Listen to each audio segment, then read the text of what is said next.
Right, Your Honor. We would offer DX5550 not for the truth of the matter asserted, but as evidence of Dr. Evans' prior understandings on a subject related to this case.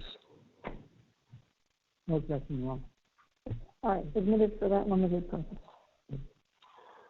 Now let's go to 5549. You, Dr. Evans, turn to the first page of text, the second page of the document.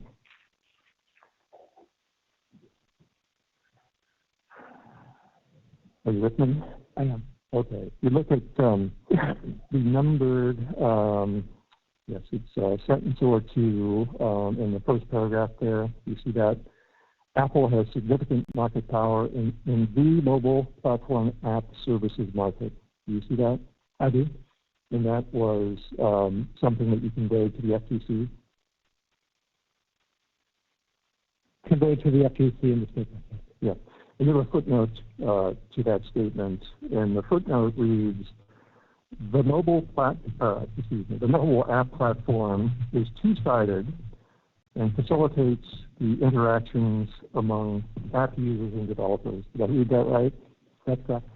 And when you're referring there to the mobile app platform, you're referring to the Apple mobile app platform, correct? That's correct. All right. Now I'd ask you to turn to page 5 of this document and focus on heading 3. Let me know when you're there. I'm there. Right. So heading 3 is Apple's mobile platform. Do you see that? I do. And there's a paragraph under that. And you indicate in that paragraph that Apple operates a two-sided platform for mobile app services, correct? That's correct. Okay. And in this paragraph, you conveyed to the FTC that the Apple mobile platform consists of 3 components, correct? That is correct.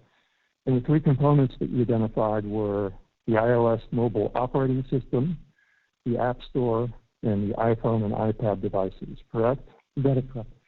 And you concluded that paragraph by saying that Apple is vertically integrated in the provision of the operating system, the App Store, and the hardware, correct? Yes. All right, you can put that to one side for the moment. Now, I want to turn back to your current view that there are 3 markets here. You agree, don't you, that there is no claim in this case that Apple monopolized a smartphone operating system market? I do. Well, you testified that the smartphone operating system market is a duopoly between Apple and Android, right? That's correct. In the operating system market, you defined no smartphone maker competes with Apple, does it? If you could say that one more time for me, please. Sure. In the smartphone operating system market that you've defined, no smartphone maker competes with Apple, correct?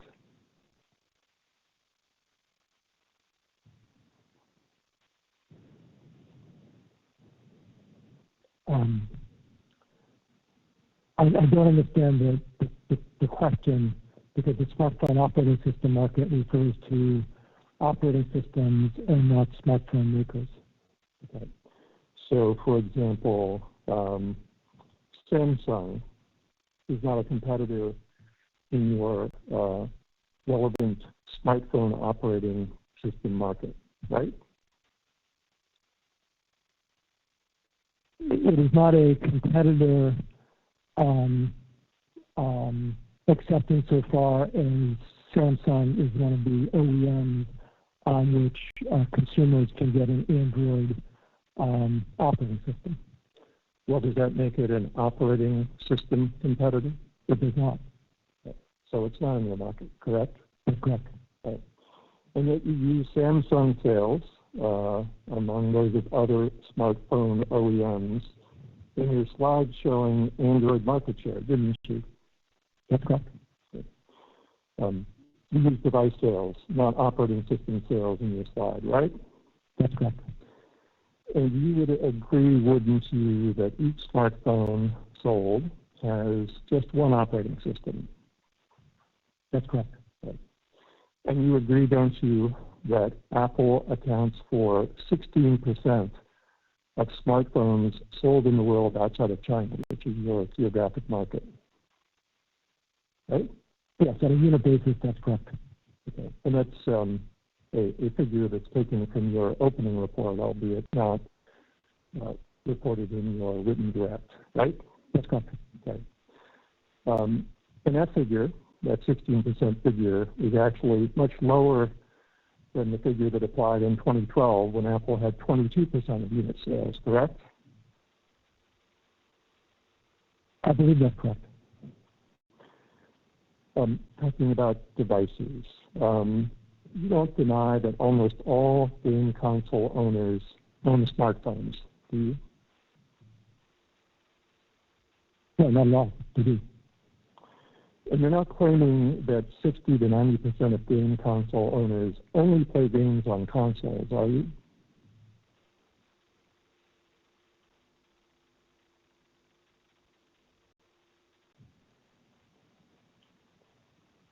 If you could read me that, ask me that question one more time. Sure.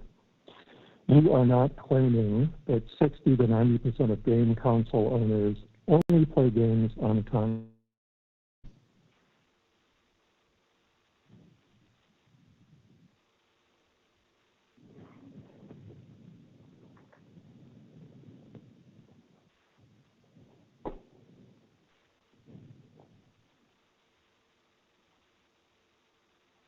I am claiming, based on the Fortnite data, that Fortnite app users who play on game consoles mainly play on game consoles. I don't have the precise percentage in mind, but it's a high percentage. I understand you testified about Fortnite. I'm trying to clarify the scope of your testimony yesterday, so I'll repeat the question. You're not claiming that 60 to 90% of game console owners only play games on consoles, are you? I'm not. Okay. And you're not claiming that 60 to 90% of game console owners only buy games on consoles, are you? I'm not making that claim. Now, you've cited a survey in your written direct that indicates that almost a third of smartphone owners also have game consoles, correct?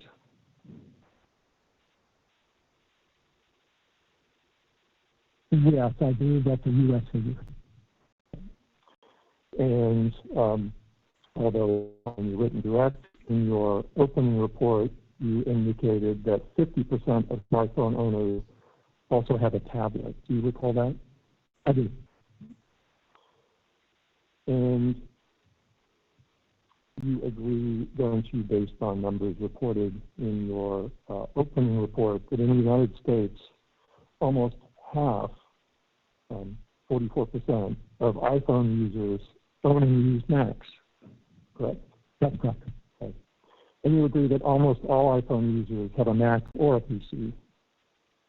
I do. If I could just qualify that by saying in the U.S. In the U.S. Now, you gave some testimony about switching costs yesterday. In your opinion, Mac owners face switching costs as well, right? I do. Up to the time of your deposition, at least, you had not studied whether the switching costs were greater or less for Mac owners than the switching costs that iPhone owners face, right? That's correct. And you agreed at the time of your deposition that many of the switching costs that apply to iPhone owners that you've identified also apply to Mac owners, right? That's correct. And in fact, all of the switching costs we identify in slides 9 to 20 that we saw yesterday also apply to the Mac, correct?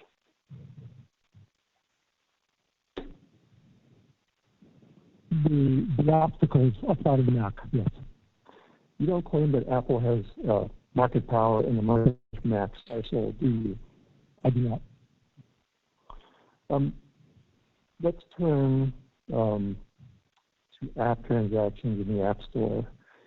You indicated, or you referred in your direct to the Supreme Court's American Express case. You recall that? I do. Okay. And you expressed the view that you thought that the court's approach in that case was generally correct as an economic matter in your opinion, right?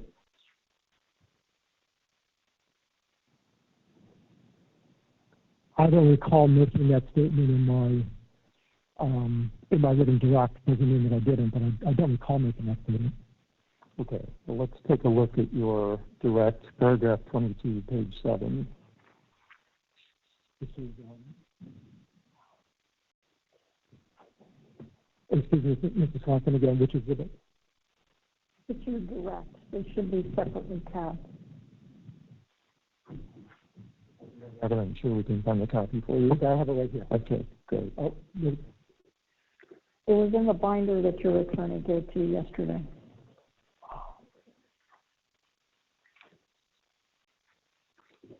I have it. Okay. And could you, well, take a look at paragraph 22.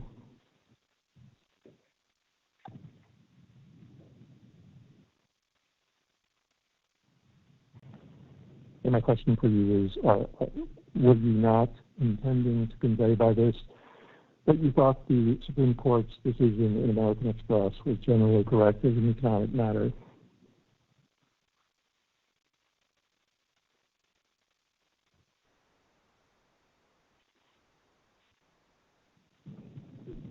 So I believe the Supreme Court decision in American Express is generally correct as an economic matter.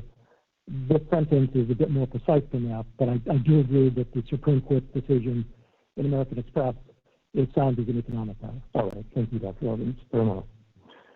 Now, as an economic matter, do you agree with American Express that two-sided transaction platforms facilitate a single simultaneous transaction between participants?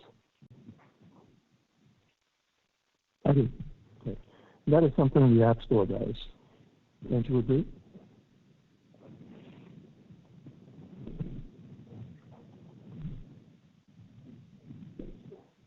I do, with the qualification that when economists talk about simultaneous, it's a bit looser than the word itself might suggest. But yes, I do agree with that.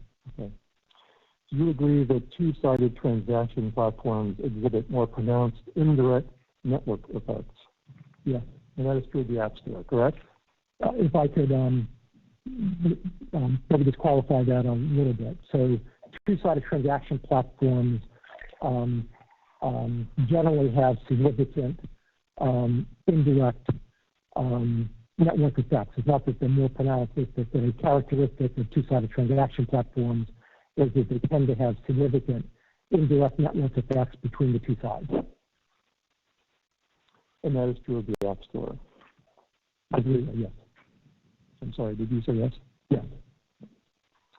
Do you agree as an economist that transaction platforms are better understood as supplying only one product, transactions?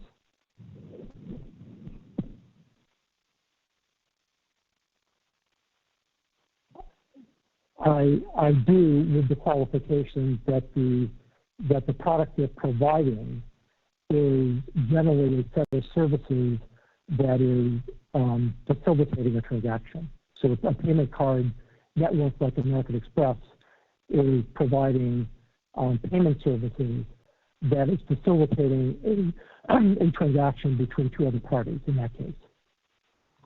Do you agree that the App Store is better understood as supplying only one product, transactions?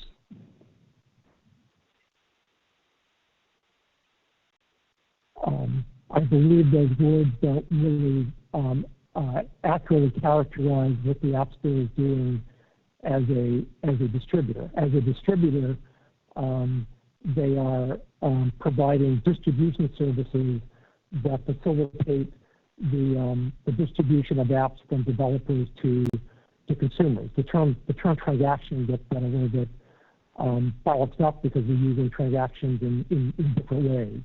But ultimately, that is a transaction. Well, there's no difference between distribution services and transactions as you use the term, is there?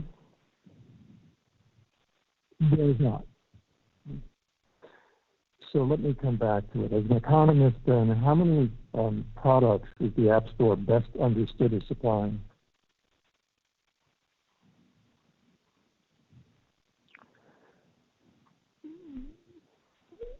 The App Store is providing, the Apple App Store is providing two broad products. One is app distribution services, and the other is the App Store is providing a payment solution for in-app payments. Are those services complements or substitutes?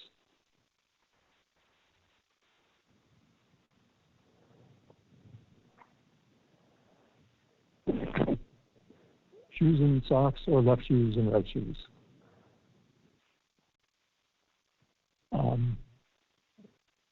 I would not use the shoes and sock analogy there.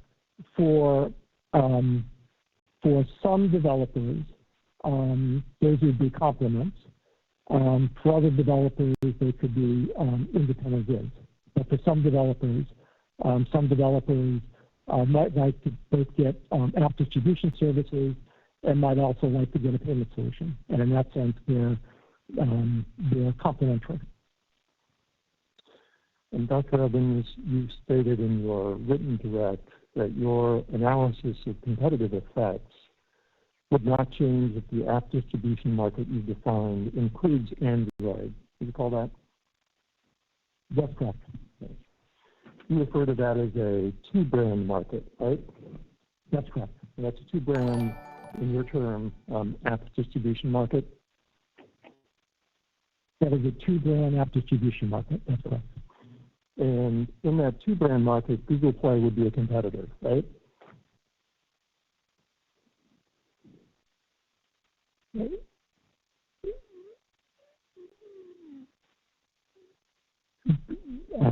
Google Play would not be a significant competitor in that market for the reasons I discussed in my written testimony. You could define it as a two-brand. Dr. Evans, I just asked if Google Play would be a competitor in the market. The answer is yes? It would not be a meaningful competitor. I'm sorry, I didn't hear you. It would not be a meaningful competitor. So you're saying it would not be a competitor in the two-brand market? I'm saying it would not be a significant, meaningful competitor for the reasons I've identified. Dr. Evans, I understand you want to characterize the extent of competition, but I'm trying to understand what you mean by a two-brand market. So would Google Play be a competitor in that market?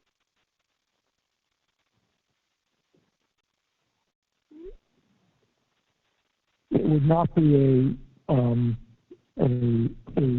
significant, meaningful competitor in that market for the reasons I've discussed concerning full market competition. Would the Samsung Galaxy Store be a competitor in that two-brand market? I would give you the same answer. Would the Amazon App Store be a competitor in that two-brand market? Same answer in terms of the extent of competition. Can you identify any Android app store that would be a competitor in that two-brand market? I cannot identify in that two-brand market any Android app store that would be a significant competitor and therefore a material constraint on Apple in that market. In this two-brand market, in which you say you reach the same conclusions about competitive effects, would Android app transactions be reasonably interchangeable with iOS app transactions?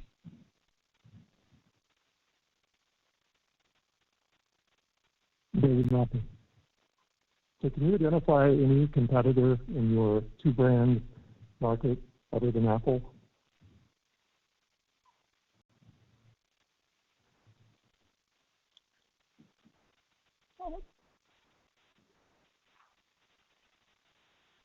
In my two-brand market, the App Store doesn't face any material competitive constraints. We can list other app stores for Android in that two-brand market, but I would reach the conclusion that those app stores would not provide a meaningful competitive constraint on the App Store and would not be substitute suppliers for developers and users for the app, for iOS app users and developers. Well, if you define a market to include two brands, don't you need two substitute brands?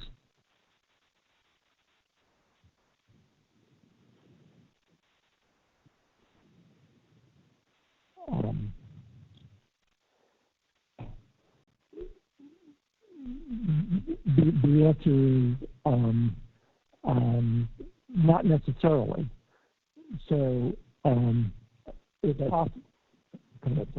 That's your answer, I understand. Is Apple a monopolist in the two-brand market?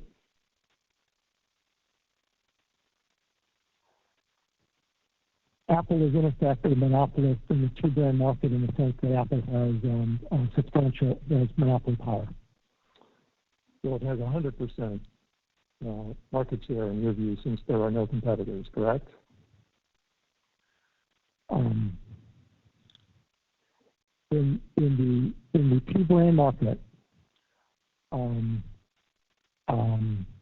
am defining it to say that in a hypothetical, in a two-brand market with Android and iOS app distribution, that Apple is not literally a monopolist because I'm saying that there's also Android app distribution out there.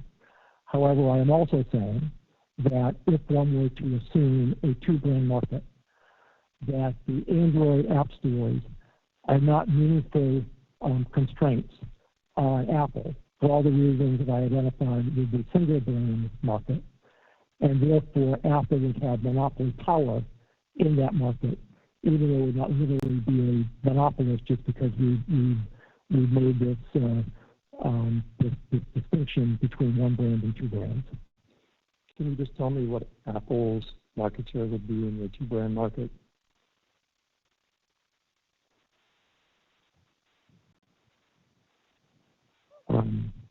Apple's market share of app distribution in the two-brand market would be roughly 50% in the two-brand market. And so your opinion, as an expert in antitrust economics, is that Apple would be a monopolist with a 50% market share? My testimony and my opinion is that were we to take a two-brand market, that Apple would have monopoly power in that market.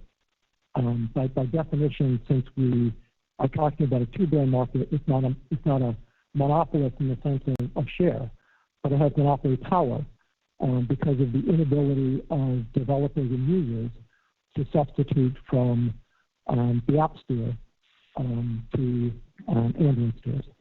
So market share has no bearing on your conclusion about monopoly power in that instance? In that instance, it does not. Now, Dr. Evans, you stated in your written direct that it doesn't matter to your ultimate opinions if the relevant geographic market is a U.S. market instead of the global minus China market that you've defined, correct? That's correct. And similarly, you've indicated that none of your conclusions would be affected if the smartphone OS market you define is a U.S. market instead of a global minus China market, correct? That's correct. And you've also indicated in your written direct that your ultimate opinions would not change if the app distribution market you've defined is a single-sided market instead of a two-sided platform market. Is that correct? a single-sided market that is linked from the developer side to a single-sided market on the user side. That's correct. You agree that the iOS app distribution market that you defined is not a cluster market, correct? That's correct. So is it your opinion that all app transactions on the App Store are substitutes for one another?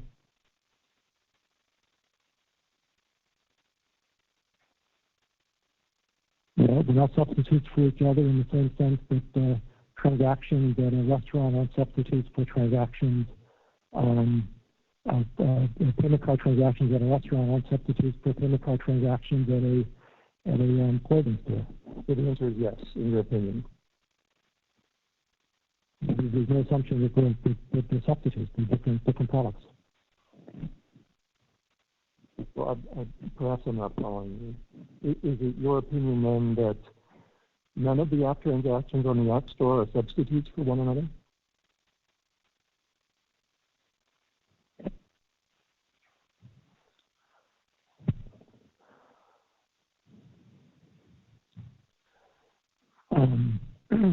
That is not my testimony. If we're talking about, if I could explain. Well, I just want to make sure I heard it right. I may have misheard you.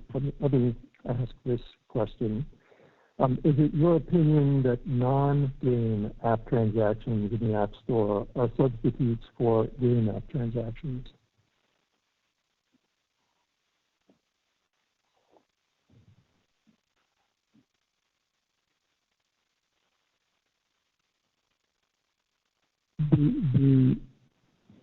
I'm taking the word transaction to be referring to app distribution services. And from the standpoint of the developers and users, distributing a game app is not a substitute for distributing a non-game app. The game app is going to the App Store for distribution services of its game to game players, and the non-game apps are going to the App Store for distribution of their apps to their users. It seems like an important point, so let me make sure I nail it down and understand it. Is it your opinion that non-game app transactions in the App Store are not substitutes for game app transactions?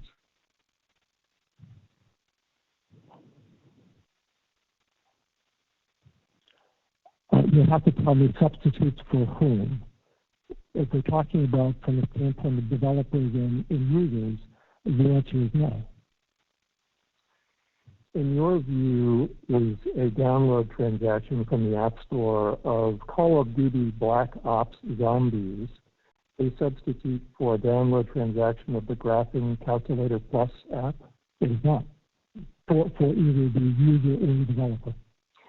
In your opinion, when Fortnite was in the App Store, were in-app transactions on Fortnite reasonably interchangeable substitutes for in-app transactions on non-game iOS apps?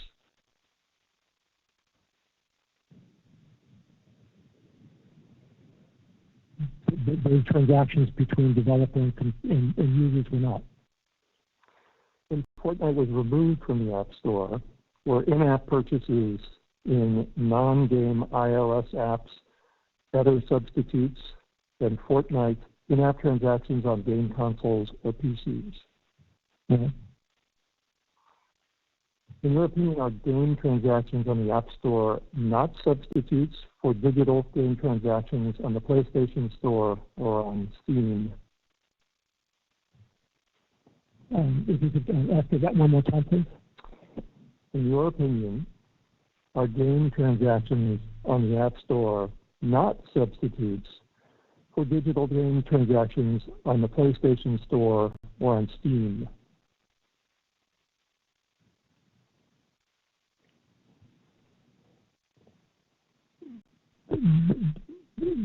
They are not significant substitutes in the way that we use those terms for multi-definition. So they're not in the same market in your view. That's correct.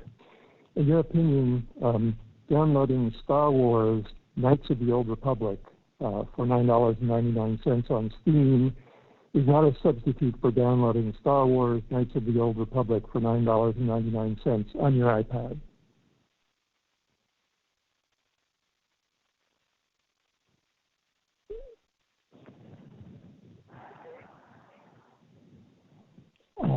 It's the same answer that when we talk about substituting in antitrust context, we're talking about significant substitution, and we're talking about it in the context of market definition. So in that context, the answer is, my opinion is no.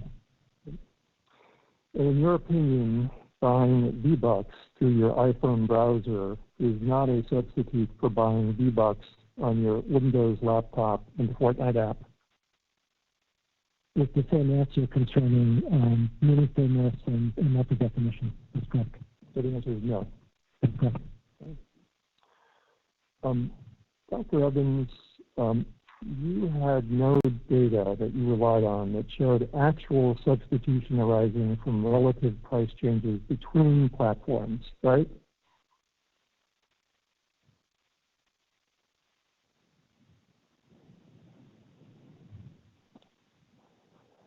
I want to make sure if you could ask me that one more time just to make sure I give you a precise answer to that. Sure. And am I, can everyone hear me on?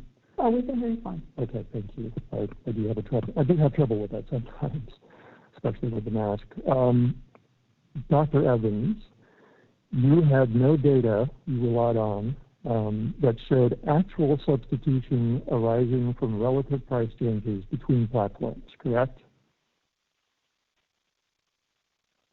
That is correct. Okay. You didn't have any transactional data from any of the consoles, right? That is correct. And Epic didn't seek that data, did Epic? That I don't know. You didn't advise Epic? You didn't ask for it, did you? I did not. And you didn't have any transactional data for any Android app store, correct? That is also correct. And you didn't ask for that data, did you?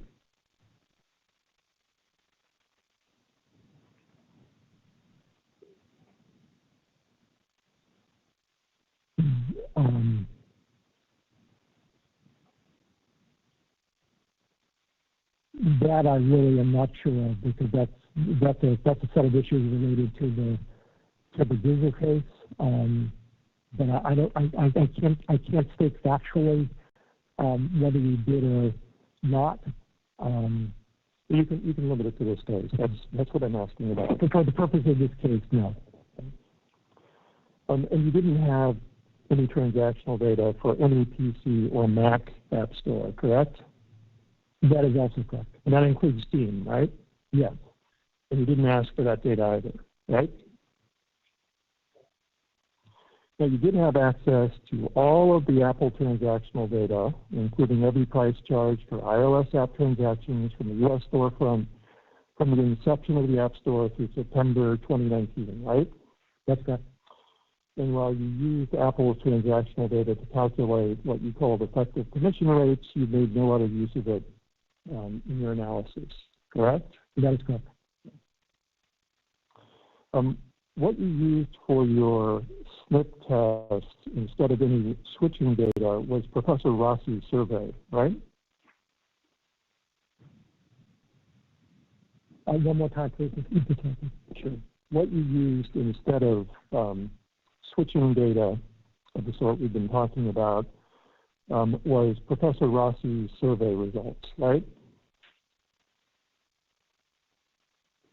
So I agree with the part of your statement that I used Professor Rossi's survey data to address consumer switching. The part I don't agree with is I use that instead of something else. I use Professor Rossi's data.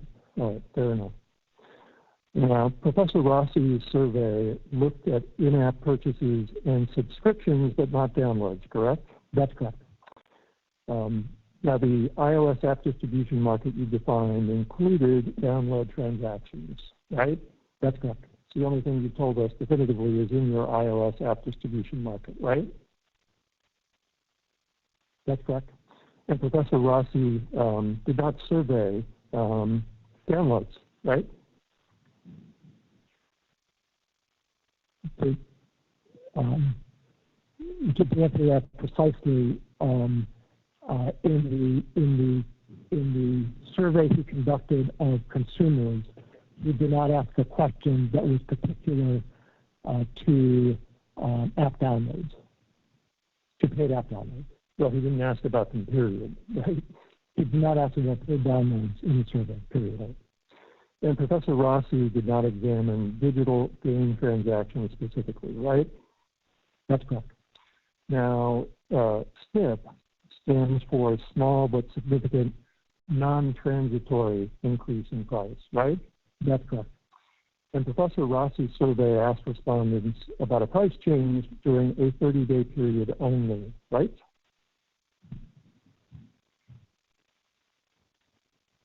That's not correct. What is your understanding that Professor Rossi, what was the time frame that you understand Professor Rossi used? He asked consumers to focus on the previous 30 days in order to focus them on how much they had purchased in order to provide a basis for a hypothetical price increase. And he then indicated that was a permanent price increase. Well, is that what question 16 of Professor Rossi's survey states? Does he use the term permanent price increase somewhere? I'd have to go through the survey to go through the various questions that were asked to get responses. There were a series of questions that were asked to get at various different aspects of this. So Professor Rossi's question was, thinking about the same 30-day period where you had made the same purchases of IAP subscriptions from the Apple App Store with the higher prices, do you think that would have been the wrong way to present the question? No, I've reviewed, I don't have all the questions in mind, but I've reviewed Professor Rossi's survey, and my reading of it is that the questions are being phrased in a way where consumers are focused on the tangible effect of the price increase in the previous 30 days, but the questions are phrased in a way that refers to a permanent price increase. And but I'd have to go through the survey to remind myself of the details of that. Well, you relied on it, so it would be very important for you for the words permanent price increase to be in the survey, right? No. It would not? No, from the standpoint of doing a good survey expert phrases questions in a way that communicates things to consumers, whether the phrase permanent price increase is a matter of good survey design. That's really a question not for me, but for a survey expert. There are a lot of details that go into how you phrase things in surveys so the consumers don't get confused and so forth. So the precise words, that's really not something for me to be an economist to say. That's more of a survey design and survey expert question. But the topic of permanence was important to you. I'll go back and look at the survey myself. So is the topic of permanence important? Yes. So in terms of interpreting the data from the survey, it's important to understand whether consumers thought of this as being permanent is a long time, but a long-term price increase. So that issue actually is important. And it's important because the SNP test is designed to analyze a non-transitory price increase, right? That's correct. That's what the N stands for, correct? That's correct. And it's generally agreed among economists that consumers' responses to longer-run price changes can be substantially different from their responses to shorter-run price changes, right? That's true. So a response to a 30-day price increase would likely be different than a response to a permanent price increase, correct? Yes. Now, in her opening, Ms. Forrest said that Professor Rossi's survey shows inelastic demand. That's at page 36 of the transcript. That's not correct, is it?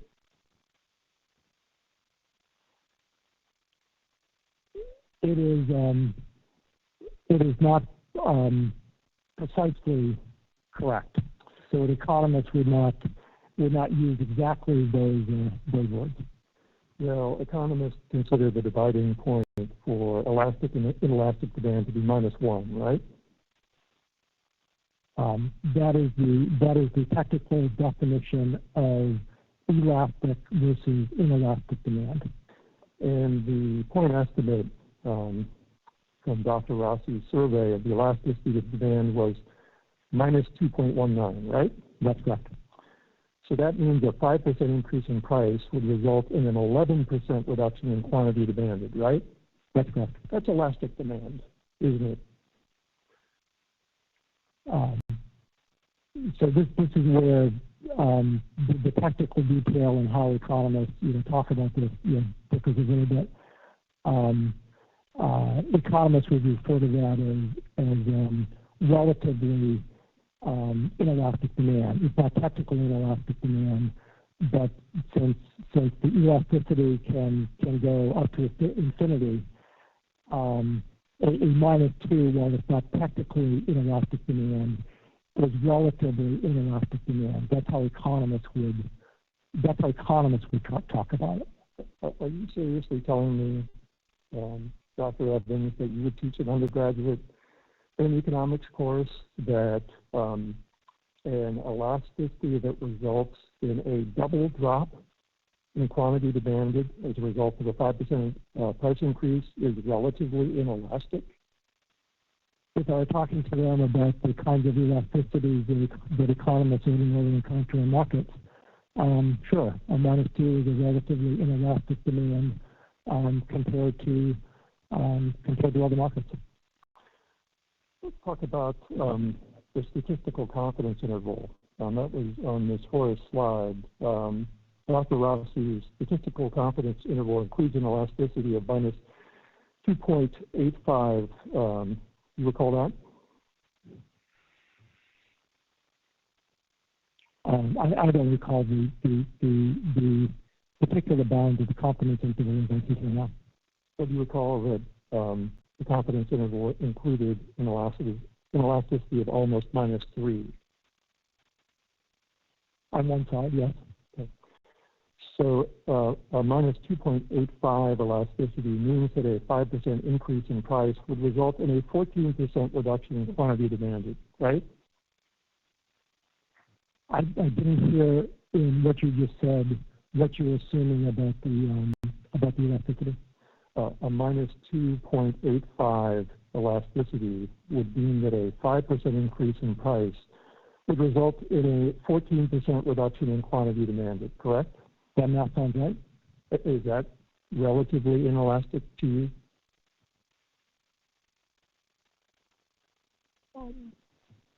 It's yes.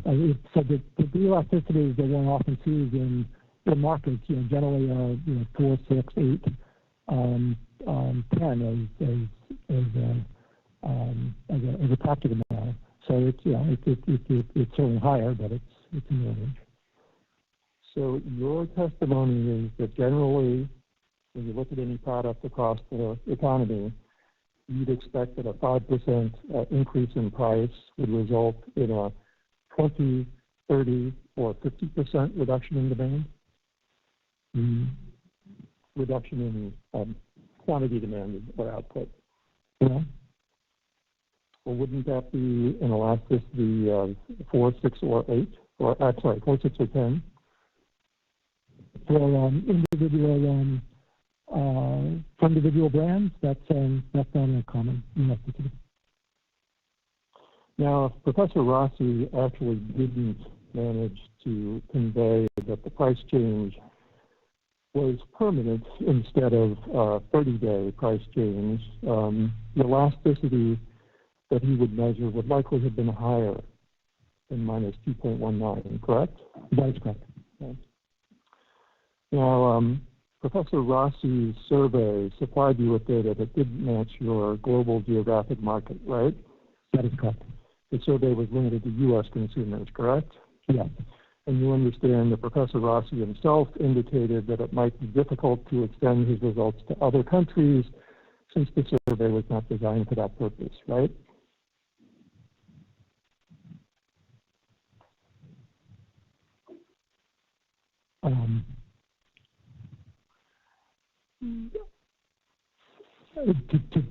To do the survey in other countries, the survey would need to be translated and customized a bit, and it would be possible to do that survey in other countries. But Dr. Rossi hadn't done that, right? That's right. Now, in addition to the iOS app distribution and smartphone OS markets we discussed, you also define a market for solutions for accepting and processing payments for digital content purchased within an iOS app. That's the full definition of the market, right? That's correct. Do you agree that in two-sided transaction markets, only one market should be defined?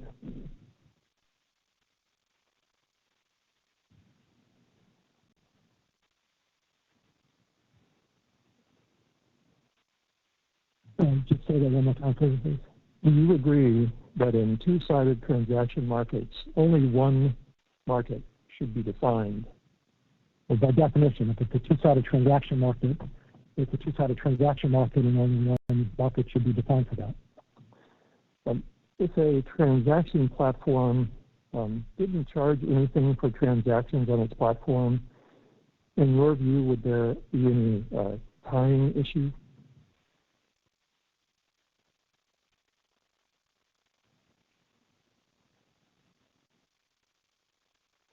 I don't think I have enough details to really understand what you're asking. In your view, when a transaction platform collects payment for a transaction, is it imposing a time arrangement?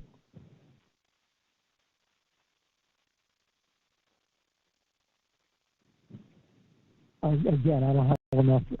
I could imagine lots of different details of what you're talking about, so if it's possible, if you can make it more precise for me. Okay.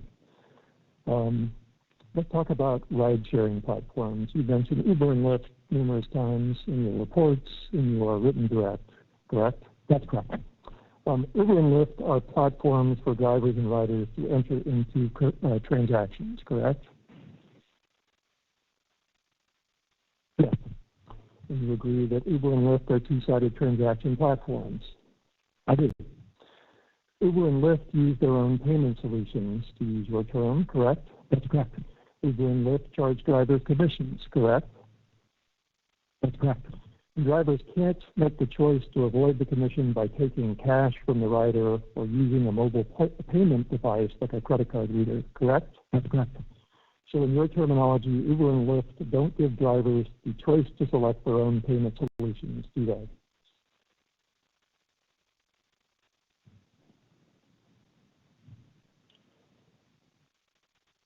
In that case, it's like American Express providing a service to those two sides, and it's using its payment solution in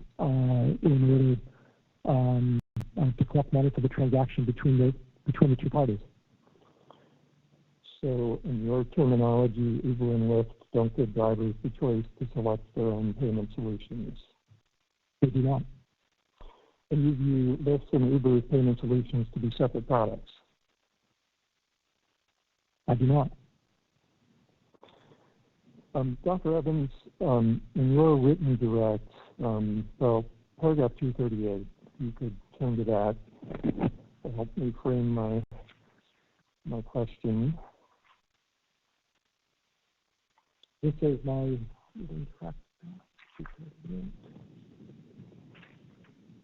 I apologize for my awful posture. I'm thinking of my mother now. No, I appreciate you bending. Well, you're too high. I'm too high, yes.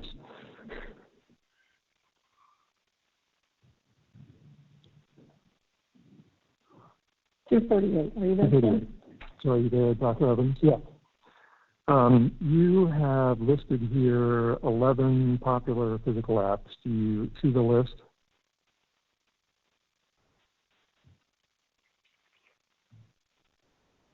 It's end of 238.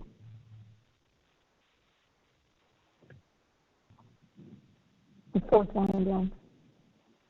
I must be at the wrong place. I'm looking at my page 63.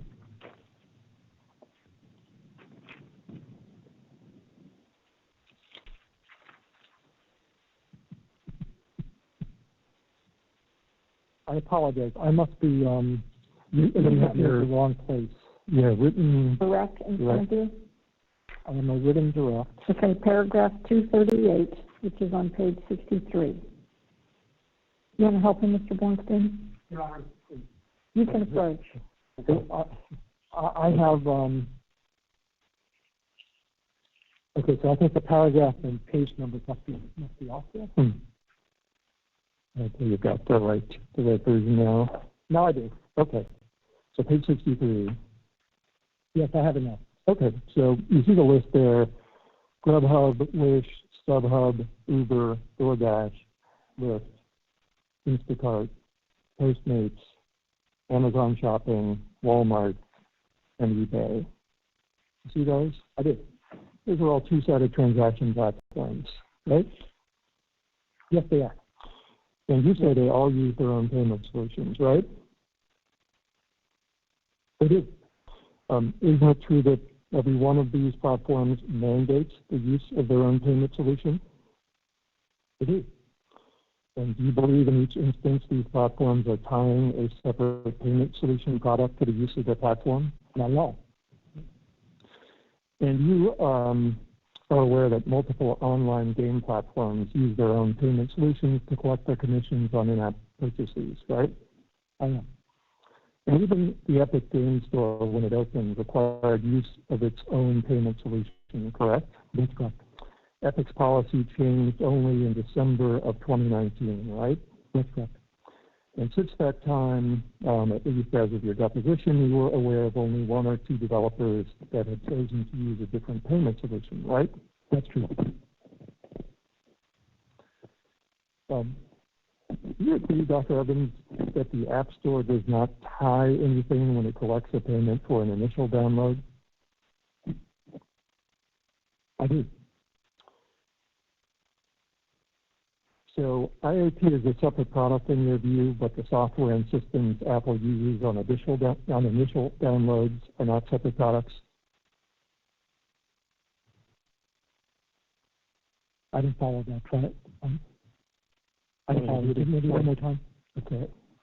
So IAP is a separate product in your view, but the software and systems Apple uses on initial downloads are not separate products.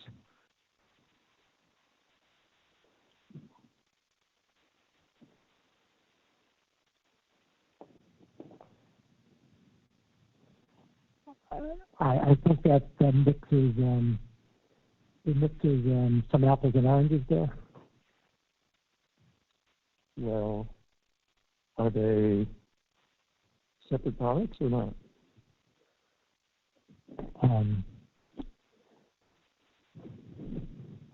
The provision of payment solutions for in-app transactions between the developer and the user, as in between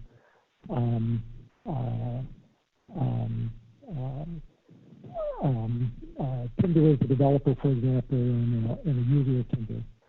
Those are different than pay downloads.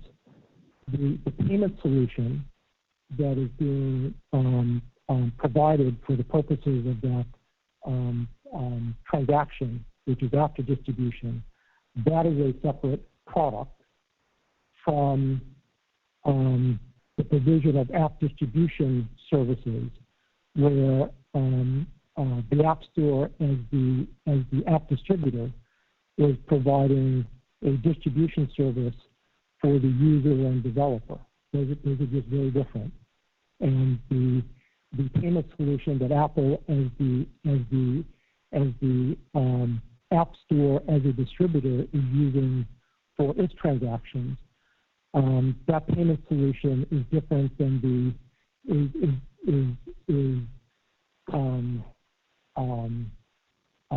expanding in a different way when Apple is using it as the app distributor than when Apple is telling developers that they need to use that payment solution for transactions with their own customers. Those are just different things. Yeah, let me just see if I can get an answer to the question.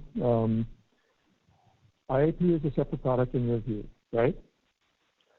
To be precise on that, the Apple payment solution, which is what the IAP mechanism requires the developer to use, is the separate product. IAP itself is largely an API that takes the developer to the Apple payment solution. Okay. And the software and systems, the payment solution that Apple uses on initial downloads, is not a separate product?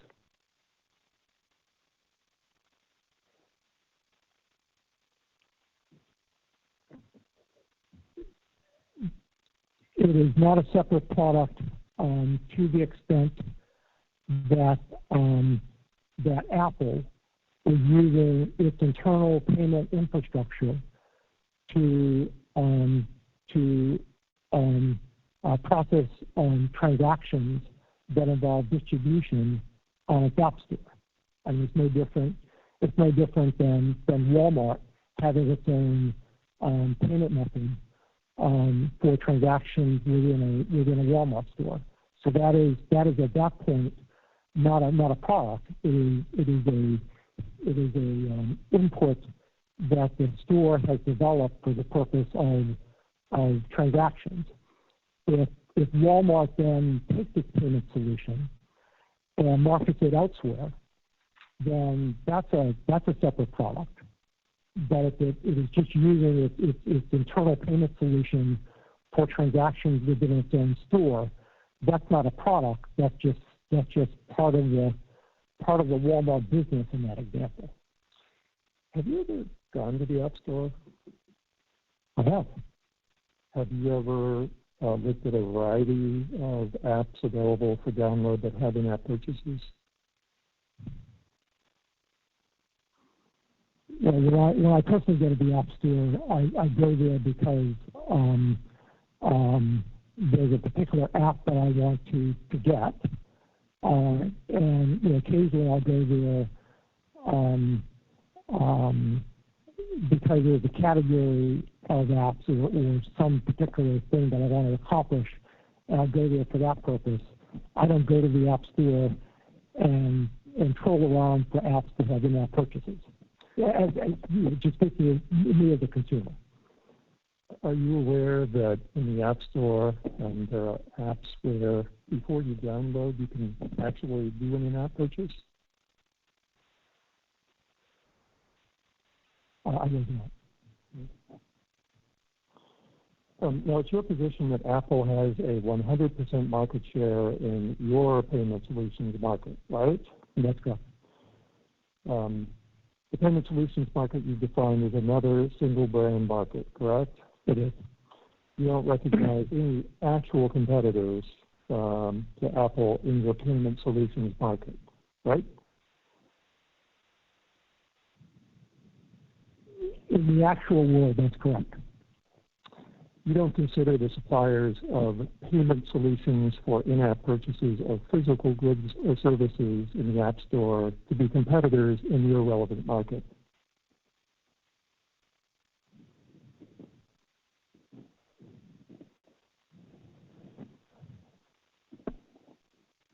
they are not competitive in the relevant market.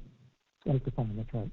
You think that payment solutions for physical products are separate products sold in a different market, right?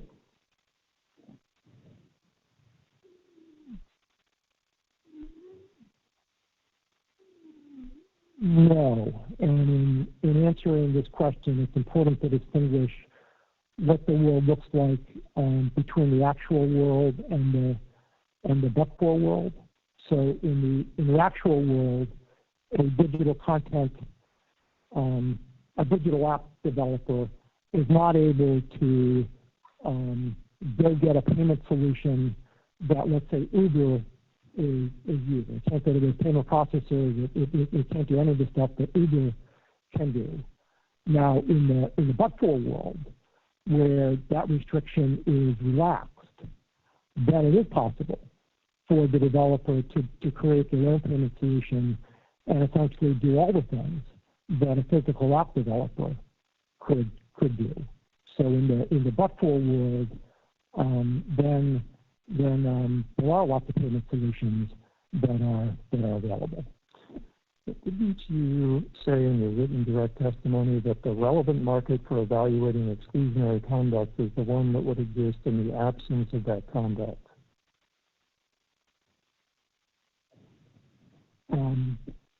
It is, that's correct. So in the absence of the alleged tie, you certainly agree that there are many competitors for payment solutions to Apple. I agree with that statement that in the absence of the tie, there are many payment processors available, and that developers would have the ability and would develop their own payment solutions. But even though you say that the relevant market should be the one that would exist in the absence of the conduct, in this case, you define the relevant market to include only Apple, right?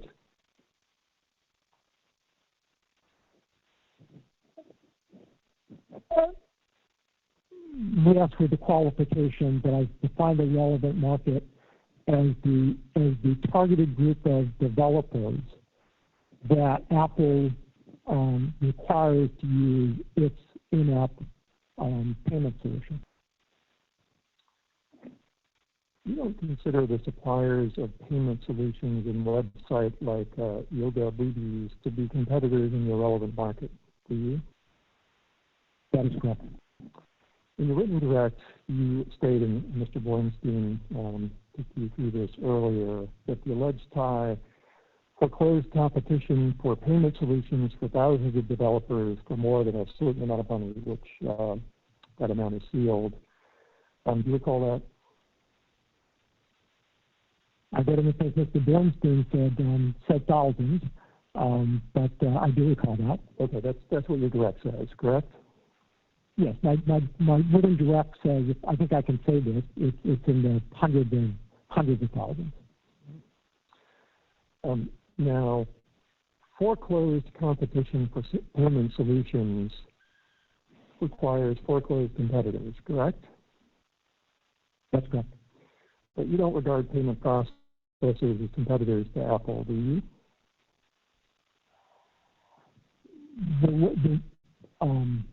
I don't I don't consider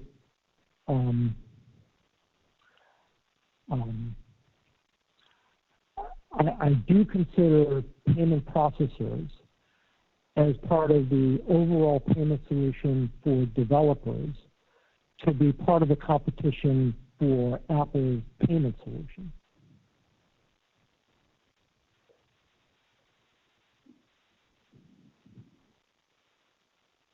That was not my question.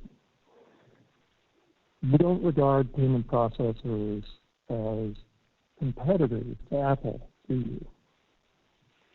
The difficulty I'm having with your question, Mr. Swanson, is Apple is a very big company that does lots of things. So I was hoping to maybe narrow the question down to things that are particular to the payment solution. Well, you're not asserting in your relevant market you define here that Apple is a payment processor, are you?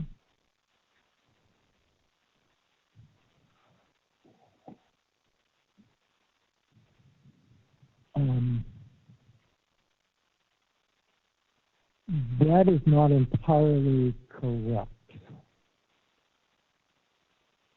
And I can explain why. Go ahead.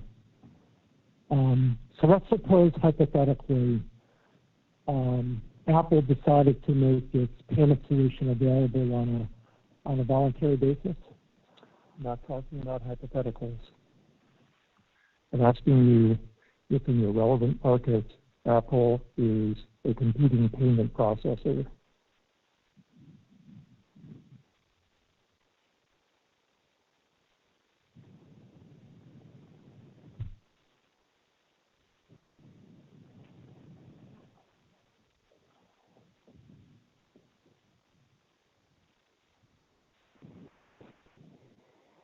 Largely no. And it's not a trick question. I'm trying to understand, since you say that this alleged tie foreclosed competition, I'm trying to understand who the competitors are. Yep. So they're not payment processors. They are payment solutions created by developers in concert with payment processors, where in some cases those developers could turn to payment processors like Apple, which is a particular kind of payment processor that has cards on file. And in a world where Apple made the payment solution available, Apple would have a payment solution that is actually quite similar to PayPal. So it would be a competitor of PayPal as a payment processor. It would not be a competitor to let's say Stripe, but it would be a competitor to PayPal. My question was directed at understanding who the competitors are in your relevant market. Are the developers the potential competitors? They are. It is the developers who have the ability to create their own payment solutions, which they can do as an alternative and as a substitute for securing a payment solution from a third party, and they do that in concert with payment processors. In concert means they use payment processing as one of the inputs into their payment solution. That's correct. You're not claiming that Apple is trying to monopolize the payment processing industry, are you? I'm not. It's true, isn't it, that Apple's digital app store transactions account for a minuscule percentage of the online payment processing industry? That's true. And don't you agree that there is a vibrant third-party payment processing industry? Yes, I agree with that. On the topic of time, Dr. Evans, you agree as an antitrust economist, don't you, that time claims are better analyzed under the rule of reason than under the per se rule? I do. And you've expressed that opinion many times, including to the DOJ and the FTC, correct? Yes, in even stronger terms than what you just read. It's a heartfelt conviction, right? It is. Now, you agree that from Apple's standpoint, having developers use IAP to collect its commission is efficient.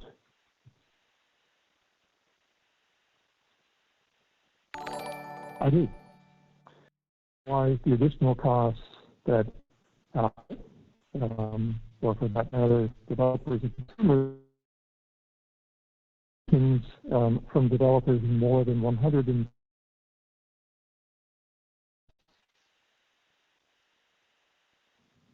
I have not considered that or that put forward. It's Has anybody in this case, to your knowledge? No, I don't think anyone in this case has really analyzed that question. Thank you. We only have 5 minutes before the break. Oh, yeah, thank you.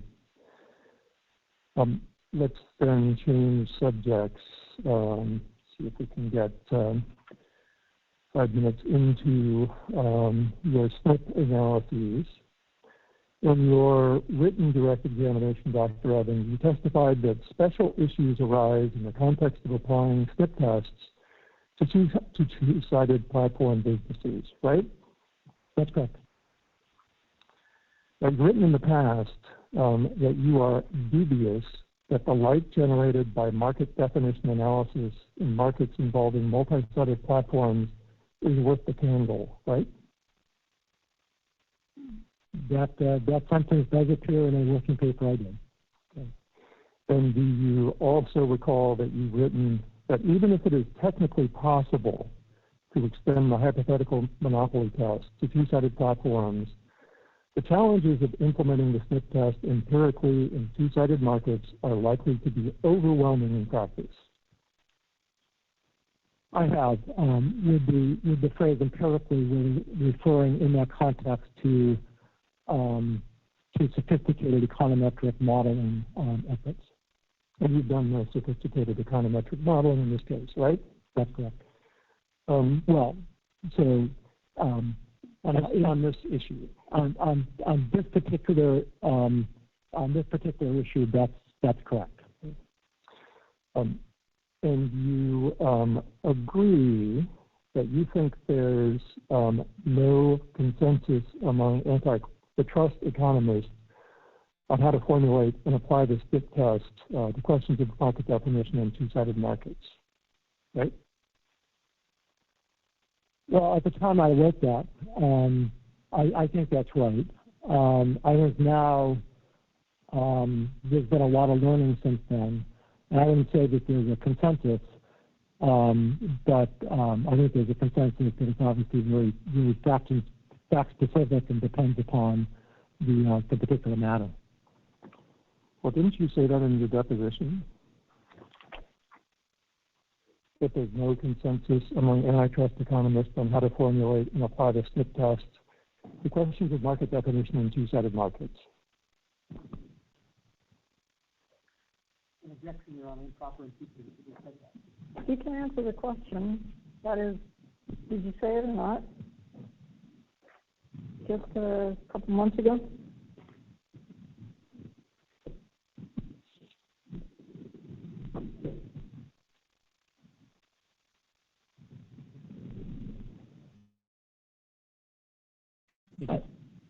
The question is, did I say that in my deposition? Yes. Did you say, I don't think there's a consensus among antitrust economists on how to do it? Yeah, I do. Sounds like I said it.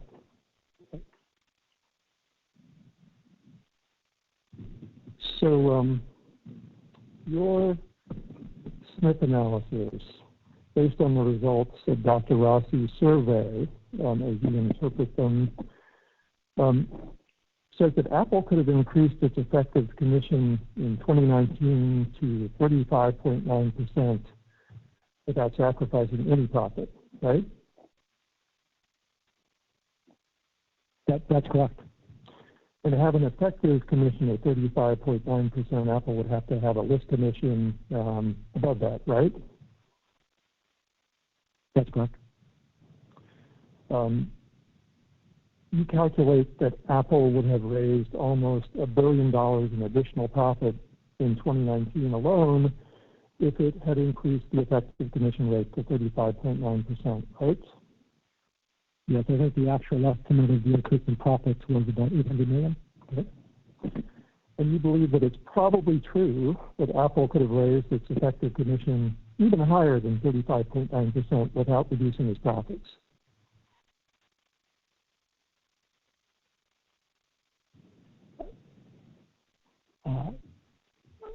Yes, I do. And on your view, you can't say that Apple would be reducing its profits if it raised the effective commission rate to 50%, can you? I don't have any basis for answering that. Okay, good time to break. All right. All right. Standing recess for 20 minutes. We'll be back on the record at 10:35. Make sure you're back on the standby that time. Thank you.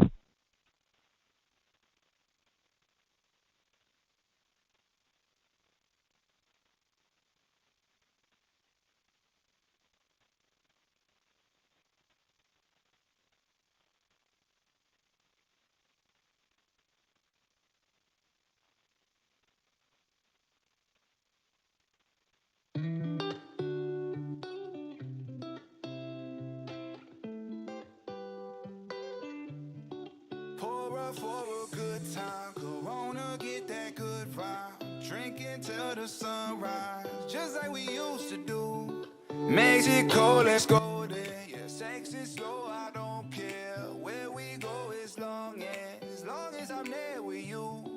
Just like we used to do. Still tell like your friends what we used to do. Yeah. I say the feeling's mutual. Distance between us dissolves when I fly over. Pull up, shotgun, sitting wide open. Hop in, tell me how your life been. Used to talk every day till the night's end. Been a year now, I'ma need the whole school. You thriving, update me on them goals too. Yeah, I could listen to you forever. Filling up a few of them strong, never let them take us anywhere they plan to. Don't jump the gun, but when we sippin' something, you already know what's up. Lean back, I'll take you where we used to go. We both familiar on what the future holds. Bottoms up for the time that we wasted. Later we got reacquainted. For a good time, Corona, get that good vibe. Drinking till the sunrise, just like we used to do. Mexico, let's go there. Yeah, sex is slow, I don't care where we go as long as I'm there with you. Just like we used to do. You work hard, you need a vacation. I take your lifestyle, rearrange it. Put you on a plane with a destination, a white sand. All this funded off a mic stand. My right hand, I'm catering to your life. From the room, see the waves to the shoreline. Skin tan, you blended with the locals. Burn bread on you, something we can toast to. I'll promote you, show you to the universe. Got a couple on reserve, but you was first. Yeah, always have, always will be. You're the only one who gotta know the real me. So lean back, I'll take you where we used to go. From the clouds, you can view the coast. I feel the same for you, I don't even gotta say shit. Later we got reacquainted. For a good time, Corona, get that good vibe. Drinking till the sunrise, just like we used to do. Mexico, let's go there. Yeah, sex is slow, I don't care where we go as long as I'm there with you. Just like we used to do. Usually I put it down and withdraw. You always getting a round of applause. Standing ovation, give me an encore. Yeah, I need an encore. Tell me that you coming home with me. Love it when you fitting close to me. Who's showing you how it's supposed to be. I know you know it's me. Pour up for a good time. Corona, get that good vibe. Drinking till the sunrise, just like we used to do. Mexico, let's go there. Yeah, sex is slow, I don't care where we go as long as I'm there with you. Just like we used to do.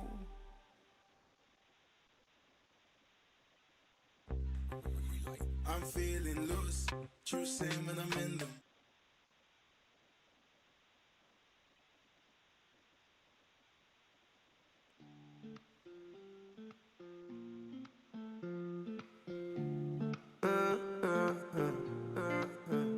Baby, oh no, you burn my heart, you burn me slow. Took my oath, where we go, you jumped out the window, but not alright. In my head, I'm always down, but I'll be fine. Oh my God, don't bring me down. But in my thoughts, you run around, and in my city, I'm bumping out. And it's so litty, not coming down. But baby, already I know you're down. Baby, already I hate you now. Cause you ain't that tight to bring around. And mama don't like the hoes around. So baby, what's up? And I got problems. Serve 'em with the bottle. Can't let go of throttle. Let's go fast. And I got problems. Serve 'em with the throttle. Let's go fast. Baby, oh no. You burn my heart, you burn me slow. Took my oath, where we go, you jumped out the window, but not alright. In my head, I'm always down, but I'll be fine. Oh my God, don't bring me down. But in my thoughts, you run around, and in really not coming down. But baby, already I know you're down.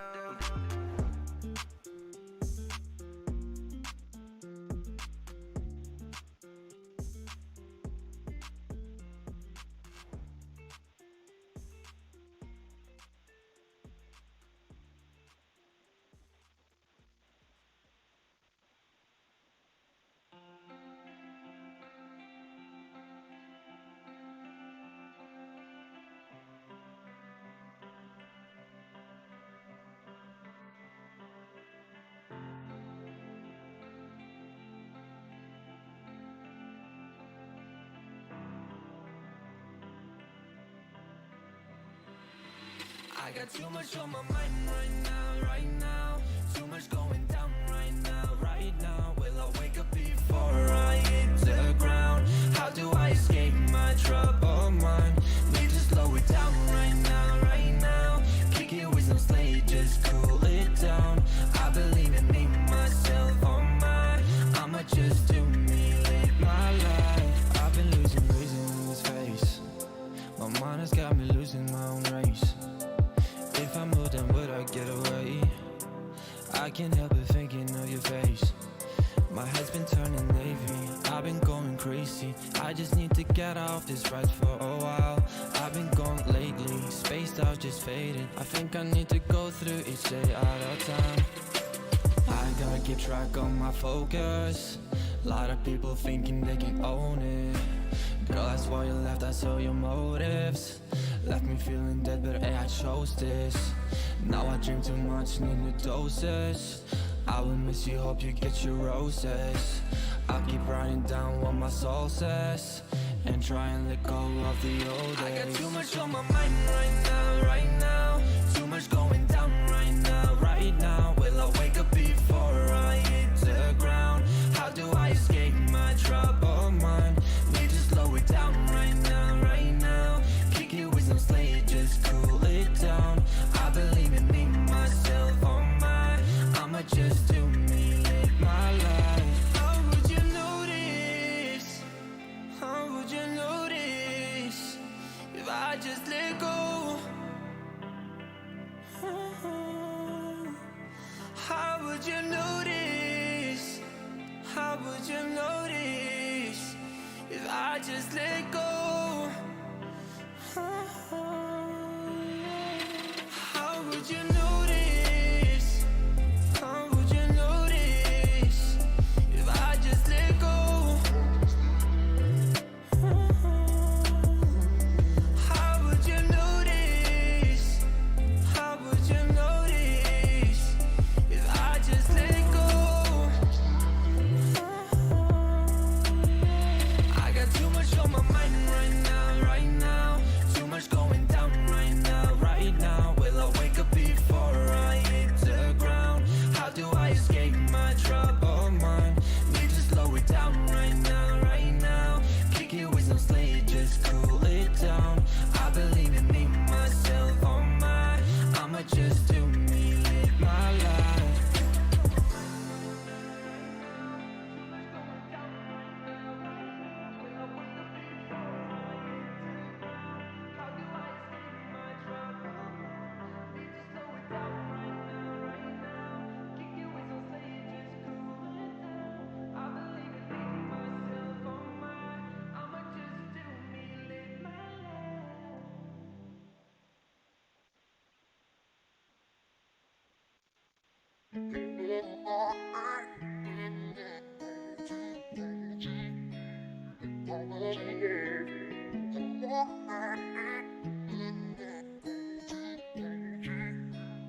Tells me I don't know love. You don't really treat me like you should. I say I know love. Be a better man, I know I could. I'm trying to grow up. Sorry for the hold up. Hate when you don't show up. Girl, it really hurts me when you say yeah. I've been working on myself lately. Self-made and I felt crazy. Cause girl, I really wanna treat you right. And with this crazy life, I'm needing help, baby. And I've never thought about us giving up. Cause you are mine and now this is us. Feel I never seem to give enough. But I'm working hard to be rich as fuck. And I'm distracted browsing my phone. You hate the feels when you alone. I'm here but gone in my zone. You say you feel I'm outgrown. I hate the fact I never kept my promise to stay the same no matter what I profit. You say you miss him and you fell in love with, then it hurts to know you think I'm changing constant. I'm sorry, know this year has been up and down. I'm blessed that baby you love me. My emotions have shut down. She asking what the fuck are we? I hurt you bad, coming home fighting worse than last. Ignore her feelings, then I turn my back, crying on the floor. She tells me I don't know love.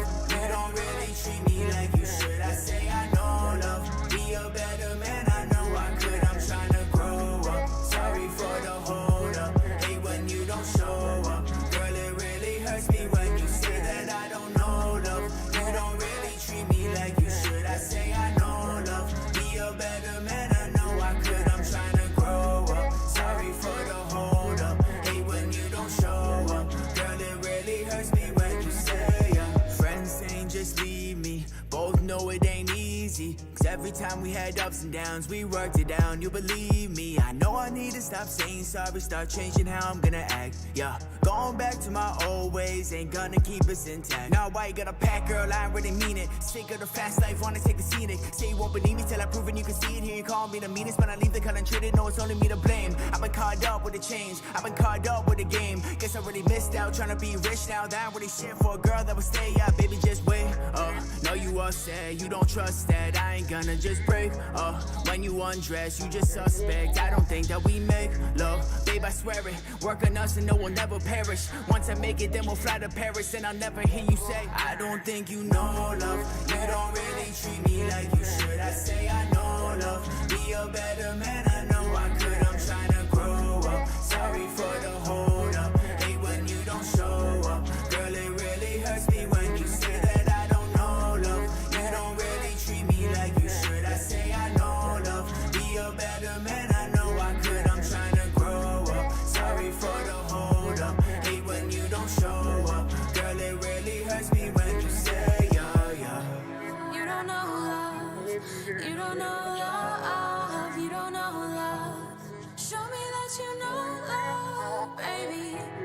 Show me that you know love, yeah. She tells me I don't know love. You don't really treat me like you should. I say I know love. Be a better man, I know I could. I'm trying to grow up. Sorry for the hold up. Hate when you don't show up. Girl, it really hurts me when you say that I don't know love. You don't really treat me like you should. I say I know love. Be a better man, I know I could. I'm trying to grow up. Sorry for the hold up. Hate when you don't show up. Girl, it really hurts me when you say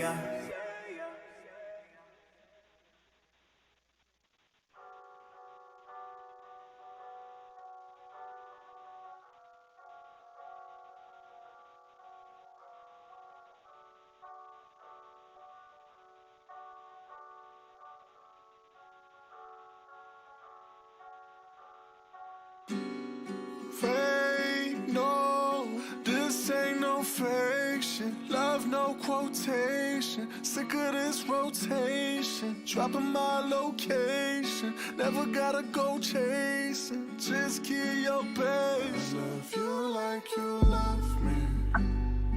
You wonder if it was something.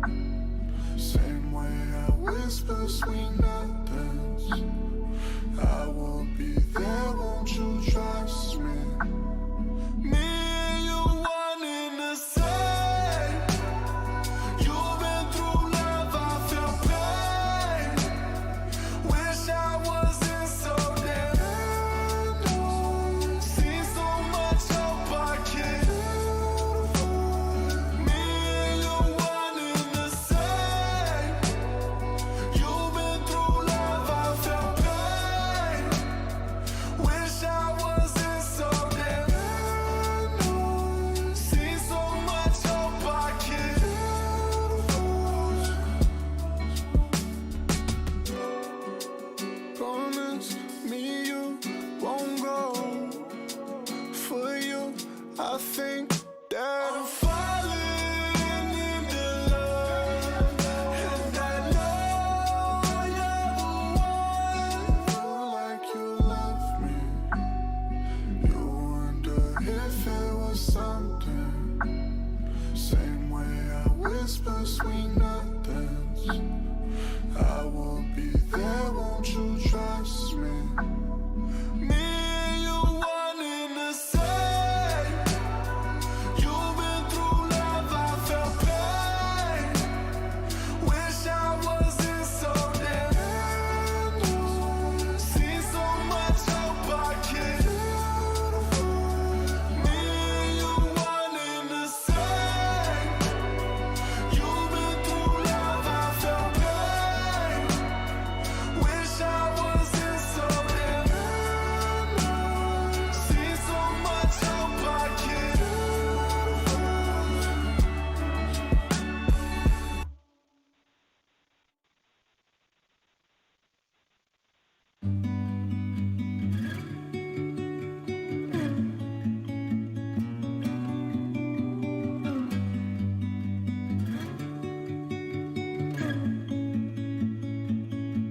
lost myself that night. I threw it all away. Those are the things I've created. Then I went and caved in. I'm a mess right now. My heart is in two places. Half is back at home. The other's off and racing. I've been running and running and running and running away. I know they'll catch me running and running and running two opposite ways. I can't let my past catch me now, me now. I can't let my past drag me down, me down. I lost myself that night. I threw it all away. Recall my mother's words, but it was far too late. I feel the burden now, it's weighing down my soul, and I can't catch my breath, 'cause these demons follow. I've been running and running and running and running away. I know they'll catch me running and running and running two opposite ways. I can't let my past catch me now, me now. I can't let my past drag me down, me down. I can't let my past catch me now, me now. I can't let my past drag me down, me down. Swear I've changed, but you don't care that I'm not the same. You'll always hold me. I swear I've changed, but you don't care that I'm not the same. I can't let my past catch me now, me now. I can't let my past drag me down. I can't let my past catch me now, me now. I can't let my past drag me down, me down.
I don't fall in love cause I end up getting fucked and it scars All right, too we are deep. back on the record.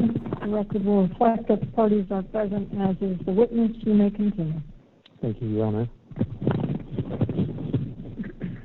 Dr. Evans, you opine that Apple has a 100% market share of your iOS app distribution market, correct?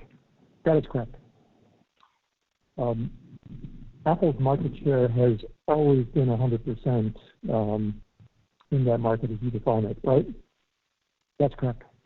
And Apple had 100% market share in 2008. You agree that Apple did not have monopoly power in that market, right? I do agree.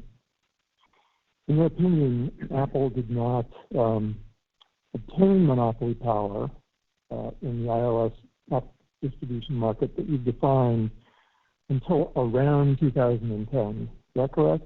That is correct. Now, yesterday, when you were testifying about your smartphone OS market, you indicated that Apple did not have significant market power until 2010, 11, or 12. Did I hear that right? I think I did say that. Okay. Is that the same opinion or the same level of precision that you've got around your estimate of the time when Apple obtained monopoly power in your iOS app distribution market?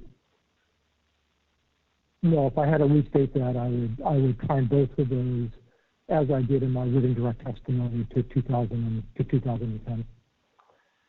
Can we put up slide 18 from your presentation yesterday? That was the duopoly market slide. Now, in 2010, on your estimation, Apple was overtaken by Android in your smartphone OS market, right?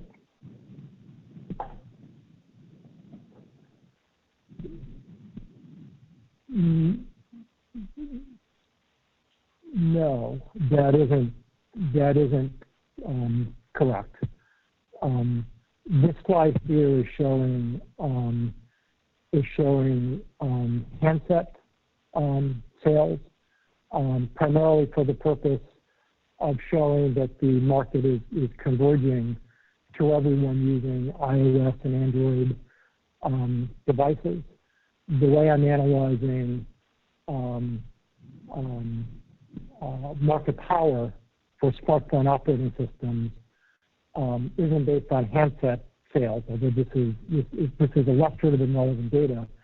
It's based on the extent to which there is market power for the app development platform, serving app users and app developers. So that analysis is not coincident with the handset sales. Well, it's your opinion, I gather, that Apple became a monopolist just to the point in time when Android devices substantially overtook iOS devices in sales. Isn't that demonstrated by your slide? So in terms of the facts that you have just stated, it is correct. That the facts you've just stated are correct in terms of this slide. Okay, thank you. You can take that down. You don't calculate a market share for the digital game transactions market defined by Apple's experts, do you? I do not. Yeah. And you take the position that one-sided businesses can compete in the same market with two-sided platforms, is that correct? You're stating that as a general proposition, and as a general proposition, I do agree with it. Yes, I was asking a general question. Thank you. To make it specific, for example, you consider direct downloading, sometimes called sideloading, to be one-sided competition to two-sided PC platforms like Steam and Epic Game Store, right? That is correct.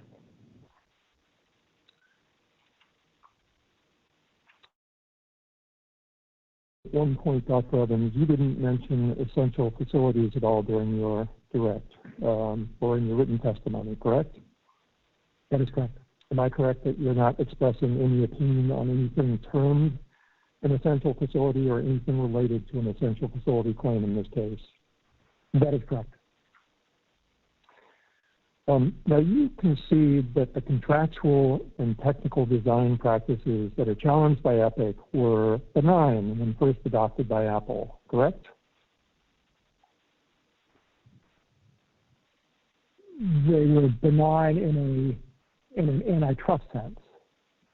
In a competitive sense, correct? That's correct. You're not offering any opinion that the technical design of the original iPhone that was released in 2007 was anti-competitive, are you? I am not. and you're not offering any opinion that any anti-competitive effects flowed from the original technical design of the first iPhone released in 2007, right? That is correct. And you don't claim that the technical features of the iPhone 3G were anything other than competitively benign when introduced in 2008, correct? That's correct. Now, you understand that the challenged contractual provisions in this case were present in the Developer Program License Agreement, the DPLA, in or around March of 2008, right? I do. So the restrictions related to app distribution challenged by Epic in this case date back to the original set of contracts that were put in place in 2008, right? That is right. And to the best of your knowledge, there have been no subsequent changes to the language of the Developer Program License Agreement that add provisions that anti-competitively restrain app distribution. I believe that's correct. And you would agree that Apple was not a monopolist in 2009 when it applied the 30% commission rate to in-app purchases, correct? That is correct.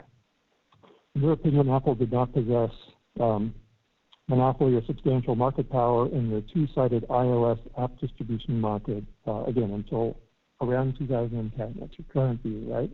That's correct. Right. Just so I'm clear, when you say 2010, are we talking January, June, or December?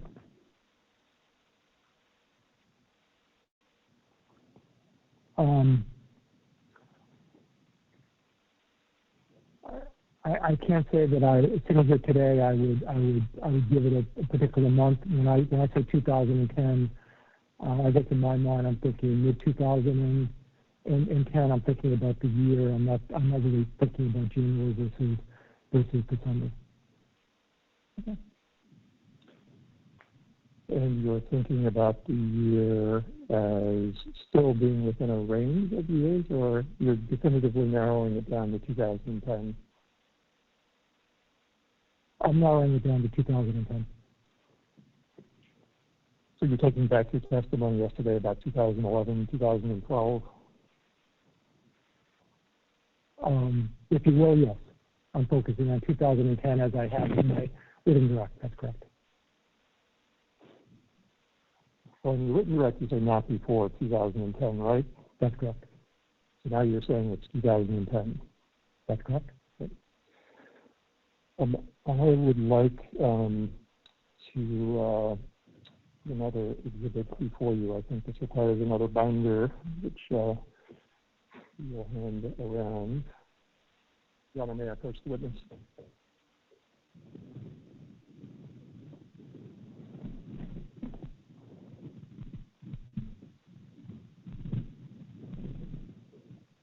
Are you done with binder one? Or you don't know? I think we will come back to it. Okay. Not intensively, but so I am told. Well, the document that I would like Dr. Evans to look at is tab 8 in the binder, and I am told we should give it exhibit number DX5551.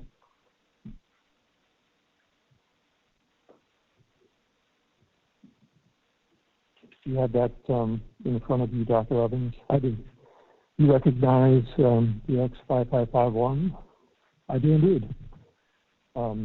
This is an amicus brief that you and Professor Smolensky submitted to the Supreme Court in the Ohio versus American Express matter, correct? That is correct.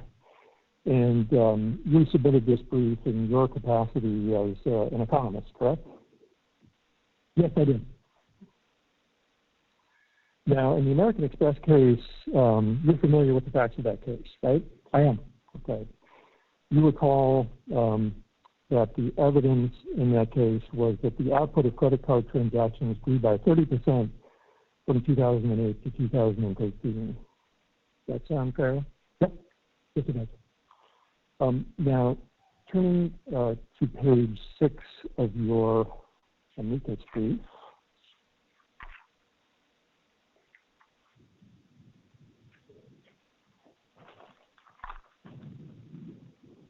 wanted to focus you. If you could just give me a second at this one. Yes, that's all right. I'm doing the same thing, so take your time.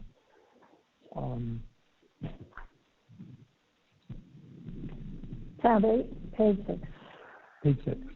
Yes, I'm just dealing with some part of the beginning fell out because the binder wasn't filled. Yes, it's the page paginated. I got it. Yeah. So I wanted to focus you on a statement at the end of the first full paragraph. You state there that conduct that increases the overall output of a service should be commended, not condemned, as that is a central virtue of competition. You see that?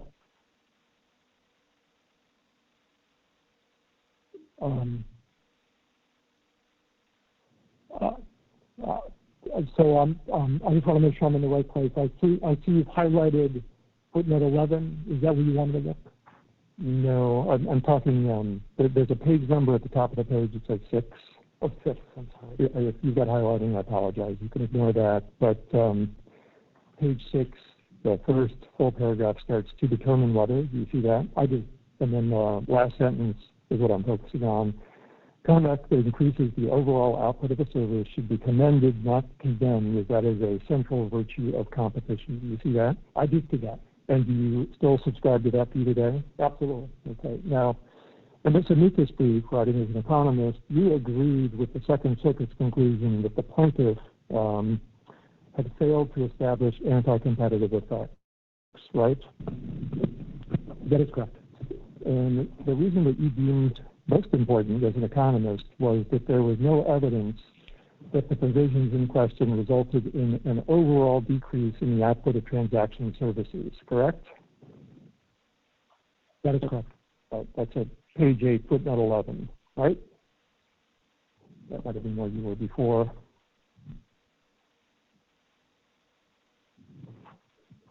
That is correct. Okay. And in the conclusion of your amicus brief at page 28, this is the second page of the conclusion, you stated that the Second Circuit's decision in favor of American Express should be affirmed, particularly given the lack of evidence that the challenged conduct reduced the output of transaction services. You see that? I did. And that was your opinion? Yes, it was. Okay. Now, in this case, you agree, don't you, that output was growing before 2010 in the relevant market, the markets that you define when you say that Apple obtained monopoly power?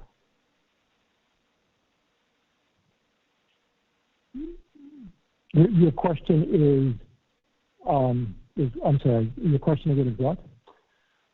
Let me try again. In this case, you agree, don't you, that output was growing before 2010, which is when you say that Apple obtained monopoly power in your iOS app distribution market? I agree that the output in the app distribution market, certainly along a number of metrics, has grown enormously from 2008 to the present. So you agree that output has grown since the time you say that Apple obtained monopoly power, correct? We're not using the term output very precisely here, but I think that we could all agree that at a number of metrics, output has increased. And you would agree, and indeed you have written before, have you not, that the output of the App Store has grown explosively by any reasonable measure? It sounds like something I would have written, and it's certainly a statement that I agree with. Now, in the, has output grown more than 30%? Over what time period? Good question. Since the opening of the App Store in 2008 to the present? Certainly. Certainly. You know, if I could put this down Yes, you can. I'm sorry. Yes, you can put it down. Has output grown by more than 30% since 2010, when Apple, in your view, obtained monopoly power in the iOS app distribution market? I don't know for a fact what the numerical increase has been, but I'm sure it's been more than 30%. In the context of platform economics, critical mass is the inflection point where rapid growth on a platform kicks in, right? Yes, it is. And you're going to have to help me on this, because you gave a definition in your deposition that involved a little bit of hand movement. But you indicated that critical mass is the inflection point where you kind of go along like this, and then something happens, and whoosh, you go like that. You recall that? I recall that, and I recall the hand motions, which you have accurately mimicked. Thank you. But the record could reflect as you went from low to high. I think it might have been a hockey stick. All right, like a hockey stick.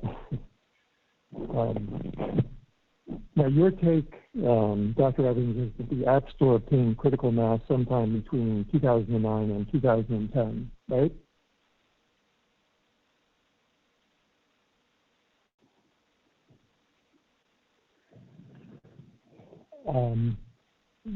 That sounds like the right time period.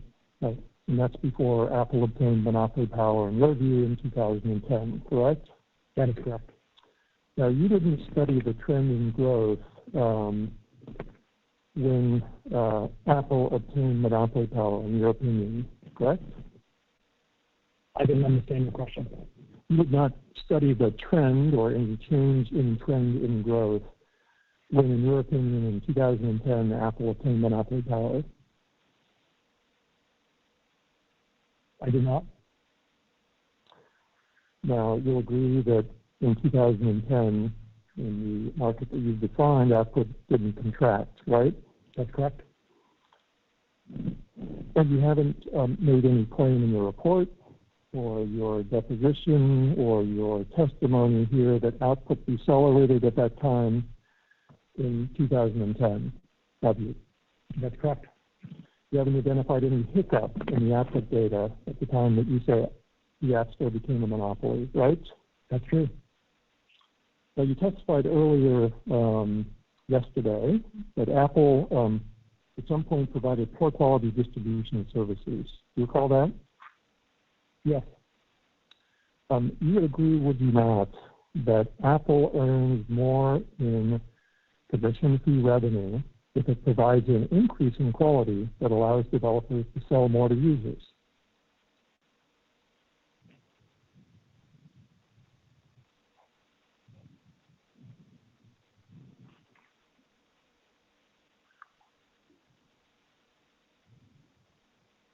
In principle, that's right. Okay. And you said it in your second preliminary injunction declaration, right? Remind me what I said in my preliminary injunction. That Apple earns more in fee revenue if it provides an increase in quality that allows developers to sell more to users. You recall that? I don't actually, but would you like to refresh your recollection on that? Well, I'll take your word for it. Okay. If you say it's there, I'm sure it's there. It's there. Now, the reverse is true too, right? Apple earns less in fee revenue if it provides a decrease in quality that allows developers to sell less to users. That's just logic, right? Again, in principle, as a theoretical matter, that's true. Mm-hmm. Yeah, sounds very practical as well as theoretical, doesn't it? I don't think it sounds practical because I've had the opportunity to actually examine the App Store and a lot of evidence concerning the performance of the App Store and in conjunction with the App Store financials. So I have a view on what has in fact happened. Well, if you conclude the App Store's quality is decreasing, isn't it true that revenues earned by developers would be decreasing too?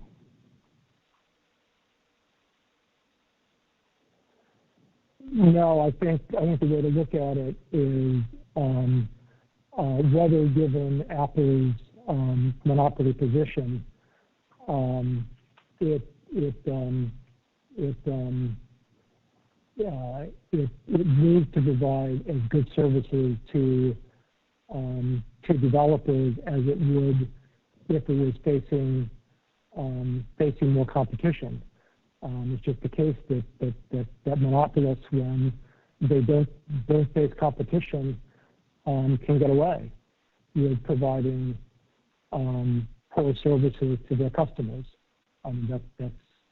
That's also kind of an obvious thing that we know.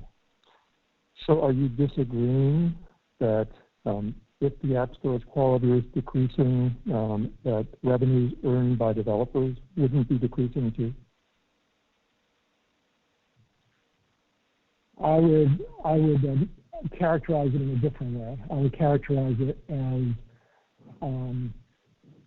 users and developers are harmed as a result of the poor search and discovery services as a result of just increased transactions costs and inefficient matching and other things like that. That's how I think about it. Let me adjust this. Hopefully this is that better? Thank you. Dr. Evans, merely charging a monopoly price is not anti-competitive, right? It is not. Your opinion, the 30% commission that Apple charges when adopted in 2008 was not anti-competitive, right? That's correct. Or in 2009, correct? That's correct. And your view is that in selecting a 30% commission in 2008, Apple was maximizing profit in the context of getting the iPhone business off the ground, right? I do. 30% commission model is used by several transaction platforms that distribute game apps, right? As a headline rate, that's correct. And the Mac App Store has a 30% commission, right? My last question.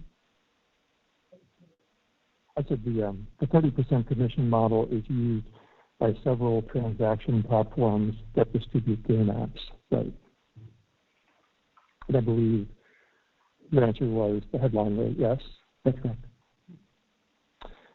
And the Mac App Store has a 30% commission, correct? That's correct. And you have no reason to believe that the 30% commission for the Mac App Store is super competitive today, right? That's correct. In this case, Dr. Evans, you have not offered any analysis that shows that Apple has sacrificed short-term profits in order to limit competition by Epic or any other developer, correct? That is correct. You understand that developers must use Apple's intellectual property to develop apps for the iOS ecosystem, right?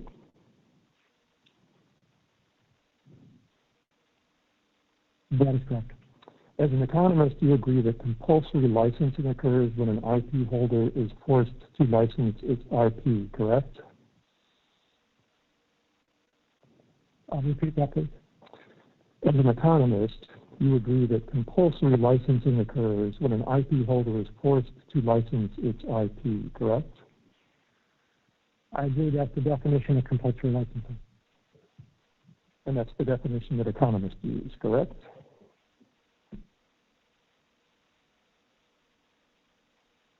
I don't know that that's a term that economists generally use. I mean, that's a term that an economist writing about intellectual property matters would use because that's how it's ordinarily described. But it's not a. Is it your opinion as an antitrust economist that when Apple became a monopolist, according to you, in 2010, it had a duty at that point to allow developers to offer an open competing iOS app stores?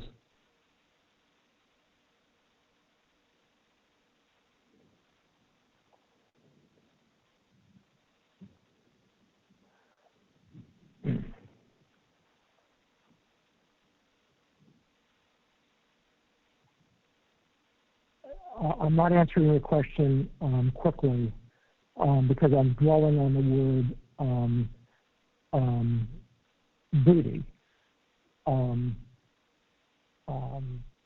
I can only answer that question in the context of an analysis of anti-competitive conduct. It doesn't have an abstract duty to do that. The question is, once it acquires monopoly power, are there antitrust reasons why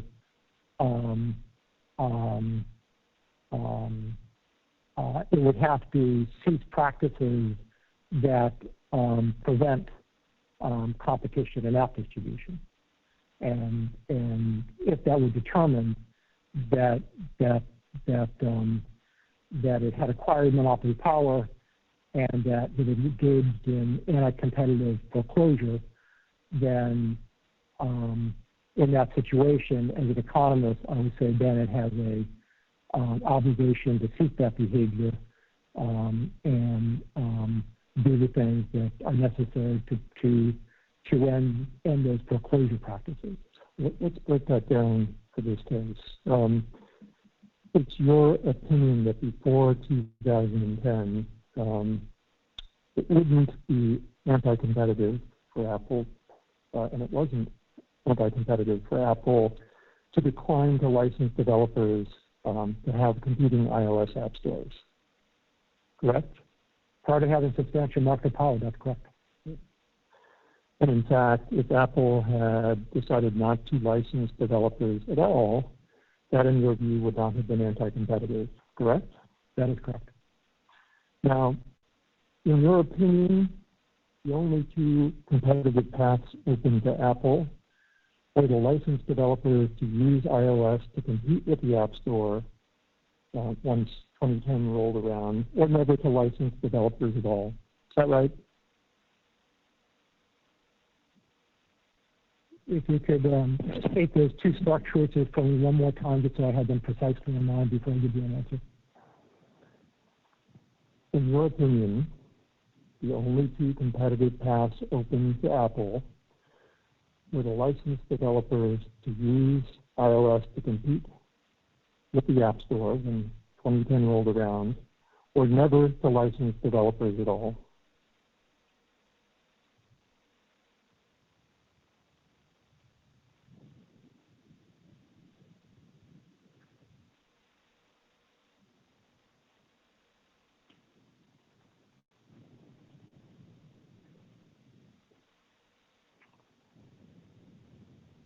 Yes, I think we conducted the choice that way. Are you familiar with the as of 2010? You're familiar with the so-called intellectual property guidelines that are issued by the Department of Justice Antitrust Division and the FTC? I am. And you are aware that those guidelines indicate that the antitrust agency ordinarily will not require the owner of intellectual property to create competition in its own technology. Is that a fair statement? You're aware of that? With an emphasis on ordinarily and the qualification that the guidelines also talk about the obligations as a result of anti-competitive time. And you agree with the principle that ordinarily the owner of intellectual property should not be required to create competition in its own technology, right? I do. You agree that Apple has established a reputation for the quality of its products, don't you? I do. Apple has established a reputation for customer security for both its devices and its apps, right? It has established that reputation. Mm-hmm. Protecting iPhone users from security threats is a pro-competitive benefit, right? It is. In your opinion, Apple also in recent years has been a vocal advocate for consumer privacy, correct? It has been. And that support for consumer privacy differentiates Apple from ad-supported platforms like Facebook and Google, right? It does. Apple has also established a reputation for the reliability of its products, right? Yeah, I think that's right. And Apple's brand is consistently recognized as one of the most valuable in the world. You'd agree with that too, wouldn't you? It is a very valuable brand. And you're not withdrawing your statement, are you, that there isn't much controversy that Apple's rules have enabled it to create a high-quality app ecosystem for the iPhone? I'm not withdrawing that at all. Change topics.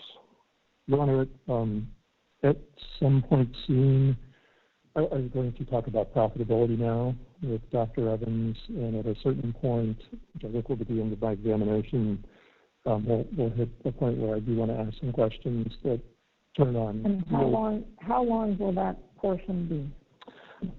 I think that there's a bunch of questions for Dr. Evans as me, but I'd say I would hope not more than 10 minutes. So what we will do then is you finish up everything but that. Mm-hmm. Then Mr. Bornstein will take them on redirect.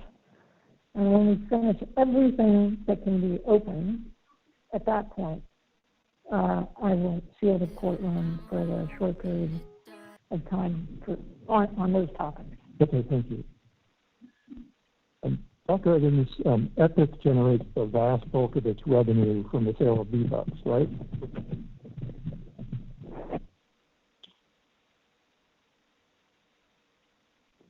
Yes. You heard Mr. Sweeney testify that V-Bucks have no marginal cost, didn't you? The currency has no marginal cost. Sorry? The currency has no marginal cost. And you heard Mr. Sweeney testify to that, didn't you? I did not. Have you been reviewing the testimony in the case so far? I have not had the opportunity to read all the testimony. I've looked at some things, but I have not read all the testimony or much of it. Did you read Mr. Sweeney's testimony at all? I did. So I have read the. I was able to read the proceedings for the first day, and that included Mr. Sweeney's testimony. Have you been able to read or listen to any of the testimony after the first day, up to the point when you took the stand? I have not. So your testimony is not in reliance on any of the evidence that has been received orally in the court since the first day of the trial, correct? Yeah, I think that's correct. Now, you agree with Mr. Sweeney that there's no marginal cost for V-Bucks? I do. And you understand that Epic sets the price of V-Bucks without regard to marginal cost, correct? But by definition, that has to be true. And with no marginal cost, Epic has a near 100% margin on V-Bucks sales, correct?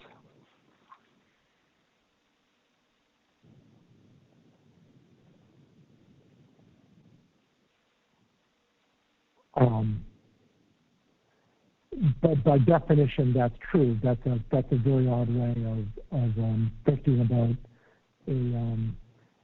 about a digital currency for a game platform that is monetizing itself through the sale of content. Your answer is yes, right? And for the narrow purpose that you're making that statement, yeah, I do. You agree that a profit margin alone is not sufficient to show monopoly power?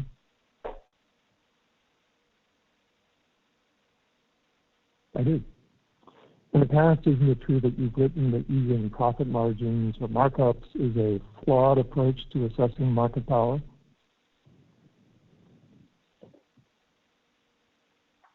I think the constellation of my writings on profit measures and profit margins is that they should be used with caution, and that they should be used in recognition that accounting profits can, in important cases, not be good proxies for measuring economic profits. I think if we took a look at the various things I've written on this, and I've written about this, I think in a number of papers, I think that's a pretty good summary. Well, you have written a lot on this, and my question was about something specific. Isn't it true that you've written that using profit margins or markups is a flawed approach to assessing market power?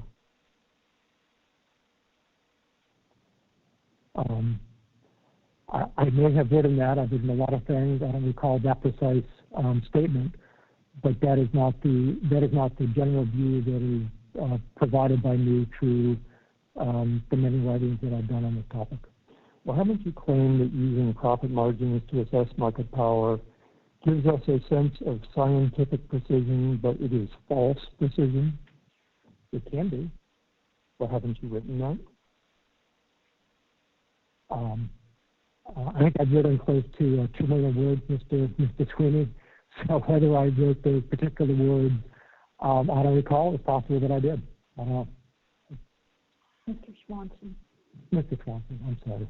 Mr. Swanson was Mr. Sweeney. I wouldn't be standing here.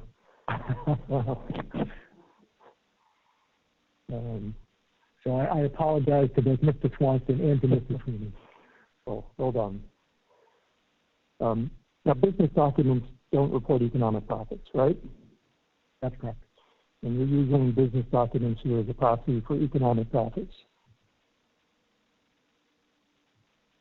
that correct? That's it.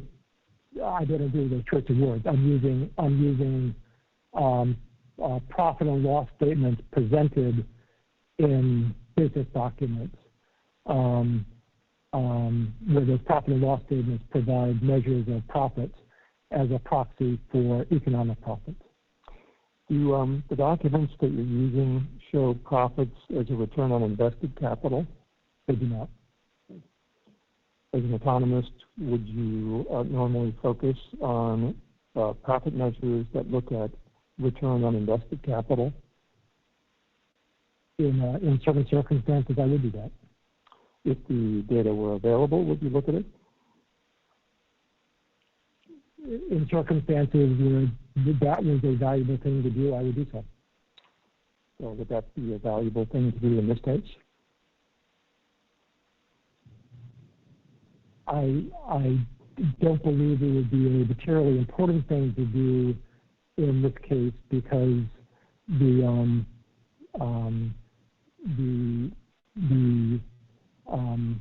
evidence here is that there has not been, with regard to the App Store itself, substantial investment aside from what was made early on. I'm not saying none, but the profit and loss statements and the business records, to provide some indication of the operation of the business.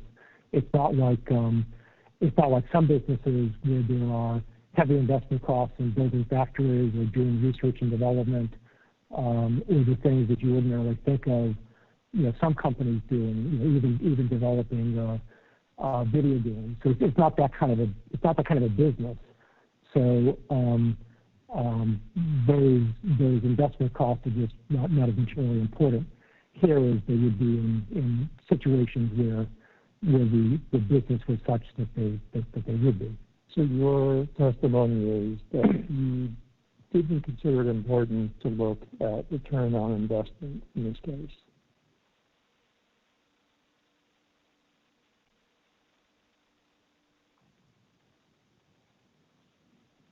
That is correct. Now, you would agree, wouldn't you, that one problem for an economist using accounting data about profit margins arises when a company sells several related goods and services that share common or joint costs? I do. And you've written that accounting complications result when considering pricing strategies designed to maximize the sales of a group of related goods and services rather than a single product, correct? That's true. That iPhones, iPads, and iOS apps are a group of related goods and services? I do agree they're a group of related goods and services. You're familiar with the economic concept of joint costs, correct? I am. Joint costs are when a cost or investment serves several products or activities, correct? That's true. There is no meaningful economic method for allocating joint or shared costs, correct? In the case of joint and shared costs, that's correct. Mm-hmm. Economists regard allocations of joint costs as arbitrary, don't they? If there are joint costs, the allocations of these joint costs are arbitrary from an economic standpoint. Mm-hmm. Companies obviously do this, but economists do this all the time, right? Yeah, that's correct. But economists use those allocations as economically arbitrary. You agree? I do. Now, you heard Mr. Sweeney testify when he agreed that any effort to attribute the cost of developing shared technology to a particular product, use, or service would be arbitrary. Did you hear that testimony? I did. I read that testimony. Okay. And you read Mr. Sweeney's testimony that he agreed that within most parts of Epic, if someone were to point at one product or service that Epic offers and declare a precise profit margin for it, that assessment would be fundamentally flawed. You read that?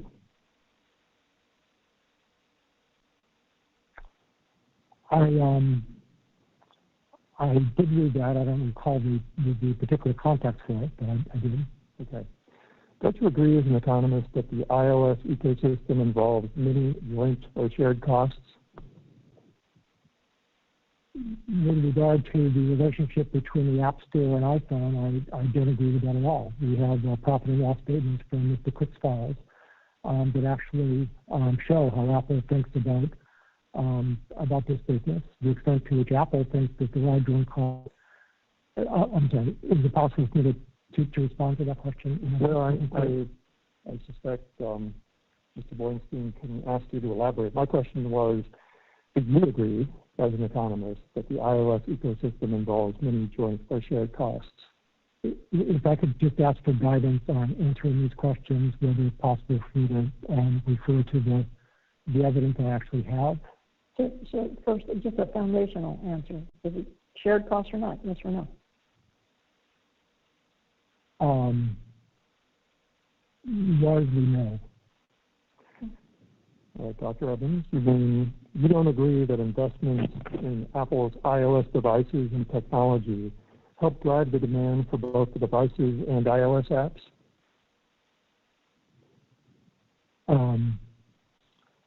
I do agree they do.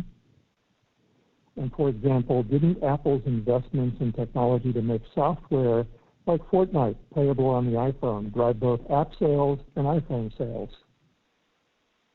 They did. Don't you agree as well that investments in the App Store serve to drive sales of iOS devices? I do. Doesn't it make sense to you as an economist to look at all iOS-related revenues and costs together rather than trying to isolate revenues and costs for individual products? No.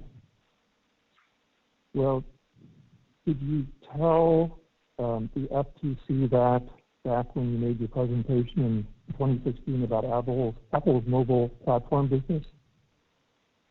If you could remind me if I could see the document. I would be in Binder 1, DX 5550. Let me find it as well.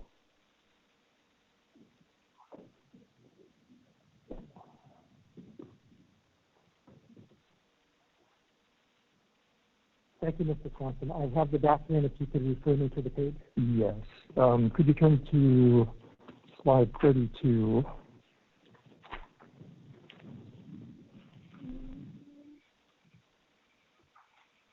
So that's the start of this segment. And we looked at this before, so this was the presentation that you made, or at least submitted to the FTC, entitled Economic Analysis of Apple's App Store Business, right? I see it. Yeah.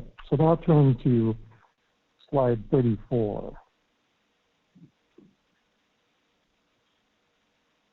Now, there does appear to be a tackle line cut off at the bottom. This is how the document was produced to us. So if there's an issue on this, we'd ask you, Dr. Evans, to check your files again and produce a clear version. But at any rate, we can work with this slide. In the presentation that you made to the FTC, you looked at overall iOS-related revenue, including from device sales and the App Store, correct? That's correct. And you said here that Apple earns a small portion of iOS-related revenue from the App Store, right?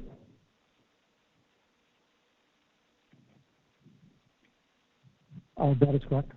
And by iOS-related revenue, you meant App Store revenue and iOS device revenue together, correct?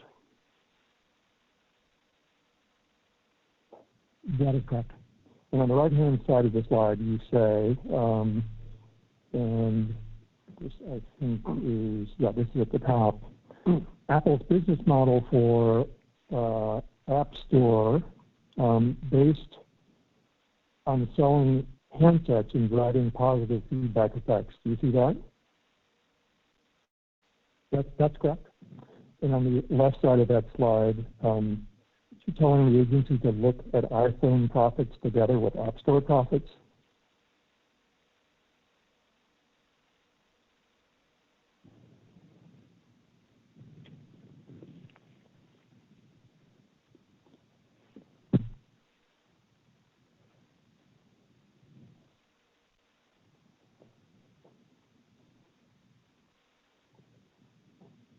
So I'm not.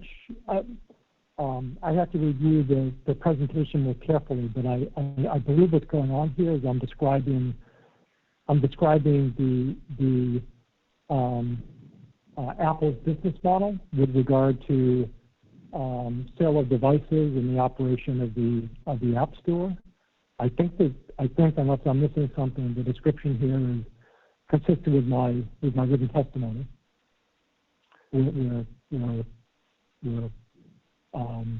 I've been very clear that the App Store and apps are highly related to the sale of iPhones. Why aren't you telling the FTC here that the App Store generates a relatively small percent of Apple's total iOS-related revenues, but the thing for the agency to focus on is that Apple's business model is to drive the sale of iPhones, and the agency should look at iPhone profits as well as App Store profits. That's a fair read for this.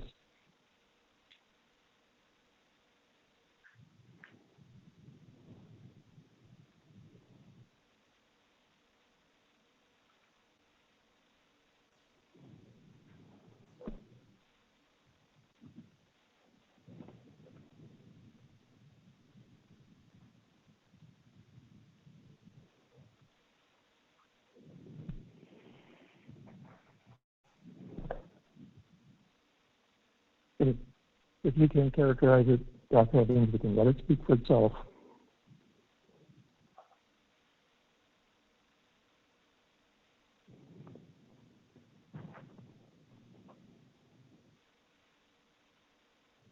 So the statement in the heading of the slide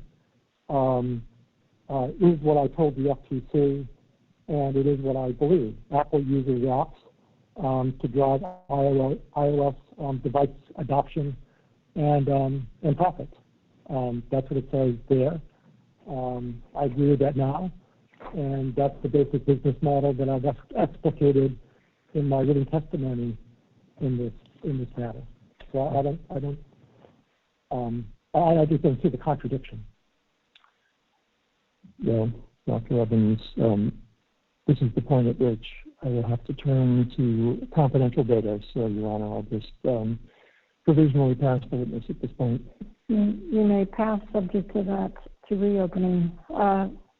Redirect. May I just have a quick water break? You may.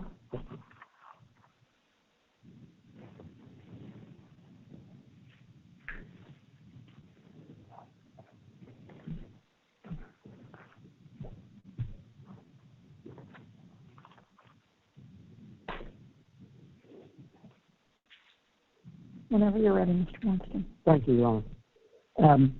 Dr. Evans, let me begin with a few instances in which Mr. Swanson showed you some material from your deposition in an effort to impeach your testimony here today.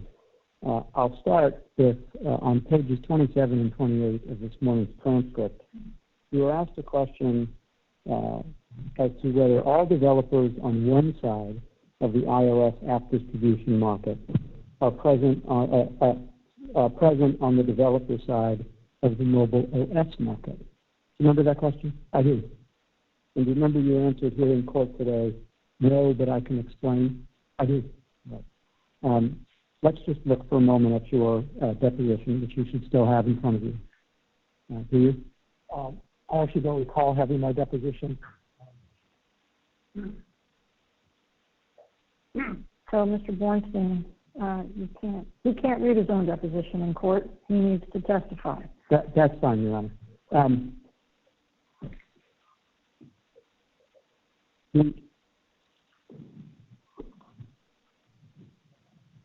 Mr. Swanson then read to you a portion of your deposition in which you answered that very same question. In principle, yes. Do you recall that? I do. Right. Can you please give the explanation that you offered to Mr. Swanson that he didn't let you give? Well, the form is objectionable. We just need the answer. Can you tell us what the answer is? This is redirect, so now you can explain. Yes. So in the smartphone OS market, and just narrowing it down to developers and users who are involved with iOS apps, the developer at that point in time has created an app. Consumers have an iPhone, they're interested in getting apps. That's a point in time. Over time, at various points, those developers are likely to want to distribute those apps. So they probably are distributing in the iOS distribution market, as long as they're still in business after creating the app. And iOS consumers, over time, at various points, are interested in getting apps, not all at the same point in time. So it's the same kind of consumers, and they're likely to be participating in both markets. But there's nothing that guarantees that they're going to be. I mean, it could be that there's many there's some iOS users who don't use apps very much, and therefore, at some point in time, they actually may not be interested in iOS app distribution services. Well, Dr. Evans, let's take this outside of the iOS universe and talk about Windows. Okay. Are all developers on one side of the Windows OS platform also on the developer side of, say, the Steam platform? No. And why is that? So there's a whole bunch of developers who are not game developers, and therefore Steam is irrelevant. And there are many other app stores that they could turn to, including in the case of games, direct distribution. And so if there were, counterfactually, multiple app stores available on the iOS platform, would you have all the same developers on the iOS platform as on the App Store platform? No, of course not. So some developers would use the iOS App Store, and some would. And is there a distinction between the iOS platform and the App Store platform?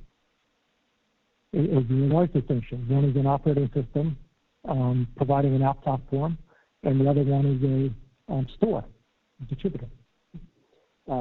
Mr. Swanson mentioned once or twice a subpoena that was served on you, and he referred to some motion practice before Magistrate Judge Hickson. Did you personally resist producing any materials that were requested by that subpoena? Not at all. Do you happen to know what the subject matter of that motion practice was?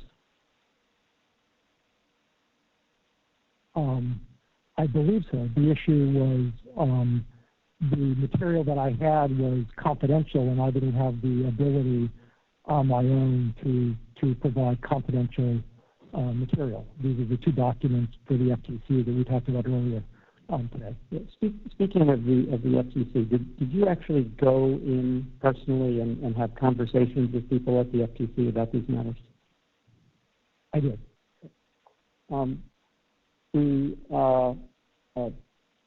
two-brand market in your written direct got discussed a few times. Can you tell the court what market you believe to be and have opined to be is the right app distribution market that the court should adopt here? It is the iOS app distribution market. I believe it should be the single brand market. And why did you have any discussion at all in your report of a two-brand market? Because the Apple's experts have raised the question on whether it's inappropriate to define a single brand market. And my response to that was it could only be a two-brand market because there's only one other operating system that could be included in the market. And if for the sake of argument, one was to define a two-brand market, I would still reach the same conclusion because the second kind of app distribution was not a relevant competitive constraint for iOS app distribution. But the economics here leads you to conclude that the proper market is in fact what? The iOS app distribution market. Do you recall some questions from Mr. Swanson about substitution among different types of apps? Yes. He referred to, I think, a zombie game and a graphing calculator, for example. I do recall that. Okay. Can we call up slide 7 from yesterday's presentation, please?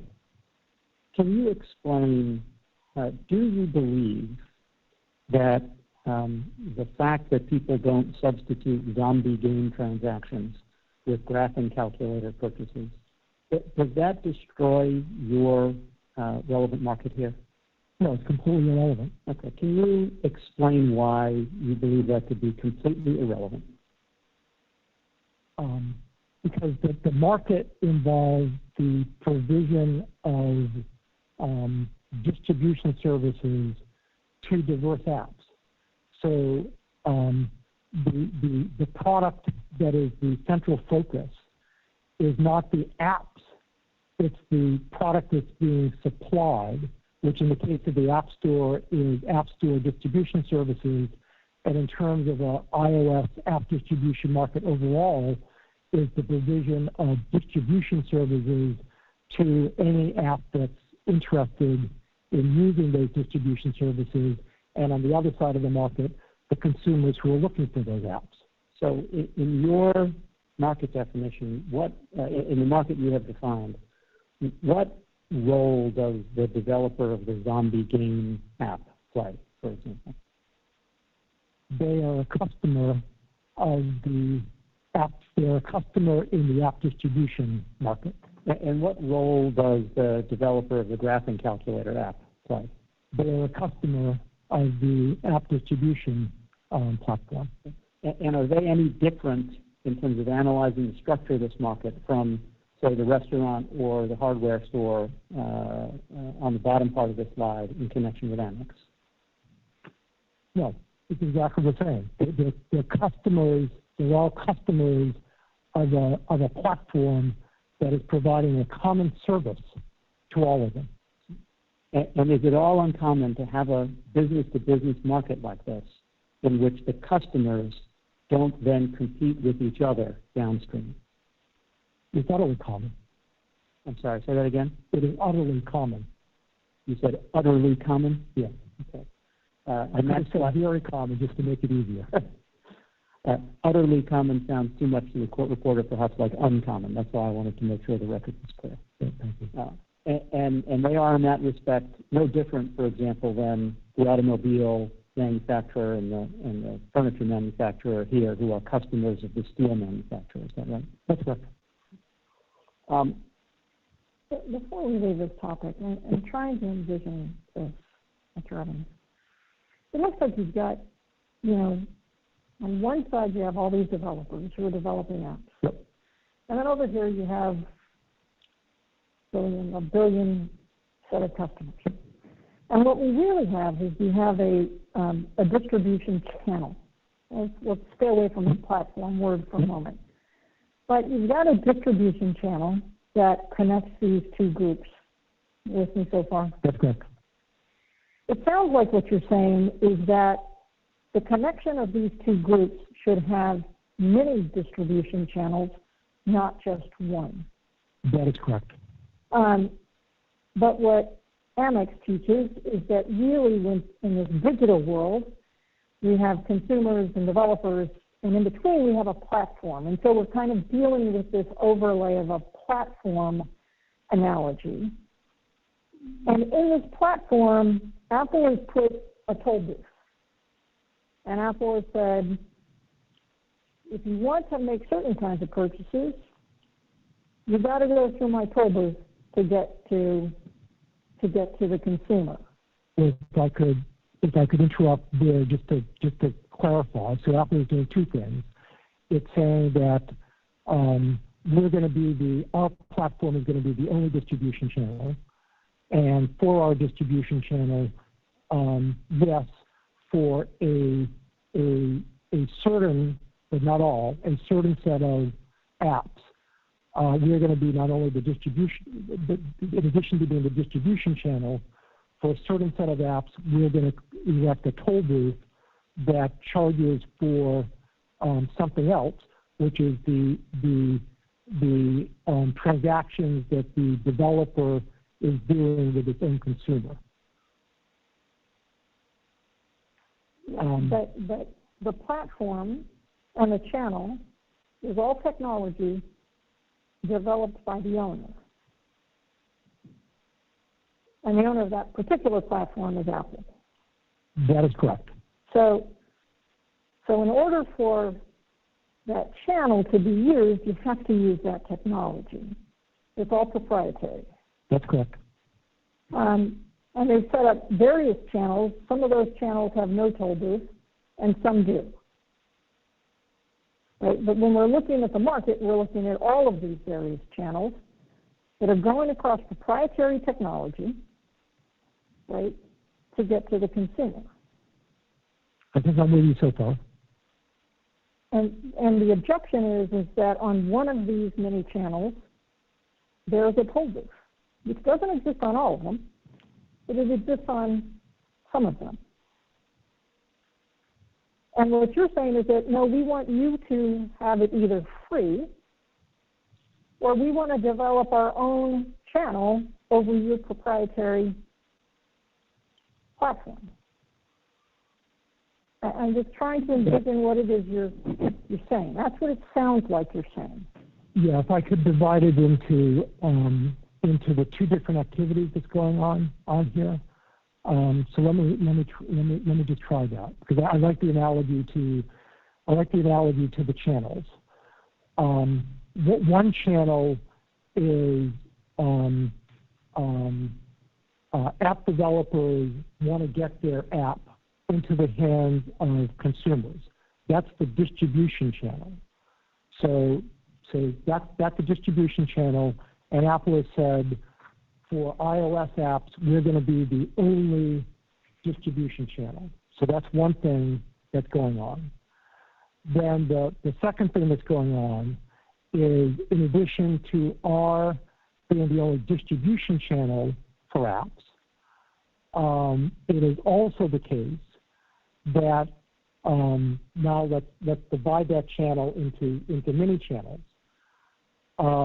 for something else, which are the transactions that the customer who now has an app engages in with the developer whose app they have, that Apple is going to set up a toll booth for those particular transactions, where that channel within a channel are now the digital content apps. So that's how I picture what you just said. Okay, that time was on you, Mr. Weinstein. Go ahead. Thank you. Let me move to what may be a related set of questions. You got some questions from Mr. Swanson this morning about whether an Uber driver could choose to use her own payment solution rather than one provided by Uber. Do you recall that? I do. And I think the implication was that was supposed to be an analogy to the App Store and in-app payment. Do you agree with that? Okay. Let me give you a somewhat expanded hypothetical. Suppose the Uber driver and the rider hit it off, and they arrange that in the future that driver is going to continue to give that rider, rides, and they exchange phone numbers, and they set a regular schedule. Would Uber require the driver in that circumstance to continue to use its payment solution for those future rides that they'd arranged themselves? No. Which one do you think is a better analogy to in-app payment, mine or Mr. Swanson's? I use. Can you explain why?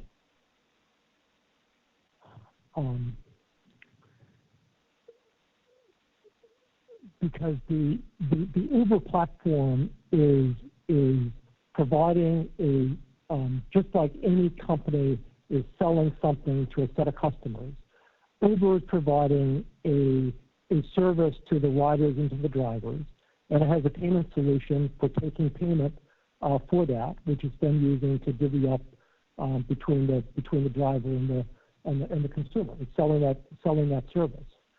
What you've described is something that's occurring later. It's not part of that platform. It's not part of that particular service. It's something that is happening separately between the Uber driver and between the driver and the consumer. So let's take those principles that you just articulated and move them from the Uber context into the App Store context. Can you do that transposition for us? Yes, in the App Store, in the iOS distribution context, there is the distribution process of the developer getting the app to the consumer and all the search and discovery technology and all that kind of stuff that stores generally involved in, online marketplaces and stores generally engage in. After that distribution had taken place, we have a consumer who has an app, and let's say Tinder, and we have a developer who owns that app and has a relationship with that customer. And what IAP then is then for that different thing with the transaction between the developer and its own customer has basically a toll concerning. Mr. Evans, on Fortnite, just like your Uber example, you can go to the web and get V-Bucks. You can go to Steam and get V-Bucks. Just like in the Uber example you just gave, they're not using the Uber app, right? They're not using the app itself for that subsequent transaction. That's correct. They made a phone call, they figured it out, they're going to figure out if they're going to give them a physical credit card or not. Same thing happens in Epic Games. That's true. So there's nothing about that distribution process that impacted differently given your Uber example if I transpose that to Epic. Well, it does really, and the difference is that if I have an iOS app user of Fortnite, it is theoretically possible that iOS app user could go to their PC and buy V-Bucks. I agree that is not just a possibility, but that sometimes happens. The problem here is that two things are going on, and it goes back to the discussion we had yesterday about anti-steering provisions. The iOS Fortnite user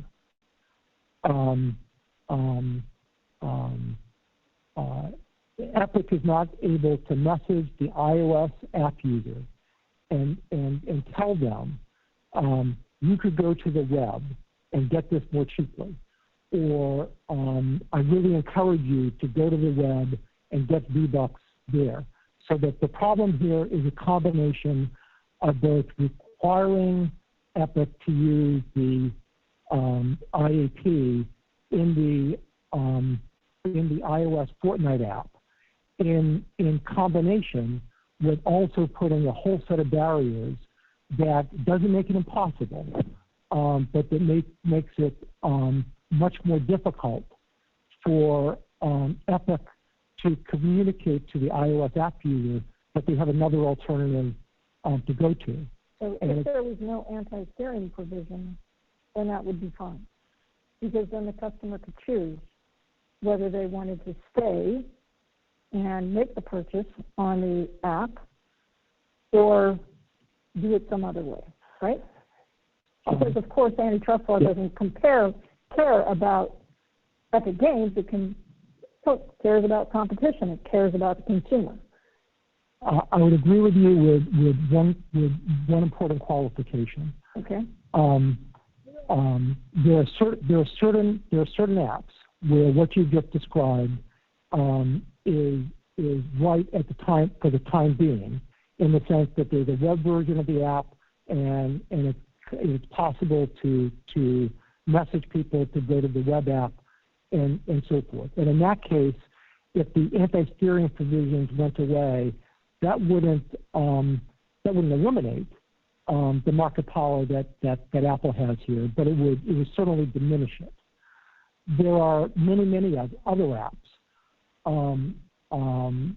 including game apps, for which it would not be much of a solution at all. So first of all, there are apps where there is no PC version, and then there are furthermore. Have you done any study on this? That is, in terms of quantification, given that most apps are free and things like that. Have you done any real analysis, or was this you're thinking about it overnight in response to my questions? No. Yeah, I've been working this area for a long time. So if you ask me whether I did a specific study in the course of this case, I have seen data in this case concerning the extent to which game apps are available on PC. So I've seen that data. Game apps about, actually this is in Professor Hitt's report. He reports that 74% of game apps, 74% of the top downloaded apps on iOS are also available on PC. But so I have seen data on that. But the other category that I was going to mention are situations where a consumer is out and about and they're interested in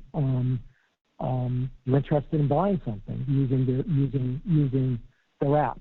So it's true that later on they could go to their PC and do that, but when they're out and about, then it is not convenient for them to do that. But being out and about, using a mobile device, or with someone who has proprietary software, for someone who invested the capital to create that software, what's so bad about that? I'm not sure I follow that. Well, if they have the opportunity, if they want to wait, if they're the kind of person who's judicious with their money and they want to wait till they get home, they can wait. But if they want convenience, isn't that a fine option for the consumer? And in fact, isn't it a fine option for both parties? That is, the developer and the owner of the software. I think in a lot of cases it's not a good option, because as I testified yesterday and as I go through in my written testimony, while I take the point that there are circumstances where using an app on a PC and moving back and forth between the smartphone and PC, that is an option for people. By and large, in the world we live in now, where it is smartphone-based and app-based, for much of what people do, I don't believe that's really a realistic option. It's not no option. So I don't want to go so far as to say that it's not an option at all. But I am saying that in terms of the world we live in now, it's not a great option, and it's not a great source of substitution available to smartphone, to iOS users and iOS app developers. Thank you. Let's move to a different subject. You had some questions with Mr. Swanson about whether Apple was a competitor in the field of payment solutions or payment processing. Yes. Shifted between the two. Can you call up slide 37, please? Can you explain whether Apple would be a competitor for payment solutions in the but-for world that you have used to analyze the IAP restriction here? I believe it would be. In the absence of the IAP requirement, Apple has. I haven't denigrated Apple's payment solution. I mean, for some developers, it's a great solution. I assume that in the but-for world, Apple has the ability to compete on the merits, offer its own payment solution, and would do so in competition with the payment solutions that developers can create themselves or get from on a turnkey basis. So you said on a what kind of basis? Turnkey. Turnkey? Yeah. There were a number of questions about when Apple, in your view, acquired market power in certain markets. Do you recall those? I do. Is it unusual in antitrust economics for conduct that is engaged in by a firm without market power to be treated differently from conduct that is engaged in by a firm that does have market power?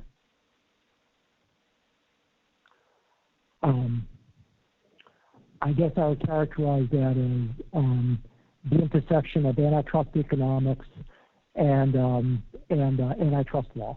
All right. Well, let me not have you venture into law. I prefer not. Good. I'm sure the judge would prefer not as well. Well, I just stopped him. But to that end, let me ask you a question, because I fear that did happen on cross-exam. You were asked a question about whether Apple's choices when it got to 2010 were either to stop licensing or to license to everyone. Do you recall that question? I do. Objection. Your Honor, the question was about competitive options, not unadorned with choices. You can recross. Do you and can you offer a legal opinion on that question as to what Apple's permissible antitrust choices were at that point in time? I can't and shouldn't offer a legal opinion. And is that what you were doing here today? Offering a legal opinion? I hope not. You were also asked some questions about whether output had grown in app distribution. Do you remember that? I do. And you had a bit of a discussion about whether or not there was a precise definition of output that was being used. Do you recall that? I do. Is it possible as an economist to look at the trajectory by which a particular market has grown and form a definitive view just on that basis as to whether or not there has been anti-competitive effects in that market? Of course not.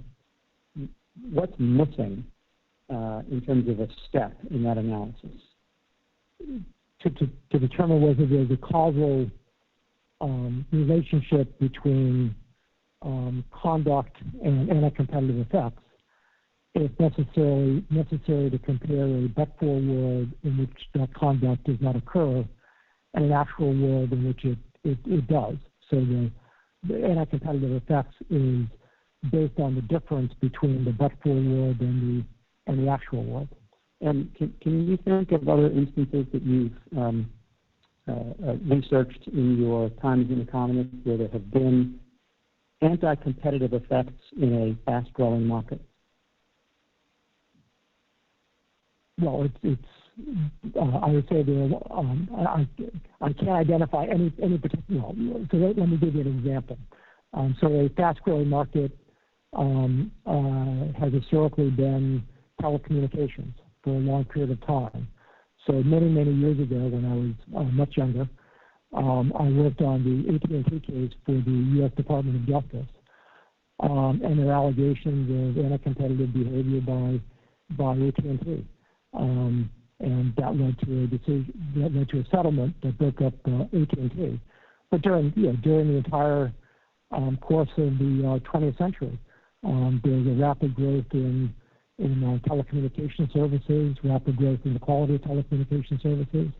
But that doesn't mean that there couldn't be anti-competitive conduct, nor does it mean that the world wouldn't be even better once that anti-competitive conduct is eliminated.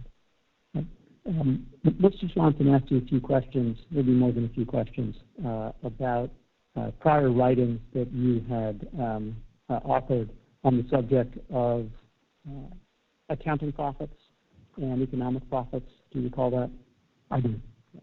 And Mr. Swanson read you a few sentences from things that you had written, correct? He did. And you said to him at one point that the sentences a particular sentence he had read you did not reflect your general view as had been expressed in your writings on the relevance of accounting profits to economic profits. Do you remember that? I do. Can you explain what you meant when you said that the sentence that Mr. Swanson had tucked out of your writings did not reflect your general view?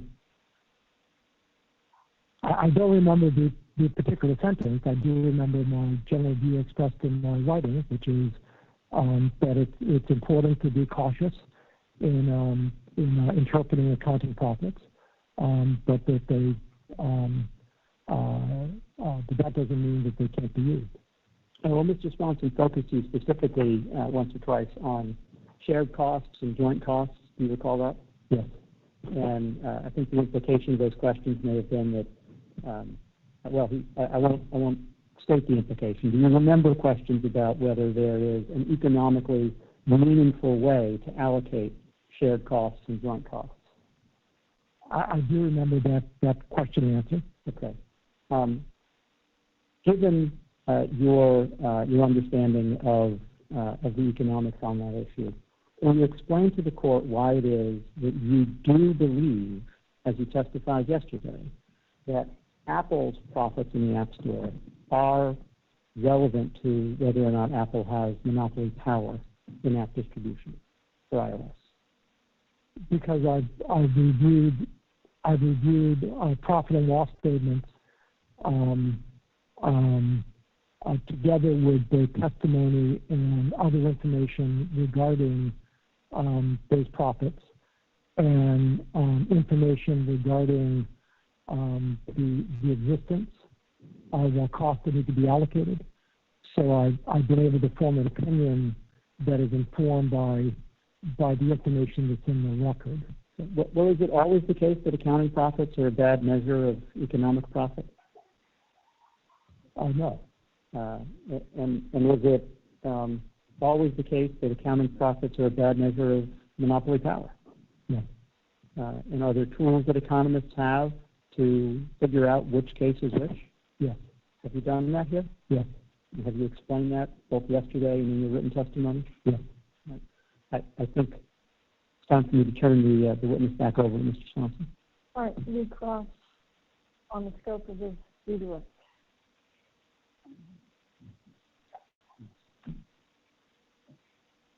I'll be brief. Dr. Evans, you said that Epic is not able to message iOS app users to buy on the web. First of all, do you believe Epic has any desire to convey to its customers generally that they can make buys on other than an impulse basis?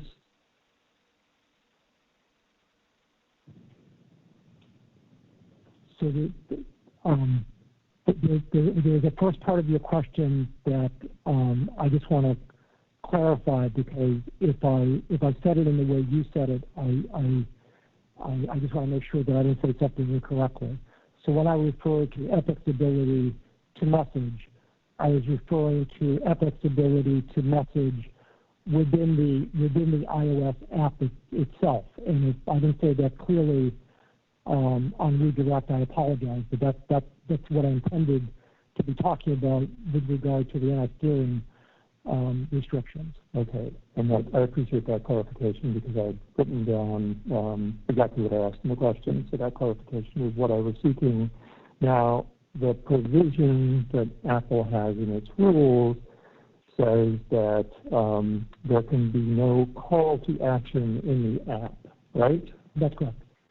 And it also says there can be no link in the app, That's right? correct. And it says there can't be a button in the app. That's correct. Now, do you think that a platform owner should be required as a matter of competitive activity to advertise the options that are available to the consumer in its own store? You do. I didn't say anything. That was me. I was just objecting to the legal conclusion requested. No, I'm not taking it for a legal conclusion. You can answer. It depends upon the context. In the particular case here, the anti-steering provisions I'm viewing as facilitating practices. So they're preventing a way to bypass a tie that I view as anti-competitive. There could be other situations in which what you've described is perfectly innocuous. But in the context here, it's in my view not innocuous at all. It's tied up intimately with the conduct that we're focused on here. You agree that Epic, if it chose to, could take out an ad in the Wall Street Journal to say, buy V-Bucks on our website, right? I do. Epic could buy time on radio, television, internet advertising to convey that message if it desired to do so, correct? I do. And you understand that Epic has only relatively recently made web purchases available, don't you? I do. Why do you think Epic didn't do that earlier? Your Honor, call for speculation. I don't know. Do you have any economic insight into why Epic didn't make its V-Bucks available on the web early in time? I don't. Your Honor, that's what I've got, subject to the... Okay. Anything on those questions, Mr. Bornstein? Nothing on those questions, Your Honor. All right. At this point, the court will seal the courtroom. Let's see. Mr. Rifkin, you may remain. If I can have the press leave the courtroom, please, Ms. Atkins. You have been added to the waiting room. You cannot talk or listen until the host admits you to the meeting.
giving a fuck. I don't fall in love cause I end up getting fucked. And the scar's too deep, so I ran all out of trust. And you say you ride or die, yeah. So what happened to us? I just kept on getting hurt, so I stopped giving a fuck. You was fucking with my head, now I'm crying in the Benz. I'll be better off alone cause I push it with my friends. Every time I get a bag, I just blow it on the chems. Cause the gas ain't free, yeah, I still gotta spend. You say you killed for me, now I know it's just a lie. You gon' fuck up on my whip cause you not no ride or die. I need some real homies, niggas that gon' keep me on my grind. It's hard for me to open up, fuck, I really don't know why. And the drug is not me, but it keeps me on my shit. Got the ADHD, put an Addy in my lip. Shawty wanna link with us, send the Addy in the zip. And she curved me in the...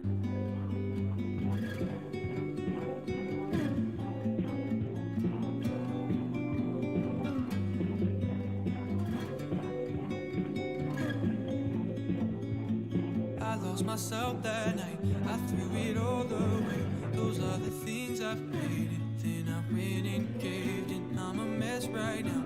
My heart is in two places, half is back at home. The other's off and racing. I've been running and running and running and running away. I know they'll catch me running and running and running two opposite ways. I can't let my past catch me now, me now. I can't let my past drag me down, me down. I lost myself that night, I threw it all away. Recall my mother's words, but it was far too late. I feel the burden now, it's weighing down my soul. And I can't catch my breath, cause these demons follow. I've been running and running and running and running away. I know they'll catch me running and running and running two opposite ways. I can't let my past catch me now, me now. I can't let my past drag me down, me down. I can't let my past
stress all the time, I've been making my worst mistakes of my life. Still been searching for purpose. I don't know why all this pain finally surfaced. Stressed out my mind, made mistakes, but I'm learning. And I've been making all of the worst mistakes of my life. Mistakes of my life. Try so hard to keep it together. I'm running for cover, but that don't suffice.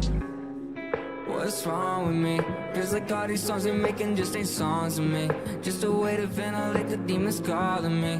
Just a way to keep me sane so they won't bother me. And I'm sorry I don't answer when you call me. I know you've been worried. Really nothing against you, just the way that I am.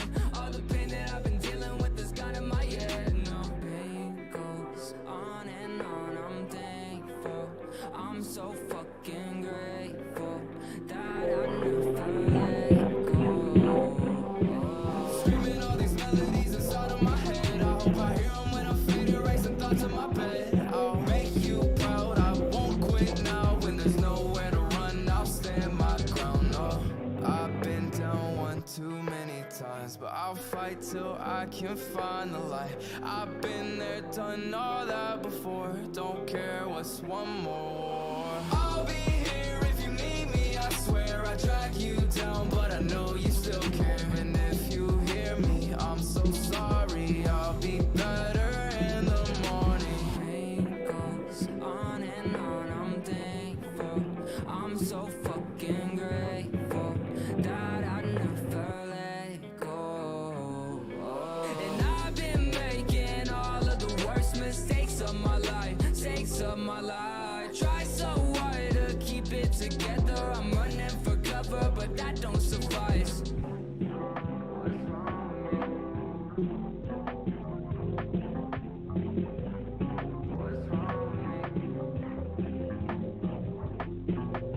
Pain goes on and on. I'm thankful.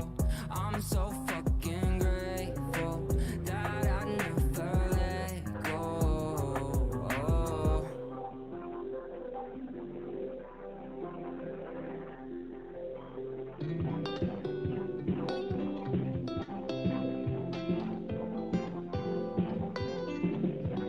Pour up for a good time. Corona, get that good vibe. Drinking. And I hold my breath, hey, so I hold my breath.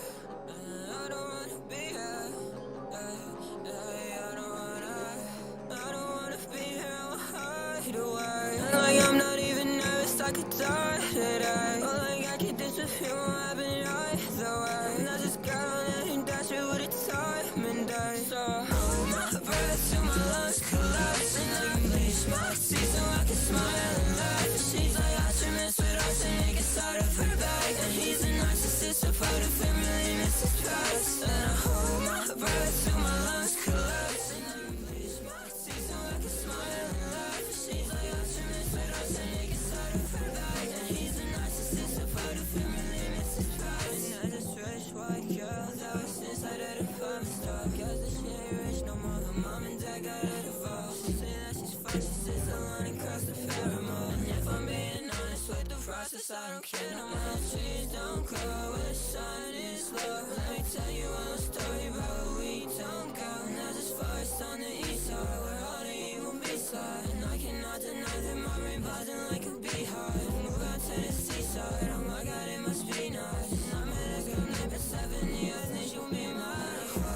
living the life when I'm battling pain and my demons at night. Trying to find a new outlet, the devil pouncing, I hear him howling. My vision cloud dim, and I tried to escape, but there ain't no way. Try to be strong when I deal with the pain, yeah. But I'm ditching the coffin, so my family has options. Gonna work till I'm dead, so that they get the best. Don't wanna set up a bad example, cause kids looking up can't leave in shambles. Can't make them think plugging out's okay, so fuck suicide, I'm here to stay. Try to free my mind, I don't know what's right. Wasting all my time, trying to find a light. Try to free my mind, I don't know what's right. Wasting all my time, trying to find a light. I'll be out of running, I'll be running from myself now. Gunning demons down, find my way out of the cell now.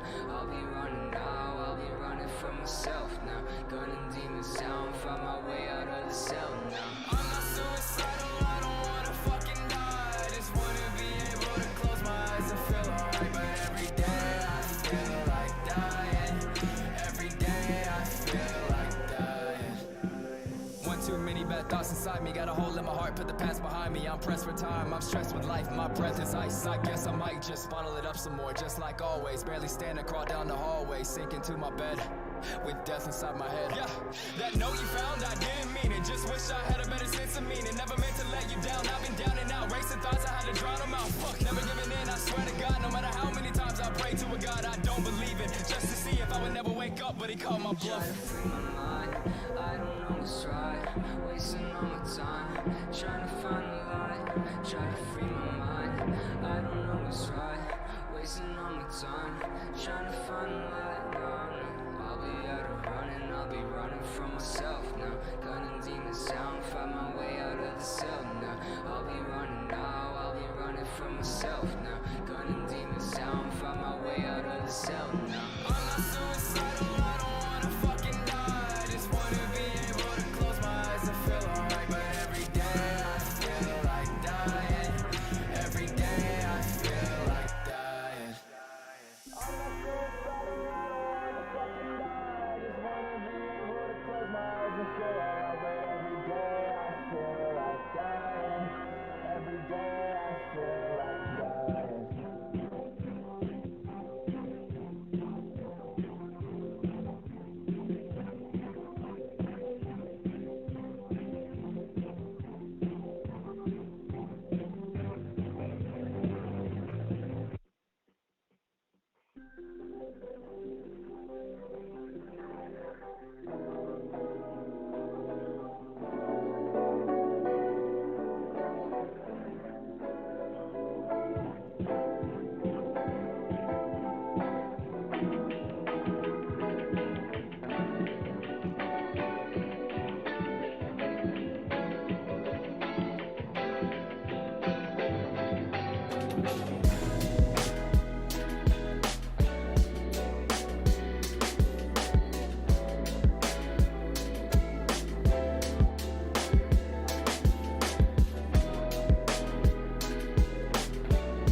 make some lemonade. I'm so hurt every day, I'm just swallowing through the pain. And I keep myself in slow by zero time for the face. If you comment on my friends and get a fire on my face, and you know I ain't remember still the one I serenade. I've been way too fucking blurry, I got hit by Novocaine. Cherry red on my shirt, I took a short to the face, but I always keep it moving, so just get out of my way. Get out of my way, I'm in a bad mood. I still fight this, walk away if I have to. I fucking miss school, hide away in the bathroom like this. Fuck you, just two girls and tattoos. Like I told you, yeah, I always keep it moving. And I love to hear you talk, oh yeah, your voice is kinda sweet.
I just wanna wake up and feel weightless. Most of the time I hate this. Post up all the time with a fake grin, and inside it's raining. I can't seem to find a raise. Peek through the dark, see better days. I know it's coming, just don't know when. Wondering when I'll laugh again and really fucking mean it. Straight to the depths, I fucking seen it. Hell and back, that's where I've been. I tell them that with a pad and pen. These days I stay low. Tell me where's my raincoat. Gotta face the day like usual. These demons, yeah, I'm used to them. Won't let them get used to me. Wish I was how I used to be. So so optimistic. Never took a moment to stop and listen. I wish for time back.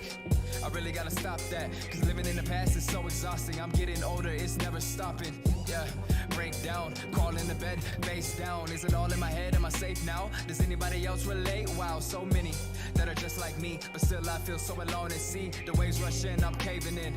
I just wanna fucking breathe. Can anybody out there hear me? Is anybody out there near me? I don't wanna wake up scared.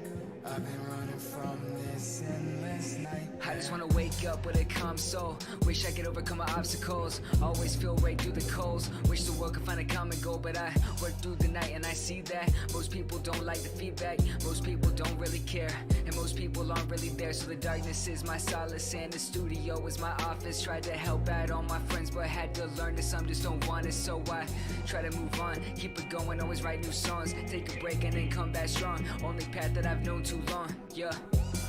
Can anybody out there hear me? Is anybody out there near me? I don't wanna wake up scared. I've been running from this endless nightmare. Can anybody out there hear me? Is anybody out there near me? I don't wanna wake up scared. I've been running from this endless nightmare.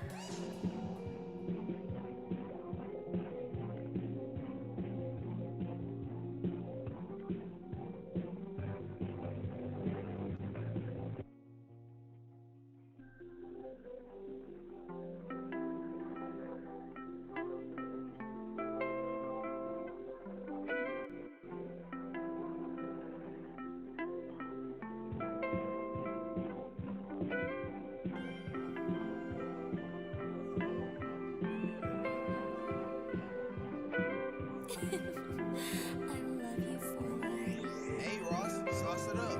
Wait, is it It's okay. You tell me that you love me, but I know it's fake. You're making promises that I can't even take. You know you broke my heart, but that don't cut your case. I fell in love with you, but my love's okay. You tell me that you love me, but I know it's fake. You're making promises that I can't even take. You know you broke my heart, but that don't cut your case. I fell in love with you, but my love wasn't fake. I had emotions, I don't wanna see your face now. You asked if I'll be okay, but I can say how. I'm taking all the drugs I have, not looking back now. And now I'm standing front and sad and watch me take a bow. Sabes que yo quiero vos, llúviame con tu amor. Sueño de ti como no, please toma mi corazón. Tú me rompiste, yo no, pastillitas como yo. Mis noticias no importó, mi relación abortó. I'm addicted, I'm confused, yeah, I'm so broken. But that bitch, she broke my heart, her love is potent. I'm so tired of her, no, I'm so tired of her. So trying to get her on my mind, but she's so focused. I feel anxious, girl, you're making me impatient. Hope we make it, gotta hope we make it. She gon' take it, my drug, she gon' take them. With this person, I need to face it. You tell me that you love me, but I know it's fake. You're making promises that I can't even take. You know you broke my heart, but that don't cut your case. I fell in love with you, but my love's okay. You tell me that you love me, but I... If done, can you open those doors, let them back in? Sir, you're excused. Thank you very much, Ron. You want to have the public back in and the attorney.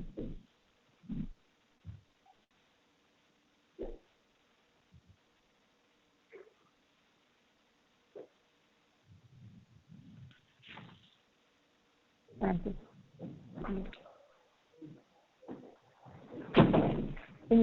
Can you let me know when they're back in, Francis?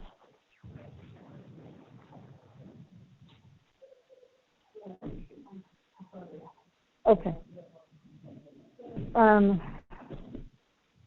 For those coming into the courtroom and for the public and media, the court did ask a series of questions which I do not believe warrant sealing.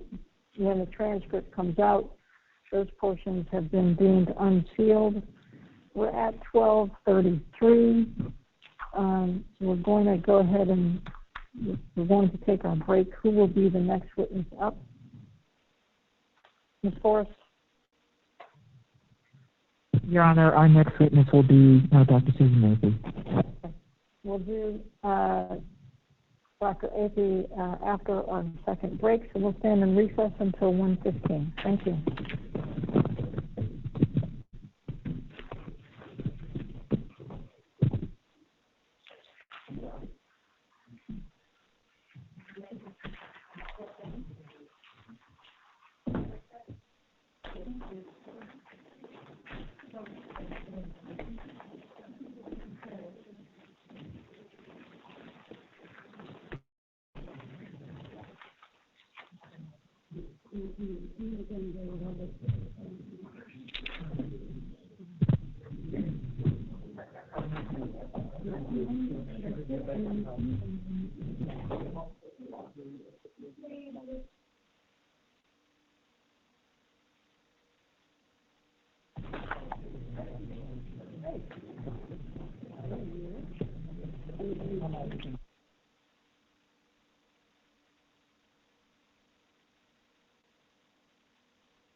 Pour up for a good time, Corona, get that good vibe. Drinking till the sunrise, just like we used to do.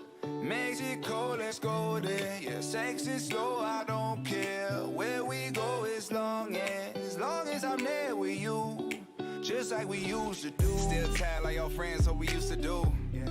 I say the feeling's mutual. Distance between us dissolves when I fly over. Pull up, shotgun, sitting wide open. Hop in, tell me how your life been. Used to talk every day till the night's end. Been a year now, I'ma need the whole school. You thriving, update me on them goals too. Yeah, I could listen to you forever. Filling up a few of them strong, never let them take us anywhere they plan to. Don't jump the gun, but when we sippin' something, you already know what's up. Lean back, I'll take you where we used to go.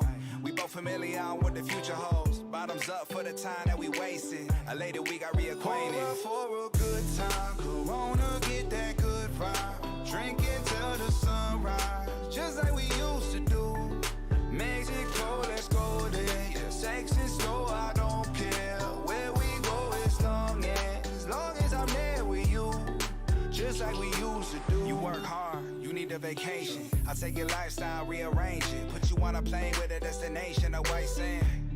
All this funded off a mic stand. My right hand, I'm catering to your life. From the room, see the waves at the shoreline. Skin tan, you blend it with the locals. Burn bread on you, something we could toast to.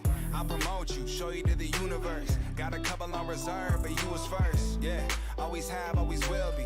You're the only one who gotta know the real me. So lean back, I'll take you where we used to go. From the clouds, you can view the coast. I feel the same for you, I don't even gotta say shit. Later we got reacquainted. Pour up for a good time, Corona, get that good vibe. Drinking till the sunrise, just like we used to do. Mexico, let's go there. Yeah, sex is slow, I don't care. Where we go as long as I'm there with you. Just like we used to do. Usually I put it down and withdraw. You always getting a round of applause. Standing ovation, give me an encore. Yeah, I need an encore. Tell me that you coming home with me. Love it when you fitting close to me. Showing you how it's supposed to be. I know you know it's me. Pour up for a good time, Corona, get that good vibe. Drinking till the sunrise, just like we used to do. Mexico, let's go there. Yeah, sex is slow, I don't care. Where we go as long as I'm there with you. Just like we used to do.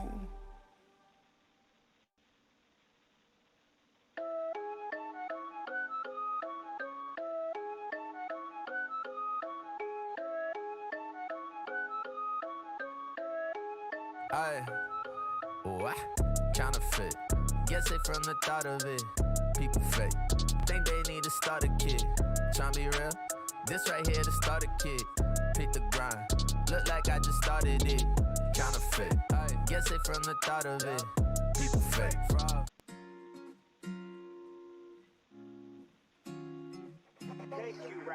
Careful, just be careful. I know I've been acting reckless. I'm a handful. I got a lot of people around me trying to cancel. And I got my shorty stressed out. She a damsel. But I know you see me ballin', ballin'. And the cookies keep on calling, calling. You could really see him talking, talking. It's like every time I walk in.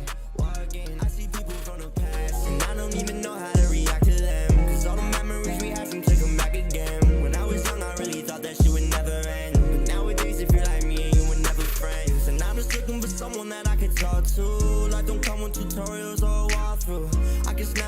anytime that I want to. Even though you don't got me, just know I got you. Came up from the basement, almost made it to the top, then we hit the pavement. Time was ticking on the clock and I tried to save it, but you wouldn't let it stop, guess I gotta face it, yeah.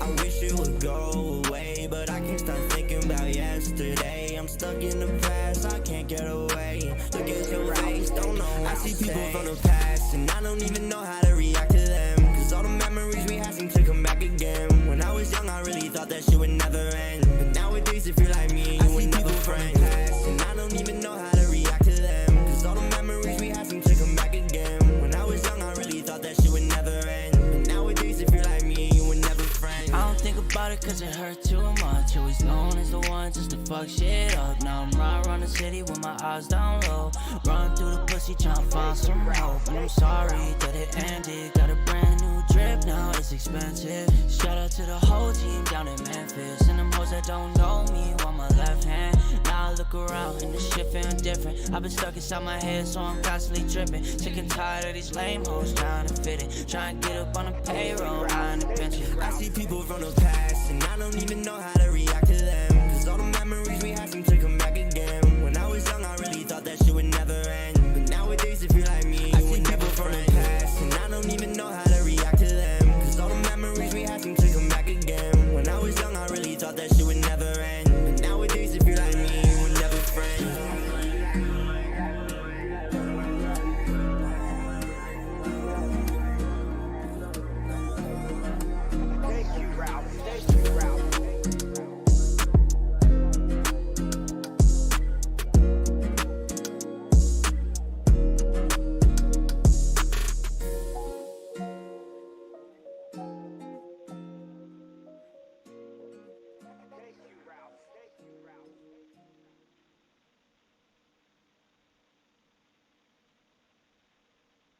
Kim J with the heat.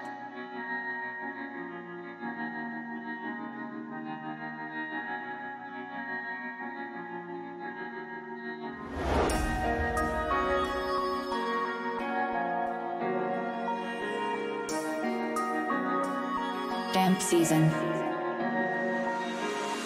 Pulling up, I got my boys in the backseat, running with the bands, got a pack in the trunk right now. College girls and they all down to rally. Say she from the hills, but she live inside the valley. How? Catch a band when I come around. 45 in my car when she tie me down. 50 bands on the belt like I'm Pacquiao. I got people in my city trying to track me down. Always sunny when I pull up in and jag. All this money really got me in my bag, like pulling up, I make them pretty bitches sad. I'm not sorry if I make a nigga mad, like wow, I could really treat a bitch right. Diamonds on my wrist, like I'm ready for a fist fight. Tryna double down, give a fuck about your insight. Flyer than a plane, but I run it like a missed flight, damn. I might pull up in the Benz, I might pull up to the scene if you really tryna act right. Like I'm living in a dream, if I pop another bean, that should probably have me hotter than a flashlight, damn. 100 bitches in a valley, got a girl, she a 10, call her Ashley. I might even marry Kate if she asks me, but I don't really want a wife right now. I don't really want a wife right now. 100 bitches in a brand new house, I'm like maybe we could work this out. Different digits in my bank account, counting hundreds like I don't know how. I don't really wanna fight right now. I don't really wanna fight right now. I don't really wanna fight right now. Heard she want me, she drinking all the Bacardi. She gone off 2 points of Molly, heard she the life of the party, ayy. I like my girls, it's like my coffee, come on over, game me sloppy, no talking, I'm about to put you in some lingerie. I ain't got time for this, I got them pissed off. Heard you got time for this, so we should link up. These diamonds on my wrist, I got them linked up. I hit the road again, just like I'm Ray Charles.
Throw banana behind me, so now they hydroplane. And everyone call me Bowser because I'm spitting flames. And I remember when everyone used to laugh at me. Now everybody keep trying to get a pass from me. Digits over bitches, don't got the time for the blasphemy. Welcome to my kingdom, yeah, you could call me your majesty. Welcome to my travesty. Shawty heard I'm famous, so she keep on chasing after me. Put her to my kiss, she like I heard you got a task for me. Said she fell in love, oh that's a motherfucking tragedy. Said don't get attached to me. If I die, I don't want nobody to dim me out. Tell my family I love them, I hope I didn't know. Bury me in some new designer and Gucci cars. So when I pull her to heaven, they'll know I'm rich as fuck. And light a candle and put some roses upon my grave. And bury me with like all my riches and diamond chains. And bury me with like 20 bitches and Novocaine. So I can still for the competition and all the pain. And light a candle and put some roses upon my grave. And bury me with like all my riches and diamond chains. And bury me with like 20 bitches and Novocaine. So I can still for the competition and all the pain.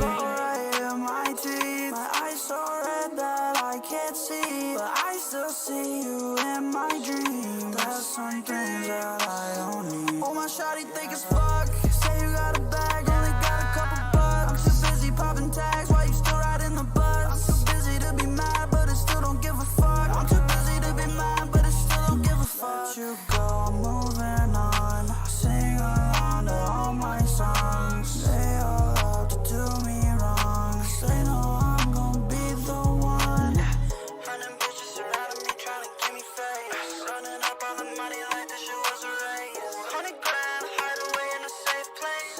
Big zeros hidden away in my bank. If I die, I don't want nobody to dim me out. Tell my family I love them, I hope I didn't know. Bury me in some new designer and Gucci cars. So when I pull her to heaven, they'll know I'm rich as fuck. And light a candle and put some roses upon my grave. And bury me with like all my riches and diamond chains. And bury me with like 20 bitches and Novocaine. So I can still for the competition and none of the pain.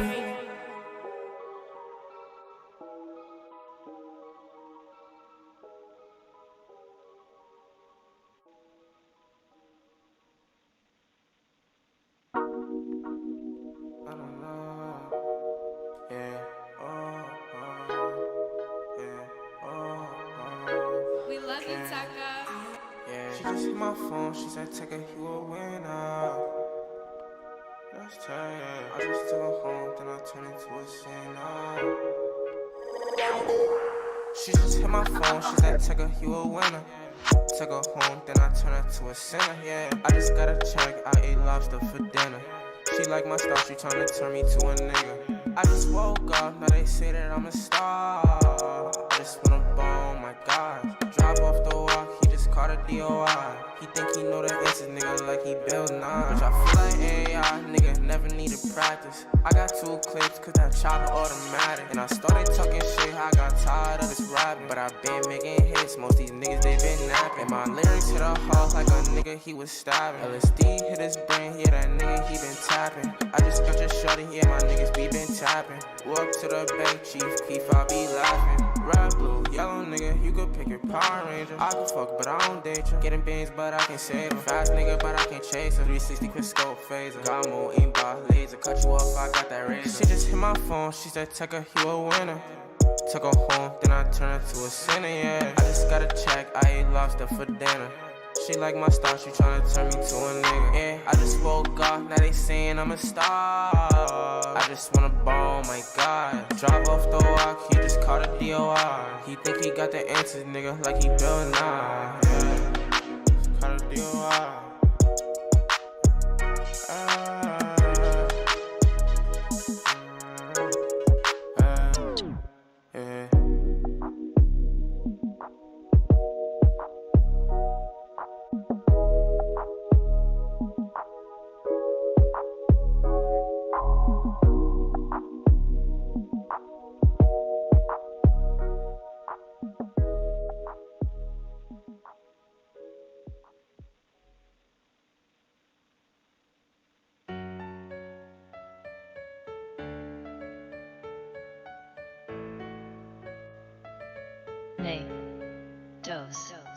picking up the pieces of the past, kinda like a puzzle by the way I put it back together. You said it's broken, I should throw it in the trash, waiting for the day that we look back and we could laugh together. Because I know, even though we're far apart, I always saw you close.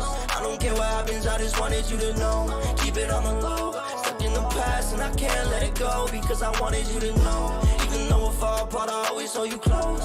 I don't care what happens, I just wanted you to know. Keep it on the low, stuck in the past and I can't let it go. Yeah, your heart is going cold. I see how you acting, you've been putting on a show. No, you're not the type to fall in love with the bars and the cars and the clothes. I fell in love with your flaws and the scars that you show. Girl, I swear you do the most. Remember what you wrote. When you're talking to your friends, you probably tell them I'm a ghost. Welcome to my pity party, my name Deb, I'll be your host. I've been popping medication, only way that I could cope. And you're the only thing I think about as soon as I'm alone. Got a lot of different problems I can deal with on my own, and I bottle them inside of me, I think I'm about to blow. For the time I had with you, the sweetest thing I ever know. Because I know, even though we're far apart, I always hold you close. I don't care what happens, I just wanted you to know. Keep it on the low, stuck in the past and I can't let it go. Because I wanted you to know, even though we're far apart, I always hold you close. I don't care what happens, I just wanted you to know. Keep it on the low, stuck in the past and I can't let it go. Yeah, your heart is going cold. Yeah, your heart is going cold. And you left me froze now, but no matter what, I'll always hold you close. Memories of you and I, something that I will forever hold close. And I just wanted you to know, even though we fall apart, I always hold you close. Yeah, the promises I made, I will keep. Forever you should know. Even though we're far apart, I always hold you close. I don't care what happens, I just wanted you to know. Keep it on the low, stuck in the past and I can't let it go. Because I wanted you to know, even though we're far apart, I always hold you close. I don't care what happens, I just wanted you to know. Keep it on the low, stuck in the past and I can't let it go. Yeah, your heart is going cold. Yeah, your heart is going cold. You've been putting on a show. Yeah, you've been putting on a show. Put it on a show.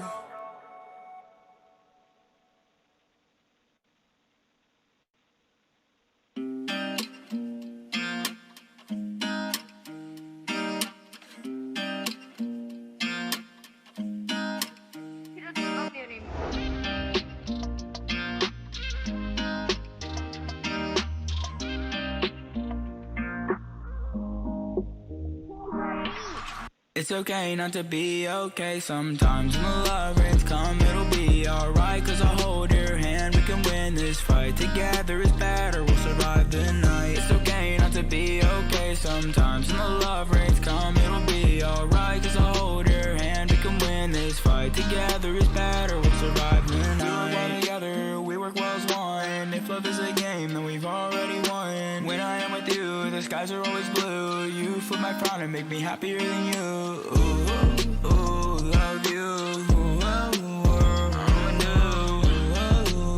Stay true for you. Yeah. And I love you, girl. It's okay not to be okay sometimes. When the love rains come, it'll be alright. Cause I'll hold your hand, we can win this fight. Together is better, we'll survive the night. It's okay not to be okay sometimes. When the love rains come, it'll be alright. Cause I'll hold your hand, we can win this fight. Together is better, we'll survive the night.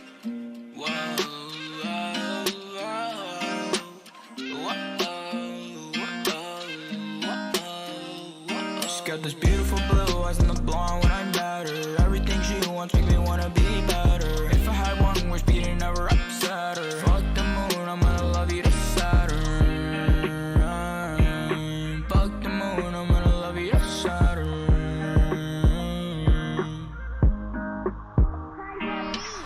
It's okay not to be okay sometimes. When the love rains come, it'll be alright. Cause I'll hold your hand, we can win this fight. Together is better, we'll survive the night. It's okay not to be okay sometimes. When the love rains come, it'll be alright. Cause I'll hold your hand, we can win this fight. Together is better, we'll survive the night.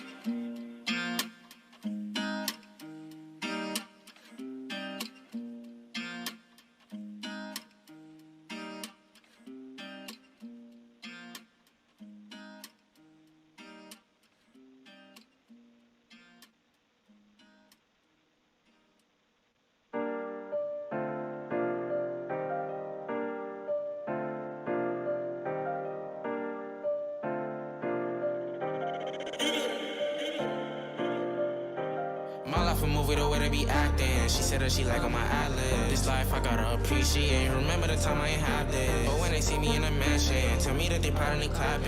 Ain't hard, I had to demonstrate. Honestly, I'm really just rapping. On our grandma got fans and they love me. On our grandma got haters, they hate me. They say that this nigga a fucking nerd. Wonder why they seeing me lately. Wonder why that bitch wanna date me. Wonder why they cannot escape me. Wonder why some goofy nigga on the internet richer than them with brace teeth. Don't fuck with you, I'm gon' fuck it up. Getting records, I fuck with my bugs. Say you want me, then you out of love. Baby girl, you out of love. Ain't that social, never join the club. Like who invite me to the club. But your sexy don't wanna try me, girl. Nah, that ain't enough. Don't fuck with you, I'm gon' fuck it up. Getting records, I fuck with my bugs. Say you want me, then you out of love. Baby girl, you out of love. Ain't that social, never join the club. Like who invite me to the club. But your sexy don't wanna try me, girl. Nah, that ain't enough. Swear, life change quick. Some niggas gotta keep that blick, can't control. If you broke, I'm born rich. If you in a situation, nigga, deal with it. Ha, bet you ain't made that clear. Nigga, see little tech on your screen and click. Rewind a few times on the floor real quick. Finesse it, nigga, I was known for this. You immature and I'm grown with it. But this young nigga work, kids soul with it. Niggas will use you, I know. Just city close when you blown shit. They gon' gossip regardless, don't care. So fuck your opinion, don't care what you hear. It's big boy, it's BB Simmons on my gas. Your bitch spitting game on me, hit from the red. Me gon' broke and got what I fed. And God, she blessed me, nigga, no luck. And I'm on my grind like some motherfucking trucks. I got the sauce, you can't touch, no. My life a movie, the way they be acting. She said that she like on my ad-lib. This life I gotta appreciate. Remember the time I ain't have this. But when they see me in a mansion, tell me that they proud and they clapping. Ain't hard, I had to demonstrate. Honestly, I'm really just rapping. On our grandma got fans and they love me. On our grandma got haters, they hate me. They say that this nigga a fucking nerd. Wonder why they seeing me lately. Wonder why that bitch wanna date me. Wonder why they cannot escape me. Wonder why some goofy nigga on the internet richer than them with brace teeth. Don't fuck with you, I'm gon' fuck it up. Getting records, I fuck with my bugs. Say you want me, then you out of love. Baby girl, you out of love. Ain't that social, never join the club. Like who invite me to the club. But your sexy don't wanna try me, girl. Nah, that ain't enough. Don't fuck with you, I'm gon' fuck it up. Getting records, I fuck with my bugs. Say you want me, then you out of love. Baby girl, you out of love. Ain't that social, never join the club. Now you who invite me to the club. But your sexy don't wanna try me, girl. Nah, that ain't enough.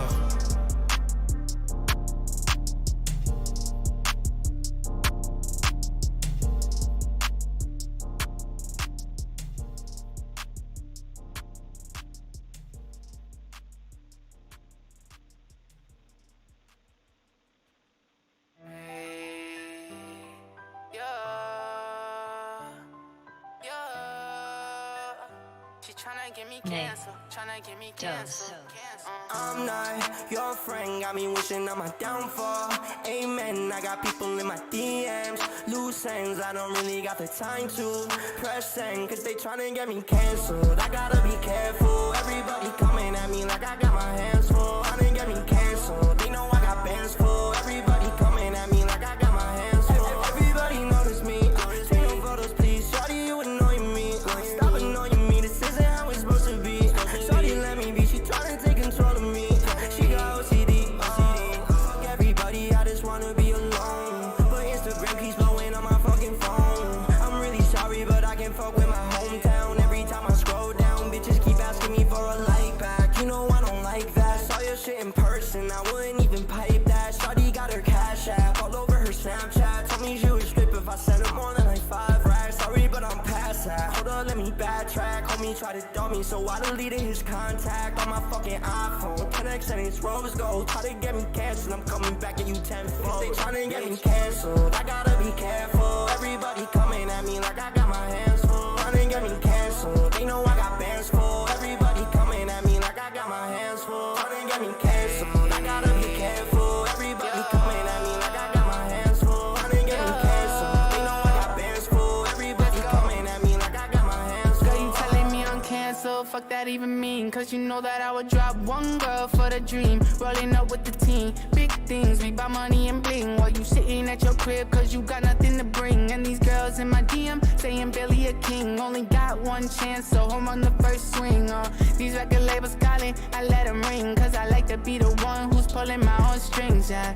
She a hater on the low, but a dancer, oh no, no. Would I date her? I don't know, might get canceled, gotta Tryna get me go. canceled, I gotta be careful. Everybody coming at me like I got my hands full. Tryna get me canceled, they know I got bands full. Everybody coming at me like I got my hands full. Canceled, I gotta be careful. Everybody coming at me like I got my hands full. Tryna get me canceled, they know I got bands full. Everybody coming at me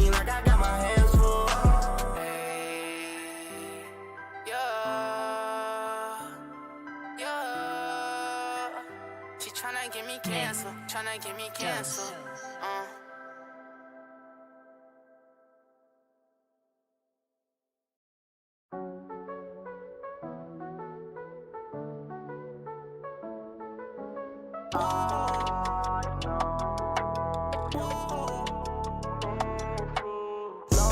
I said don't let me go. When you're around me, my heart till like metronome. Won't pick up the phone unless I know you're alone. Since you're with someone else, I guess I'll go home. I can't trust these hoes, bitches, they come and they go. When it comes to heartbreak, I'm the CEO, I'm a professional. I got some trophies to show. Holding on to a girl that I can't let go. Oh no, heartache me medical, bitches got several. They only good for the night, can't compare them to you. Shawty took on my heart and she broke it in two. Let's go back to the start, we could try something new. Why the fuck does my bed still smell like her perfume? She said I should be dead from the drugs I consume. I woke up in the morning, my corpse was exhumed. With a bitch I just met to distract me from you. Shawty probably gonna tell you that we're better as friends, but I'm in love and I don't really want the story to end. All the highs and the lows, I think I'm stuck inside the past and I can't let it go. But I know I can't trust these hoes, bitches they come and they go. When it comes to heartbreak, I'm the CEO, I'm a professional. I got some trophies to show, holding on to a girl that I can't let go. Oh no, I feel like I've been kept quiet. Even when you tell the truth, I always feel like you're lying. And I've been getting used to fucking up without trying. You've been getting used to all the shitty surprises. Excuses said so many times that I can't keep track. I can read back so many lines, but I can't keep happening. How can we ignore all the signs? It's love, we were always lacking. It's over now, I feel it's better for us both now after the this. Crushes the camel spilled out in her purse. You want attention from her, it's a gift and a curse. It's a blessing in disguise that she won't leave you out. She'll chew you up, spit you out, you won't know what you're worth. these hoes, bitches, they come and they go. When it comes to heartbreak, I'm the CEO, I'm a professional. I got some trophies to show, holding on to a girl that I can't let go. These hoes, bitches, they come and they go. When it comes to heartbreak, I'm the CEO, I'm a professional. I got some trophies to show, holding on to a girl that I can't let go. Oh no.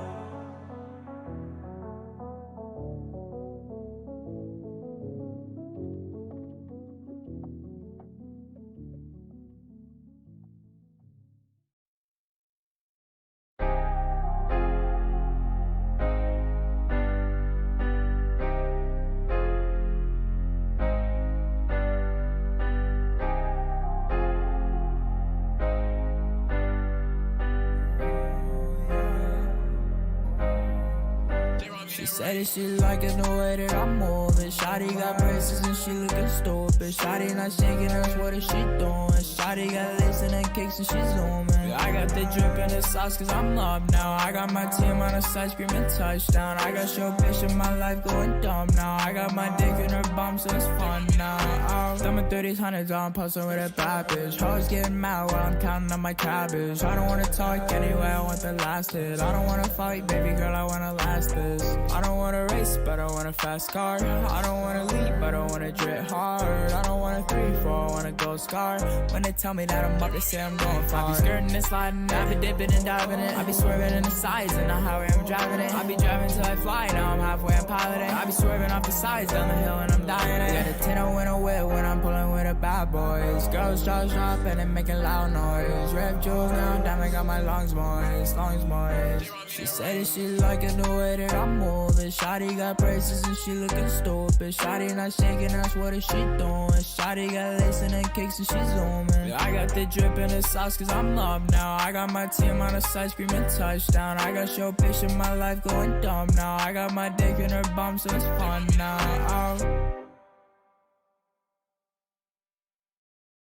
Up the pole, yeah, I'ma need some space, huh? I got a bad bitch, grab it by her waist, yeah. I got the drugs on me, strap it in my waist, yeah. I got the drugs on me, shawty, get a taste, yeah.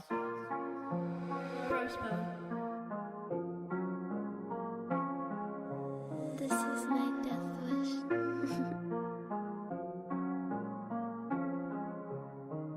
Up the pole, yeah, I'ma need some space, huh? I got a bad bitch, grab it by her waist, yeah. I got the drugs on me, strap it in my waist, yeah. I got the drugs on me, shawty, get a taste, yeah. I don't want love, no I really don't. I want a bad bitch, sucking on my big toe. I want a drop top whip, smoking big bowl. in a bag with some big Joe. I mix drugs with the beans, not no bean, bitch. I'm a rock star, skirting on the scene, bitch. I'm a young child, toting with a big stick. Catch me lacking, I'ma hit you with a chrome split. Knock a pussy right off of his feet, bitch. Is that your girl? Oh, I'm sorry, let my meat slip. I take caddies, I smoke weed, I'm a fiend, bitch. Hey, you an ugly ass whore, go get your meat fix. I don't want smoke with you, you a dumb whore. And you gon' keep on calling back like you want more. And you gon' tell me that you love me, but you is a whore. And you gon' tell me that you want me leaning on a four. Rock the pole, yeah. Rock the pole, yeah. Rock the pole, yeah. Rock the pole, yeah. The pole, yeah. Rock the pole, yeah. Rock the pole, yeah, I'ma need some space, huh? I got a bad bitch, grab it by her waist, yeah. I got the drugs on me, strap it in my waist, yeah. I got the drugs on me, shawty, get a taste.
Maserati coupe with the front windows tinted. I'ma fuck your bitch in a car that I rented. I'ma fuck your bitch, give a fuck about your ending. I'ma leave a heart in the concrete when I'm spinning. I hot in it bit like my name was Danny Phantom. I giant in it bit, turn her ass into a dancer. I fuck on it bit, make her meow just like a panther. She think that it hot, but I never gave her answers. She bumping in it bitch, I bring her home inside an Uber. We fucking on my couch, I kick her out cause I ain't know her. She pocketing your shit, she search your house just like a looter. A bitch without an ass, in my book that be a loser. She think that she the shit, hell nah bitch you fucking tweaking. I'll pop another ad, you take some pics that be my recents. You tracking all my trails, and that pussy all these semen. She call me Santa Claus cause the gifts that she receiving. She think that she be poppin', you really not. Holla, I said quit that talking, you just a thought. Oh my god, little bitch start stalking, gon' get his caught. Holla, I said quit that talking,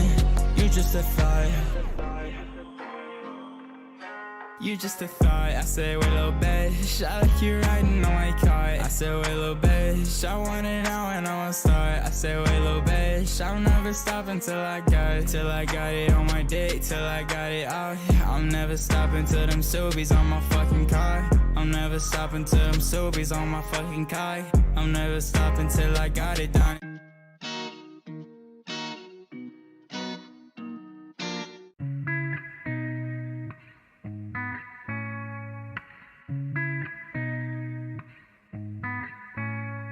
Niggas don't wanna see me turning, turning, turning, blending.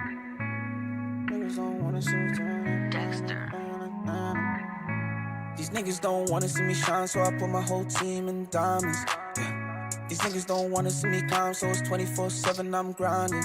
Yeah. These niggas don't wanna see me cop an AP for my wrist, perfect timing. Yeah. I'ma put my family in a brand new house like mama, I'm shining. Yeah. Wait. Whoa, cause we can pull up to your city like a pit stop. And every time I shoot this way cause I don't get blocked. And I don't fuck with little diamonds, only big rocks. And if it's peace then we gon' pull up, we can knock talk clean. But I'm still dirty, come alive at night like round 10:30. Never repeat, little bitch, you heard me. All about my numbers like bitch, I'm nerdy. Ooh, I'm coming through so fresh, I don't sneak this nigga. If it's beef, I'm at your head. Ooh, I got love for my gang, getting new money, new number, this won't even ring, yeah, yeah. I'm a Dublin city boy, if you see me in your town, best believe I'm making noise, yeah, yeah. Bitches non-stop, full court press. All my gang on go. These niggas don't wanna see me shine, so I put my whole team in diamonds. Yeah. These niggas don't wanna see me climb, so it's 24/7 I'm grinding. Yeah. These niggas don't wanna see me cop an AP for my wrist, perfect timing. Yeah. I'ma put my family in a brand new house like mama, I'm shining. Yeah, wait, whoa. Cause we can pull up to your city like a pit stop. And every time I shoot this way cause I don't get blocked. And I don't fuck with little diamonds, only big rocks. And if it's beef then we gon' pull up, we can knock talk clean. But I'm still dirty, come alive at night like round 10:30. Never repeat, little bitch, you heard me. All about my numbers like bitch, I'm nerdy. Yeah, wanna ride through my city in a drop top. You ain't happy with your team, but we cannot swap. He a bitch, so they should put him in a crop top. Must be cheating how I'm only getting headshots. I want all these diamonds, bitch, yeah. Mama, please don't cry, cause this my year. Walking through my town right now, they stare. Wanna bust it down for me, so clear. Yeah, I'ma put my city on. With a bitch who legit, cause she told me this her favorite song. Aiming for $1 million. Get my whole team rings while I'm with me. My name LeBron. Don't wanna see me shine, so I put my whole team in diamonds. Yeah. These niggas don't wanna see me climb, so it's 24/7 I'm grinding. Yeah. These niggas don't wanna see me cop an AP for my wrist, perfect timing. Yeah. I'ma put my family in a brand new house like mama, I'm shining. Yeah, wait, whoa. Cause we can pull up to your city like a pit stop. And every time I shoot this way cause I don't get blocked. And I don't fuck with little diamonds, only big rocks. And if it's beef then we gon' pull up, we can knock talk clean. But I'm still dirty, come alive at night like round 10:30. Never repeat, little bitch, you heard me. All about my numbers like bitch, I'm nerdy. Yeah.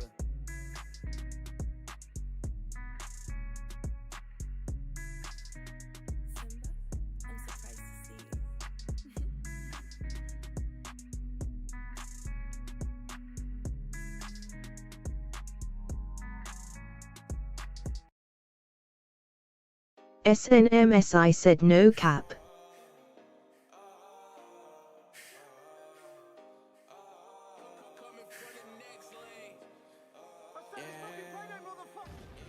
And she want a lot to load, and she want the guap, you know. Baby, I got a lot, you know. And it took a lot to glow, and it took a lot to glow, and it took a lot to glow, and it took a lot to glow.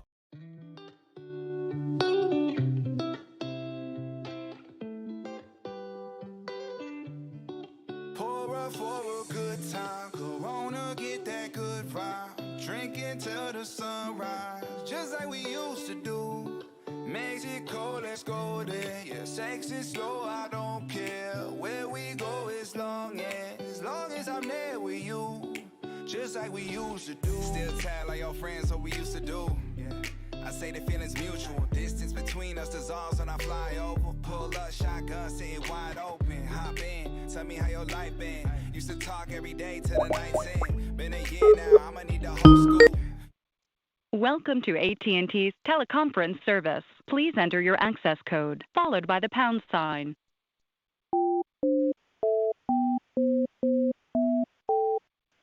To join the conference as the host, at the tone, please speak your name.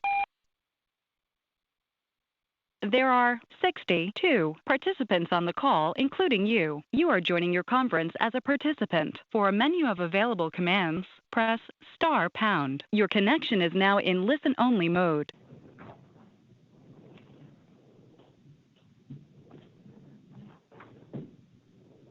You driving, update me on them goals too. Yeah, I could listen to you forever. Filling up a few of them strong, never let them take us anywhere they plan to. Don't jump the gun, but when we sippin' something, you already know what's up. Lean back, I'll take you where we used to go. We both familiar on what the future holds. Bottoms up for the time that we wasted. A later we got reacquainted. For a good time, Corona, get that good vibe. Drinking till the sunrise, just like we used to do. Mexico, let's go there. Yeah, sex is slow, I don't care. Where we go as long as I'm there with you. Just like we used to do. You work hard, you need a vacation. I take your lifestyle, rearrange it. Put you on a plane with a destination, a white sand. All this funded off a mic stand. My right hand, I'm catering to your life. From the room, see the waves to the shoreline. Skin tan, you blended with the locals. Burn bread on you, something we can toast to. I'll promote you, show you to the universe. Got a couple on reserve, but you was first. Yeah, always have, always will be. You're the only one who gotta know the real me. So lean back, I'll take you where we used to go. From the clouds, you can view the coast. coast, I feel the same for you. I don't even gotta say shit. Later we got reacquainted. For a good time, Corona, get that good vibe. Drinking till the sunrise, just like we used to do. Mexico, let's go there. Yeah, sex is slow, I don't care. Where we go as long as I'm there with you. Just like we used to. Usually I put it down and withdraw. You always getting a round of applause. Standing ovation, give me an encore. Yeah, I need an encore. It's back on the record. Record will reflect the parties are present. Council, Thank you, Your Honor. Jonathan Evans for Epic Games. Epic Games at this time calls Professor Susan 80 to the stand. All right. Thank you, Your Honor.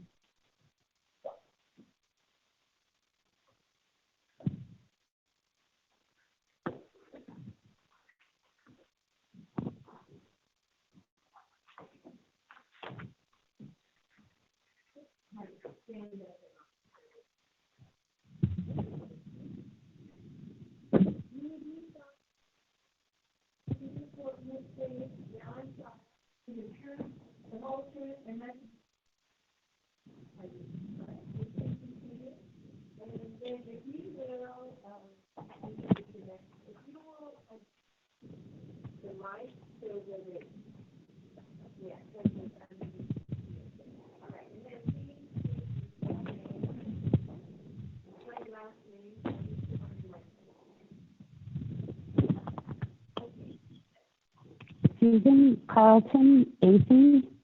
It's ATHEY.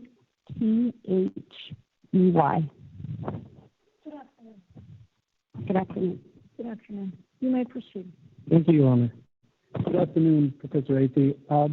Before we get into your direct examination, you provided a written portion of your testimony in this case. I have. One, may I approach? Yes. Thank you.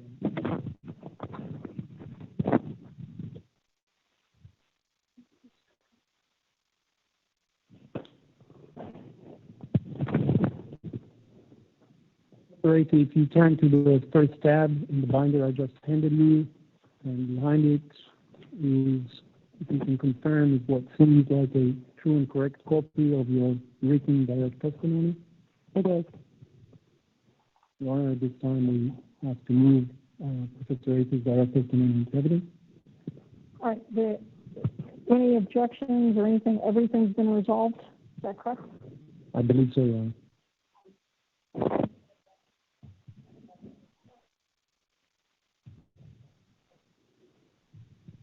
Your Honor, same objection as yesterday with Dr. Evans, just to whether there will ultimately be a factual basis for the opinions. Otherwise, all other issues have been resolved. Okay. Well then, as with the others, I'll admit it once we have all these issues resolved. Otherwise, it does not get admitted yet. Proceed. Thank you, Your Honor. Professor Ace, what is your occupation? I'm the Economics of Technology professor at the Stanford Graduate School of Business. Thank you. And have you prepared a demonstrative slide that summarizes your background? I have. If you can bring up that slide, thank you. Can you please describe your educational background? Yes, I have a bachelor's degree in economics, computer science, and mathematics from Duke University, and a PhD in economics from Stanford. And when did you receive your PhD from Stanford? In 1995. How long have you been a professor? I've been a professor since then at Harvard, MIT, and Stanford. How long have you now been at Stanford? Most recently since 2013. Have you won any awards, Professor Aiken? I have. Which awards have you won? I'm an elected member of the National Academy of Science, and I received the John Bates Clark Medal from the American Economic Association. And what is the John Bates Award? It's for the American economist under the age of 40 who's made the most significant contributions to thought and knowledge. Do you have a particular area of focus for your research as a professor? Yes, generally industrial economics, the economics of digitization, the economics of platforms and marketplace design, and the intersection of machine learning and econometrics. Have you taught any courses related to the economics of platforms? Yes, I've taught a variety of courses to master's students and PhDs and MBAs, including the economics of digitization, topics in digital business, marketplaces for goods and services, the economics of digital platform markets. And broadly, these classes study the sources of profits for firms, the tactics that incumbents use, and strategies that entrants might use to come into these markets. Thank you. Do you do any work outside of academia? I do. And can you please summarize for the court your non-academic work experience? Yes, I was consulting chief economist for Microsoft for several years. After that, I've served on boards of directors for a variety of companies, including Expedia, which is a platform for travel services, Rover, which is a platform for pet-related services such as dog sitting, Turo, which is a platform for peer-to-peer car sharing, and some others. I also advise a couple of venture capital firms on their investments in technology-related businesses. Thank you. I see on the slide at the very bottom, it says California Governor's Council of Economic Advisors. What is that? That's a committee of academic economists who advise the governor of California on policy issues.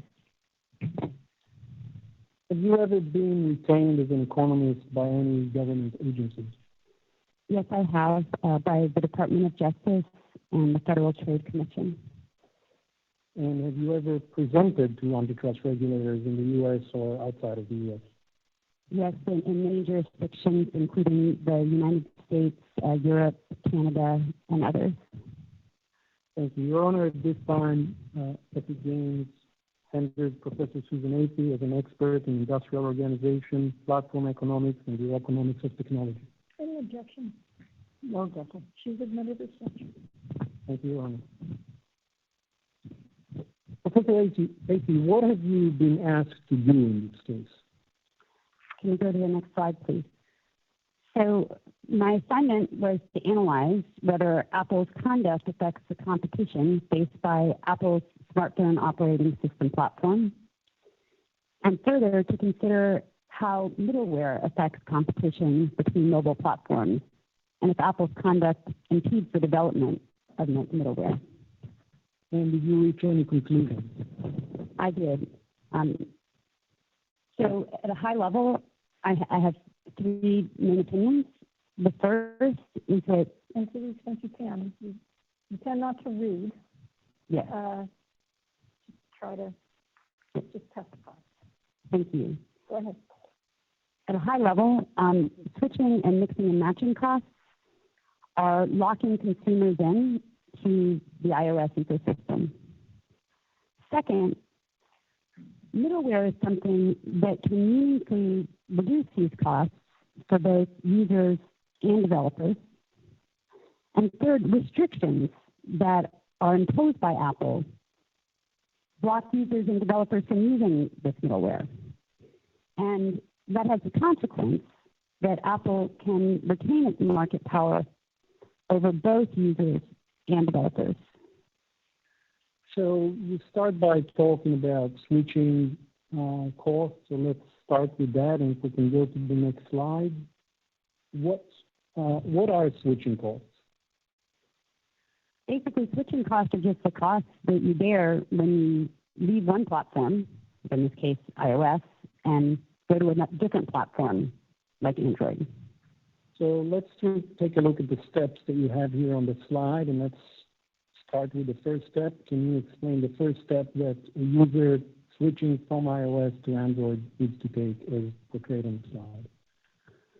So first, a user has been consuming services with their iOS, And so they're going to need to look and see for each of their apps whether they can find those apps on Android. Now, a typical user has more than 100 apps, so they need to determine for each one if they can find them on Android. At the time that the user is considering buying, for instance, a Samsung Galaxy phone, why wouldn't the user already know whether their apps are available on Android or not? So when they're consuming an app on iOS, Apple's restrictions prevent the developer from informing the user about what other platforms they might find that app on. So they can't tell just from looking at their apps on their iPhone where else they might be able to find that, in particular in this case, Android. Going to the next step, we talk about identifying alternatives. What are you referring to in that step? So not every app that they have on iOS might be available on Android. And so if there's an app that is not available on Android, they would need to do the research to figure out which new app they might buy. Now, they've already made a purchase and own that app on iOS, so they're going to be incurring a new cost to receive similar services. They'll need to compare and determine which app provides similar functionality and do a cost-benefit analysis for their new purchase. And can you provide the courtroom example of an app that exists on iOS but doesn't exist on Android, for example? Yes, so one example is the Moleskine Flow, and this is an app that students might use to take notes or draw figures or diagrams in class. And this app is available on the iOS, but it's not available on Android. Turning to the third step on the slide, you talk about purchase, repurchase, and reinstall. So let's take these one by one. What do you mean by purchase? So when you're buying a different app to replace the functionality, then you need to buy it. That's the purchase. And what do you mean by repurchase? So for other apps, you purchased it on the iOS, but even if the same app is available on Android, you would need to purchase it again, pay that same price or similar price for that app on Android, even though you already bought it on iOS. So an example like that would be Minecraft. Minecraft is a game where you pay before you download it. If you had done that, say paid $6.99 on iOS and purchased it, you own it on iOS. If you go to Android and you want Minecraft, you'll pay $6.99 again to have the game on Android. And then you mentioned reinstalling or installing. Which apps would you need to reinstall on the Android device? All of them. Let's go to the last step, transfer of app-related data. What is that referring to? Well, so in some cases, transferring app-related data might not be possible. So with Moleskine, I have a library of notes and drawings and sketches that I made while taking notes in class. And so given that I won't have Moleskine, I can't transfer that data. But for other apps, you might have in-app purchases. You might have made progress, settings, customize it to your own experience. If you're in a game, you might have progressed through levels or spent time earning yourself up. And that's the kind of data that could be transferred if possible. What if you are buying a subscription, and I apologize for the East Coast example, but let's say I have the New York Times subscription that I bought through the App Store on my iPhone. What happens to that subscription if I want to switch to a Galaxy phone from Samsung? So if I purchase that subscription on my iPhone, I need to continue to manage that subscription through Apple, even though I no longer have an Apple device to manage the subscription. So I might need to find a different device and go to the website, for example, and log into Apple if I needed to update my credit card or, say, add a feature, some extra payment for, I don't know, crossword puzzle, something like that on the New York Times. I would need to still go back to Apple to manage that, even though I now have an Android device, and that's where I'm using it. Yeah, I thought you could just go, well, I guess I don't know Android, but if it went the other way, I thought all these subscription services just asked you to put in your ID number, your password, and then it was accessible. So that depends on which kind of service and what kind of account management system the app has created. So you might be thinking of an experience like Netflix, where you've signed up for Netflix, say, through a browser, and then when you log into Netflix on the Android or the iPhone, you can get that. But so for the New York Times, you might have bought the subscription in different ways. So if you bought it originally through the web, and then the New York Times is managing your subscription, and so you've entered your payment details with the New York Times, and then you could so you bought it a long time ago on the web, and now you want to use it on Android. You would then authenticate that way. But if you purchase a subscription through Apple, then Apple has the payment information.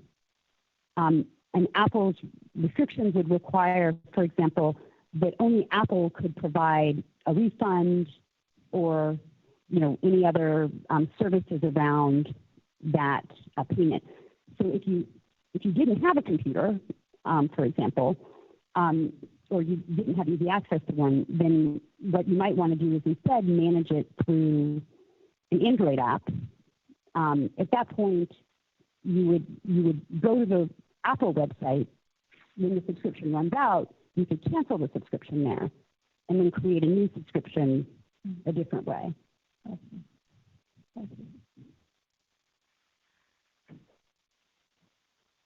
Looking at the 4 steps that you've just laid out on this slide, how does this process compare to the replacement of an older iPhone with a newer iPhone? It's very different. If you upgrade to a new iPhone, all of your apps automatically install, and the app-related data is automatically passed over in almost every case. So you pick up your new iPhone, the apps are installed, you haven't had to search for any of them. Your app-related data would also be transferred, your subscriptions, and so you would just pick up right where you left off with the new phone. Thank you. I believe in your conclusions you also mentioned something that you referred to as mixing and matching costs. What are mixing and matching costs? Yes, can you go to the next slide, please? So broadly, this is just the cost to users of accessing apps and services on multiple devices with incompatible operating systems. And could you explain what you show in this scenario on the slide here as it relates to mixing and matching costs? Sure. So at different times of day, you're going to have access to different devices, or different devices may be more convenient to you, or your devices may be shared within a family, so you don't always have access to the same device. So if you were in the park in the morning, you might have access to an iPhone. At a different time of day, say in the afternoon, you might be doing productivity-related activities, say on a laptop with a larger screen and a keyboard where you can input information. And then at night before bed, you might want a medium-sized screen to read a book with larger print or to watch a show. So you'll be actively engaged with different devices for different reasons, but you still might like to have access to things like communications, or apps where you might need to access information that had shared data, et cetera, at these different places. And so the mixing and matching costs here would be the costs associated with trying to access those from different platforms. So can you speak to the bullet points on the right? What are the costs that you have identified here? Well, so just for example, suppose that I have an iPhone and I'm considering using a cheaper Android tablet for my evening videos. If I wanted to also be able to access communications or things like that, then I would need to think about identifying and locating cross-platform apps that would work across the iOS and Android. And if I wanted any services on both of them, I would need to repurchase apps as I described before. So similar to the switching scenario, but now I'm using different device types. So you mentioned that this can happen within families. Can you prepare the slide explaining what are mixing and matching costs within a family? Yeah, so families are a very common example. There's other groups where this occurs too. And in this kind of scenario, a family might acquire different devices over time. So you might start out, a parent has a personal phone. Maybe they've started out with an iPhone. There are scenarios where they have their iPhone conveniently with them while they're waiting with their child. And so they start buying apps for that child to use in scenarios like that. And so they accumulate a set of games for their kid on their iPhone.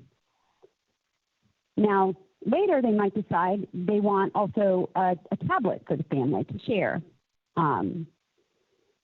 If they were considering getting a low-cost tablet, they would have to then contemplate the same kinds of switching costs or mixing and matching costs I previously described.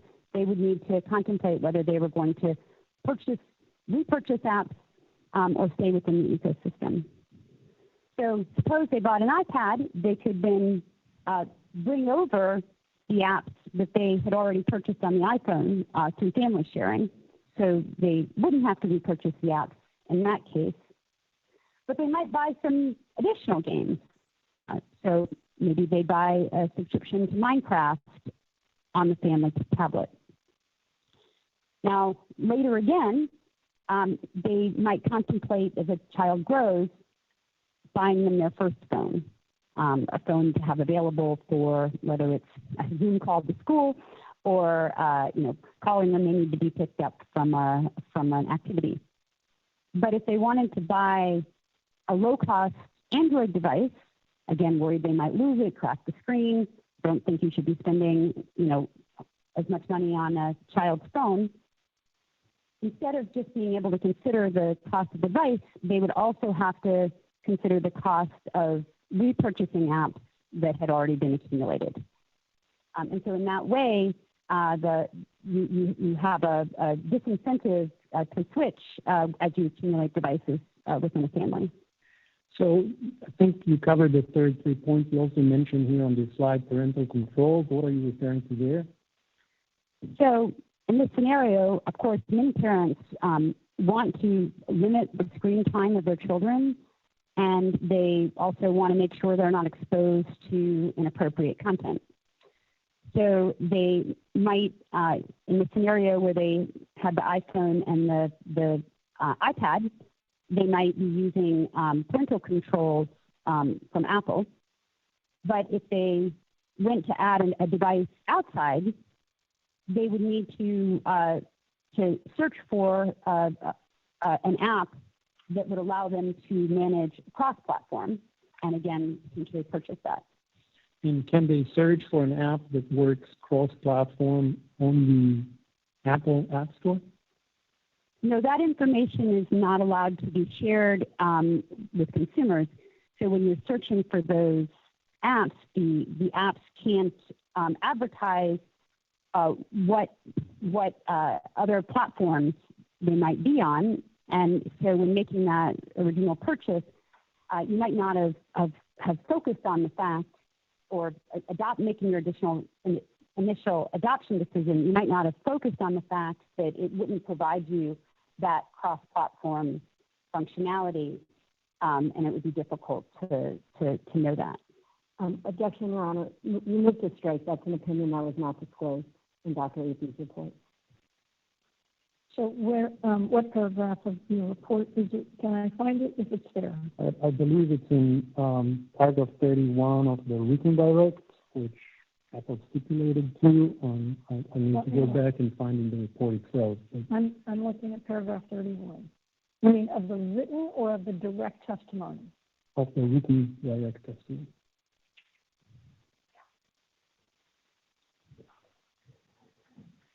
Let me read, counsel.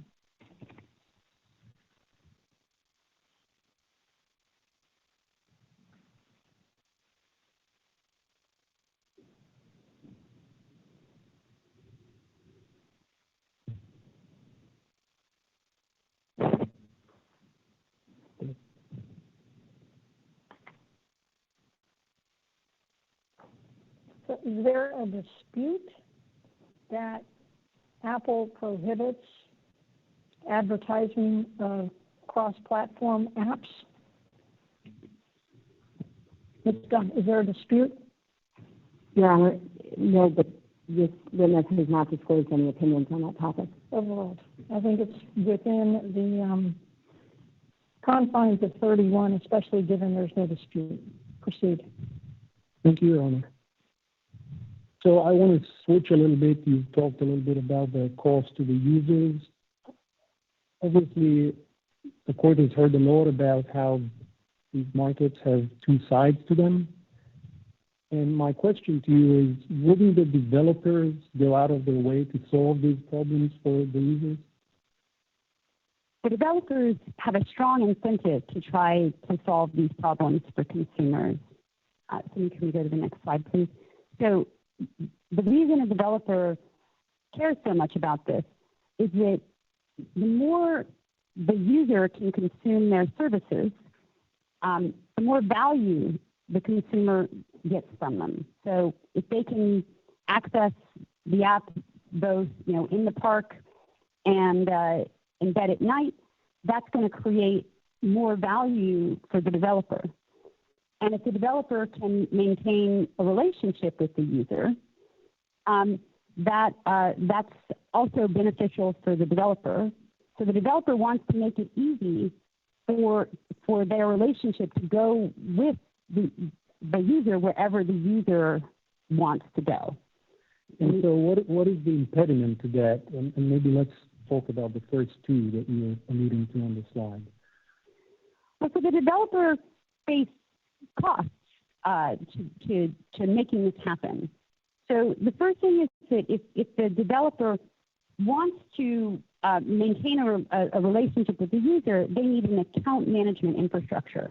So they need basically a database that helps them keep track of who the users are.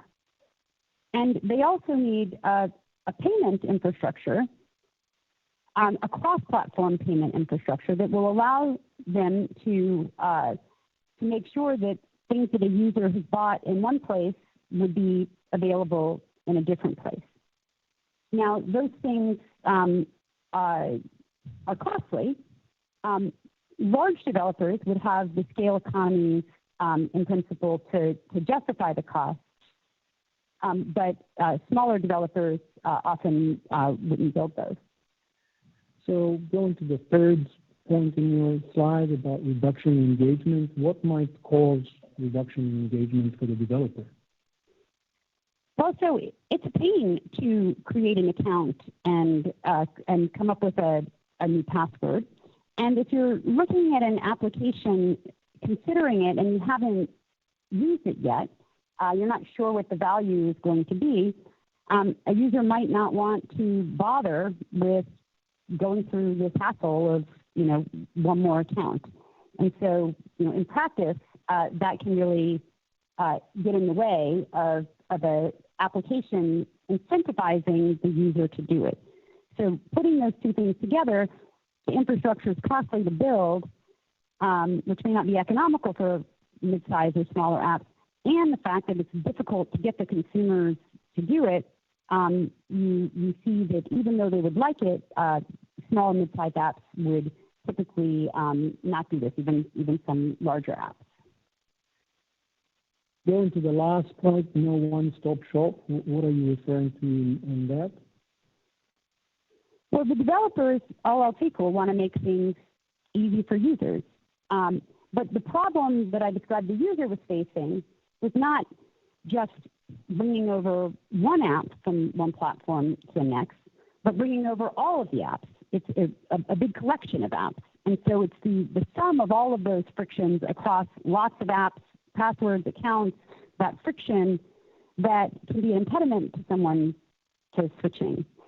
And so solving that problem for a collection of apps is not something that a single developer can solve, even though they wish it was there.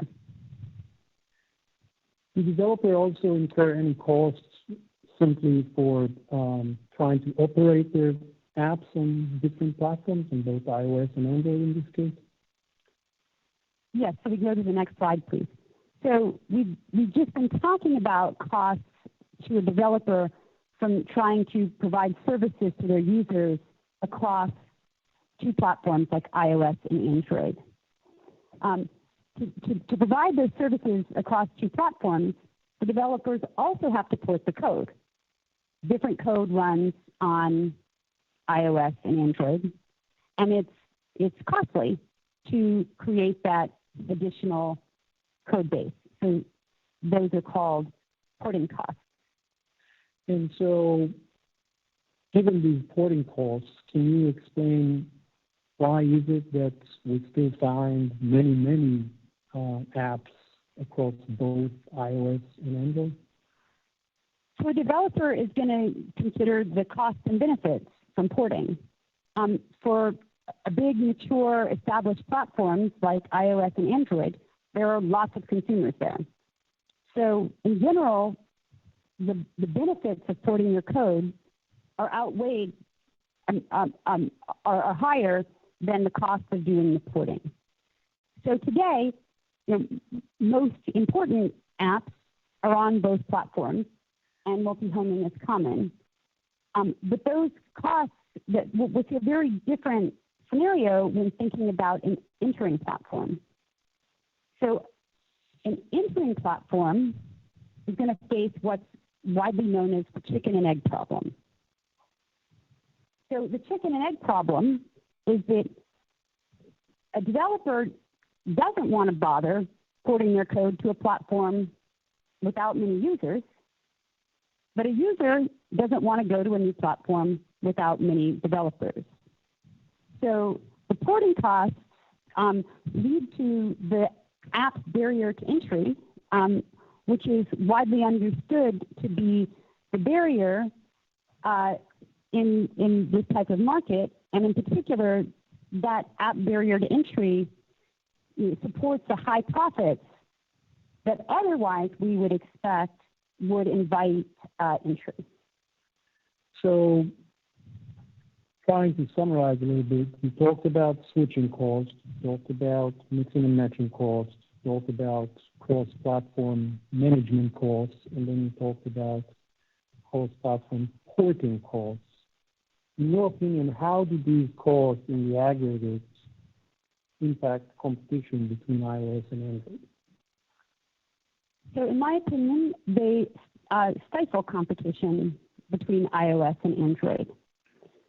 So we're talking about a scenario where we have a stable duopoly where most users are already locked in, and where even the few new arriving users, like children coming of age, are already going to be influenced by the platform purchases of their parents. So in this environment with locked-in consumers, we have a scenario where the platforms are adding additional frictions to an environment where we already expected to have switching costs, and these additional costs create maintain market power over both users and developers. So from the user perspective, the fact that you have these switching costs means that you're going to be less sensitive to low prices or new features that a platform introduces. You know, as your needs change over time, you might want to switch platforms, and you might be attracted by a feature that meets your needs. But the switching costs impede the consumer's response to that, and also thus create less incentive for firms to create them. On the developer side, thinking from that perspective, it's exactly locking consumers that creates the market power over developers. The developers understand that even a popular developer can't induce the consumers to switch platforms just to get that app, and as a result, an increase in consumer switching costs will increase the market power the platform can exert over developers. Thank you. Do you understand that some of the Apple experts in this case have criticized you for not ruling out the possibility that switching costs in this case are in fact pro-competitive? Yes. Excuse me, Your Honor, the screen seems to have gone blank. I don't control that. Yes, sorry. Yes. Thank you. Yes, I'm aware. And do you agree with that criticism? No. And can you very briefly explain why you disagree with that criticism? So the consensus of economists is that when you see a setting where firms choose to impose additional switching costs, artificial switching costs that create real costs for consumers, they're doing that in pursuit of profits. That's why they choose to do so. For example, with high prices. And that can be harmful for consumers. Now, the papers cited by Apple are consistent with that. But now they're in different settings. There can be edge cases. Cases in dynamic markets with, for example, entry or frequent switching, where the primary focus of competition is new users, and that's what's driving firm decisions. In that case, introductory discounts can become a locus of competition. But that's the exact opposite of the case we have here, where there are already high switching costs. We don't see a lot of switching, and the locus of competition on new users is small, and the incentives are shaped by the existing users. Thank you. So I would like to switch gears a little bit and turn to your second conclusion that had to do with the effects or potential effects of middleware. And just to level set, what are you referring to when you're talking about middleware? So middleware is technology that facilitates users and developers interacting across different platforms, reducing costs such as the switching and mixing and matching costs or porting costs that we've been discussing. Is middleware a well-understood concept in the area of industrial economics? Yes, it's a well-understood concept. When you say middleware in economics, it's most closely associated with the Microsoft antitrust case. So the concept in that case centered around the idea that middleware such as browsers could facilitate users and developers interacting across platforms. For example, if a user was on one of the incumbent platforms was using the web on their browser, say on Windows, the fact that they could also consume those apps through a browser on an entering platform would reduce the barriers to entry due to the chicken and egg problem. From the developer side, because the developers could create experiences through the browser, the developers were willing to incur the cost of meeting the consumers on the incumbent platform through the browser, but then they wouldn't incur porting costs if the consumers went to a new platform. And so middleware has this prominent role as something, one of the things that can help a new entrant overcome the app barrier to entry, and it thus plays a central role in platform competition. So that's exactly the concept as I'm using it here. It's a different technology today than in the 90s, but the economic consequences and concept are the same. So can you provide some examples of middleware that you think are relevant to this case? So two types of middleware I focused on. One is cross-platform app stores, and the other are app streaming platforms. So let's start with cross-platform app stores. You mentioned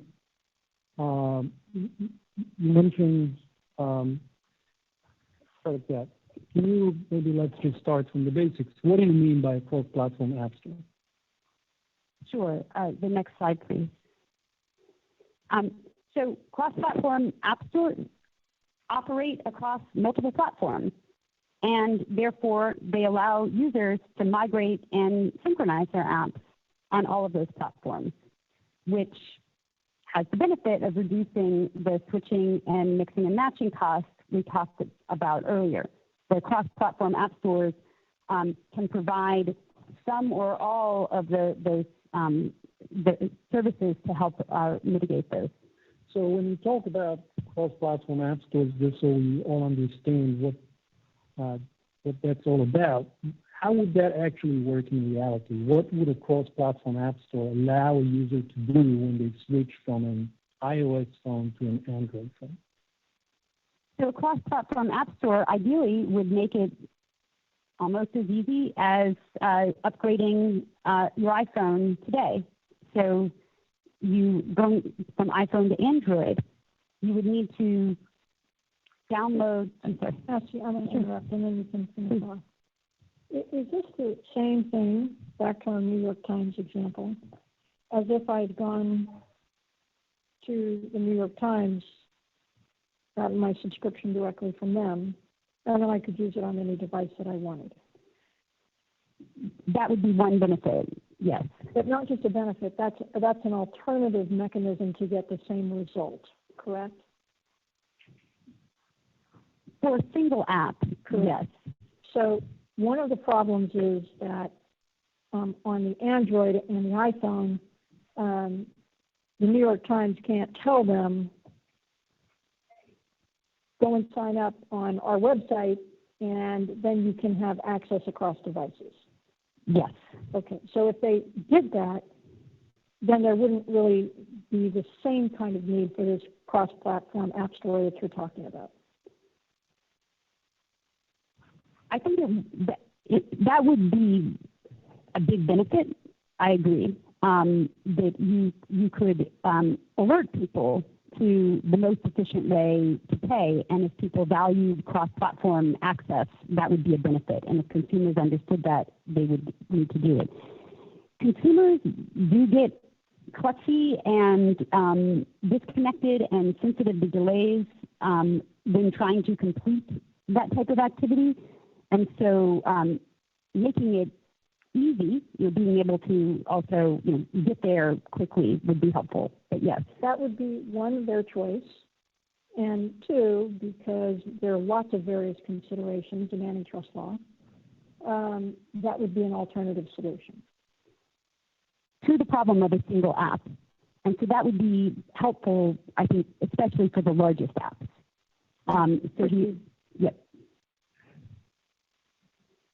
So just to pick up on the court's question, how you say it would solve the problem for a single app? Would that solve the problem for what you refer to as the one-stop shop problem? No. So smaller and mid-size apps, apps where the consumer may be uncertain about the value that they're going to get, would still find it difficult to induce consumers to go and create those accounts. And then, again, from the competition perspective, what's important is the sort of aggregate switching costs the consumer perceives. So even if there was a cross-platform app store, a consumer might still be willing to separately log into Netflix. You know, they're excited about their show, and you know they're gonna get to the next episode. But that would be it wouldn't solve the problem for imagining figuring out all of your accounts and successfully getting them over to there across 100 apps. Objection, Your Honor. I'm happy just to state this for the record because I think it's included in the prior objection, that there's a lot of testimony about what consumers want and what consumers do. So for these purposes, we would just note that for the record. Well, again, Ms. Dunn, with respect to the last objection, it didn't seem to me that there was any dispute, so I didn't mind it. Is what you're saying is that there is no evidence in the record with respect to the consumer's perspective? I haven't memorized all these expert reports. I understand, Your Honor, and that's why I wanted to flag for the court. Dr. Acey has testified quite a lot, subject to our original objection, about what consumers think, what they believe, what they are doing, and there's not evidence in the record as to that, and we don't believe there will be. So it's covered by the original objection, but it's happened so much I just wanted to note it for the record. Well, have you done any survey evidence or research with respect to consumer actions? And if so, can you point me to it in your direct testimony? So the number of apps, for example, just the testimony. Okay. I'm sorry. So I did not conduct an original survey of consumers. That was the first question. The facts about consumers.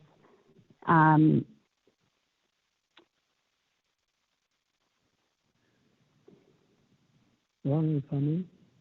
No. Okay. I'm going to try to do my best to answer the question. You have your direct testimony in front of you. Yes. In that binder.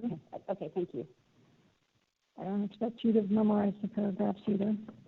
I had a law professor who could do that, but not me. No. And the question is there anything in the direct testimony regarding consumer habits? Thank you.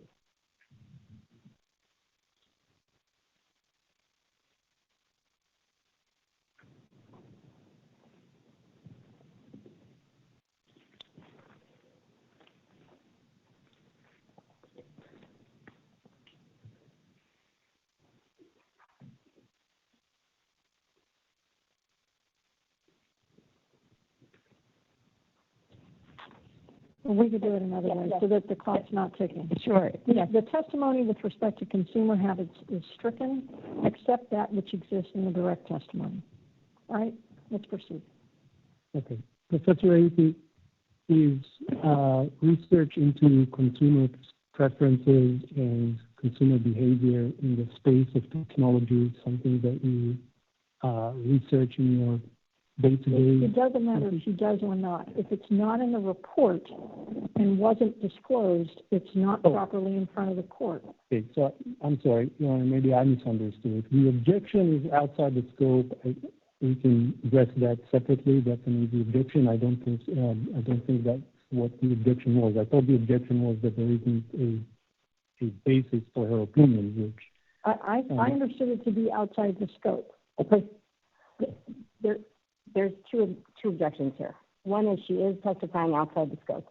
The second is there is no basis for the assertion about what consumers do and think. And there's quite a lot of this, and it is not going to be proven up by the factual record, nor is it. That's why I said it's outside the scope. Right. So, thank you, Your Honor. Again, testimony is stricken, except to the extent that it is in the report. She couldn't find it quickly. I want to keep moving. Doesn't sound like it's in the report, but go ahead. Well, no, I just want to make sure that the record is clear to me as to what it is that we are supposed to show. The testimony that Professor Athey is providing about users switching calls, mixing and matching calls, and whether they want to do something or not is all in the report. Correct. And that's fine. It's in the report. Okay, so what is it that I'm not entirely sure that what is it that we're currently missing? If there is a question about a survey, I think Professor Athey answered that, and I can lay foundation as to why she has General 703 basis to attest to what consumers face and don't face and how consumers behave more generally. If you want to go back to the report and use your time that way, that's fine. I can tell you that when I read her report, I had lots of questions on this document about the factual basis for the opinions, and I am trusting that to the extent that there's something there, you will all give it to me, because you all know your case better still, having lived with it for 10 months, than I do. If there's not a factual basis, I will not consider it. And it will ultimately be stricken. But as I understood it, you all were still negotiating over whether the factual basis is ever proved up in some of these expert reports. So I'm relying in part on you all. And I appreciate that, Your Honor. I'm just not sure what is the factual basis that we want now, other than Professor Athey's general assessment as a professor of technology and economics as to the incentives and what consumers may or may not do facing these incentives. That's clearly in the report, Your Honor. And if it's in the report, you're all good. Okay.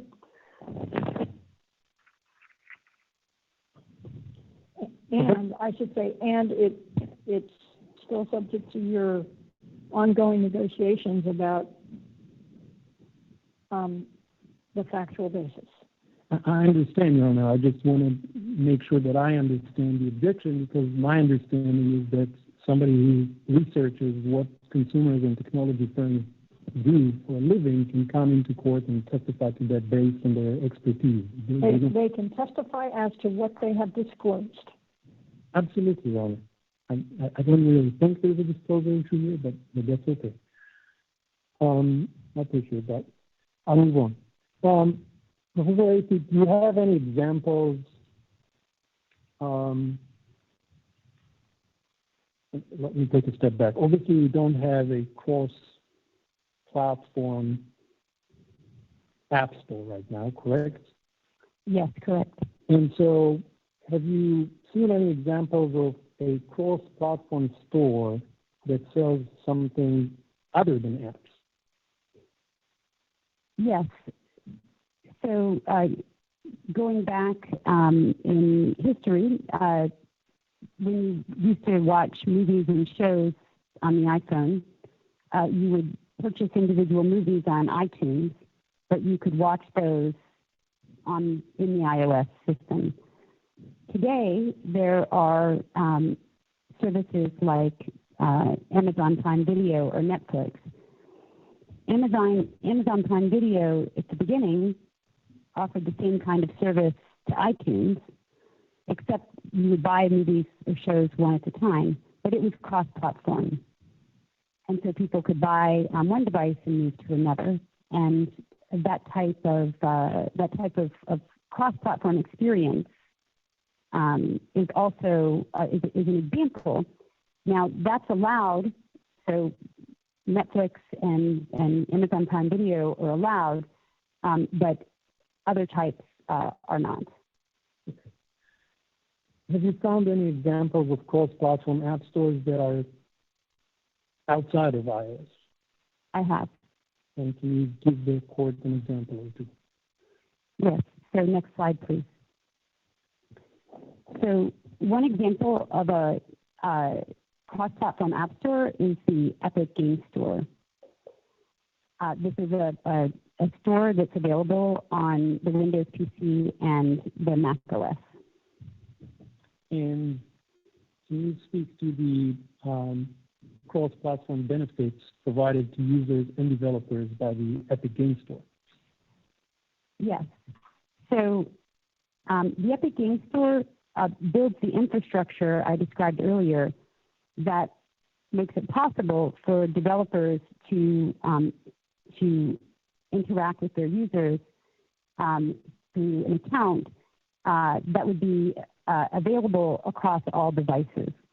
So in the case of the Epic Game Store, the user has an account with the Epic Game Store that allows them to access their library of apps and have them easily available across any platform that they choose to use. Another service provided by the Epic Game Store is a cloud service that, again, makes it possible for developers to sync the user's data, app-related data, their purchases, what levels they're at across platforms. So if you decided to switch from Windows PC to Mac OS, what you would do is you would just log into the Epic Game Store and you could pick back up right where you left off. There would also be a wallet service. So if you had entered your payment information when you had a PC, that would also be available on the Mac OS. So just pick right up where you left off. Got it. Thank you. Now, you mentioned that the Epic Game Store is available on the Mac OS. How does the Epic Game Store compare, for instance, to the Apple App Store that's on Mac? It provides a similar set of services, except that if you buy things through the Mac OS store, they're locked into the Apple ecosystem. You can't use them across. You also, do you have another example of a cross-platform app store outside of iOS? Yes. So the next slide. So I see this is about Steam. Where is Steam available? Steam is available on the Windows PC, the Mac OS, as well as Linux PC. And what services does the Steam store provide to users and developers so that they can work and transact across platforms? So it provides the infrastructure so that users and developers can interact in a similar way to what I just described. It provides services for account management, allowing the user to access a library, cloud, and wallet. It also has an additional service, family sharing, where users can share apps and purchases across platforms within a family. So if one kid has a Windows PC, the other has to switch to Apple to be compatible with school. They can share their apps and purchases in that way. All right, so let's switch gears for a second. You mentioned also streaming services. The court has already heard testimony about streaming service. But can you explain at a very high level how would an app streaming service operate? Yes, next slide, please. So this would feel a lot like a Netflix experience today from a user's perspective. they would be able to access a wide variety of content. They could easily switch between different types of content, try things out. And then from the developer perspective, it's a very different experience than regular apps because the developer is writing code that runs on servers in the cloud. So the developer's code is written to the cloud, and they don't, just like a movie producer can make a movie and not worry about where people are going to watch the movie, a game developer could develop once, and then that game would be available on any platform, and they wouldn't have to worry about say porting to a new or smaller platform. Thank you. Are streaming services linked to games? No. What other use cases could there be for app streaming services? So these are nascent, I should say, and so they're coming into nascent. NASCENT. So they're coming into play as a result of cost and benefits. What we see with games today is that they're struggle with some latency challenges. There can be delays, so you need high bandwidth. But on the other hand, they can provide an immersive experience even on a device that is lower cost. So taking those economic characteristics, there can be many other applications that would also benefit from being able to allow an immersive experience to be available on lower cost devices. A situation where you might need to reach a lot of people, say on cheap devices, might be an educational or a training experience where it's important that the students understand the physical environment, and so they want to have an immersive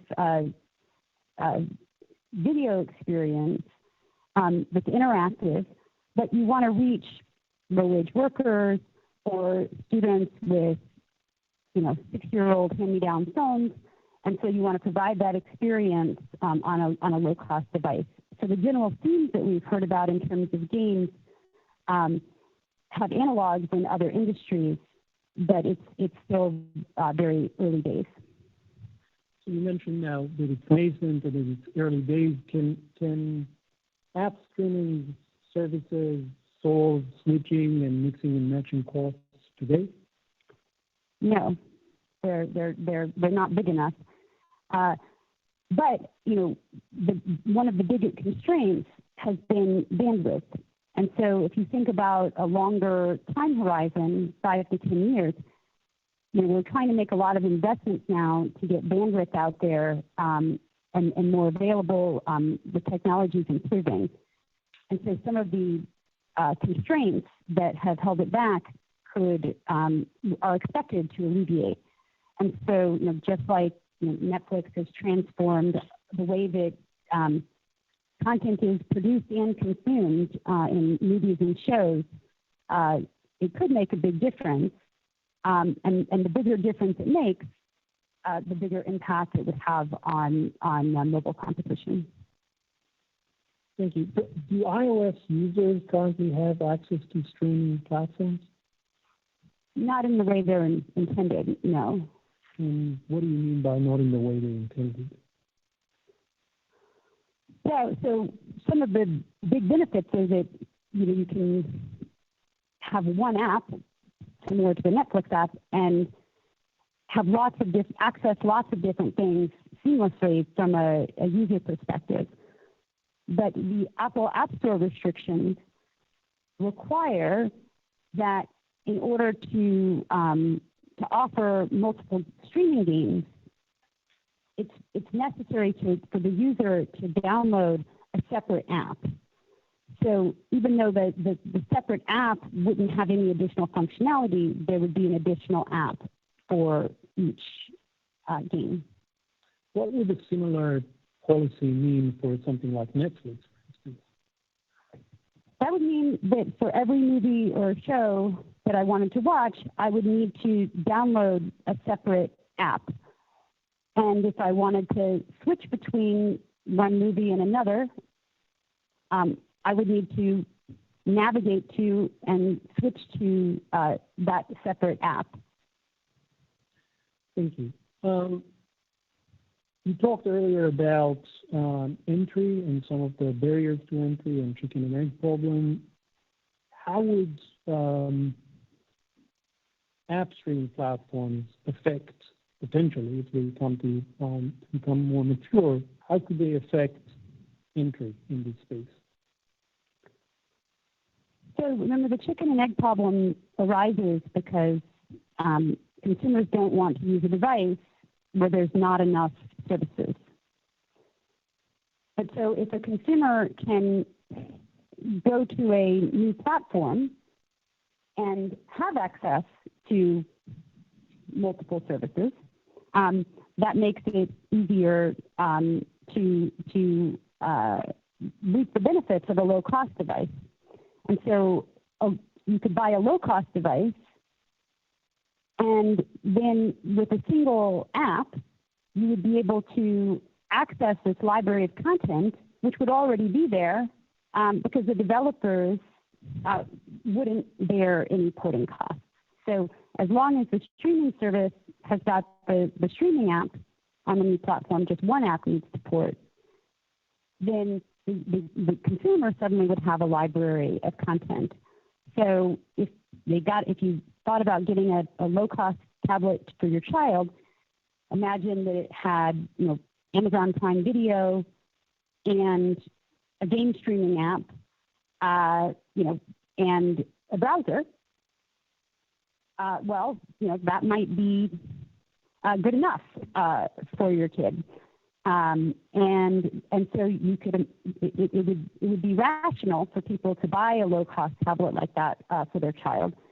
The more people bought low-cost tablets for their kids or themselves, the more users there would be, and that could in turn induce additional entry. Do you still think we're in a chicken and egg environment? Between iPhone and Android, absolutely not.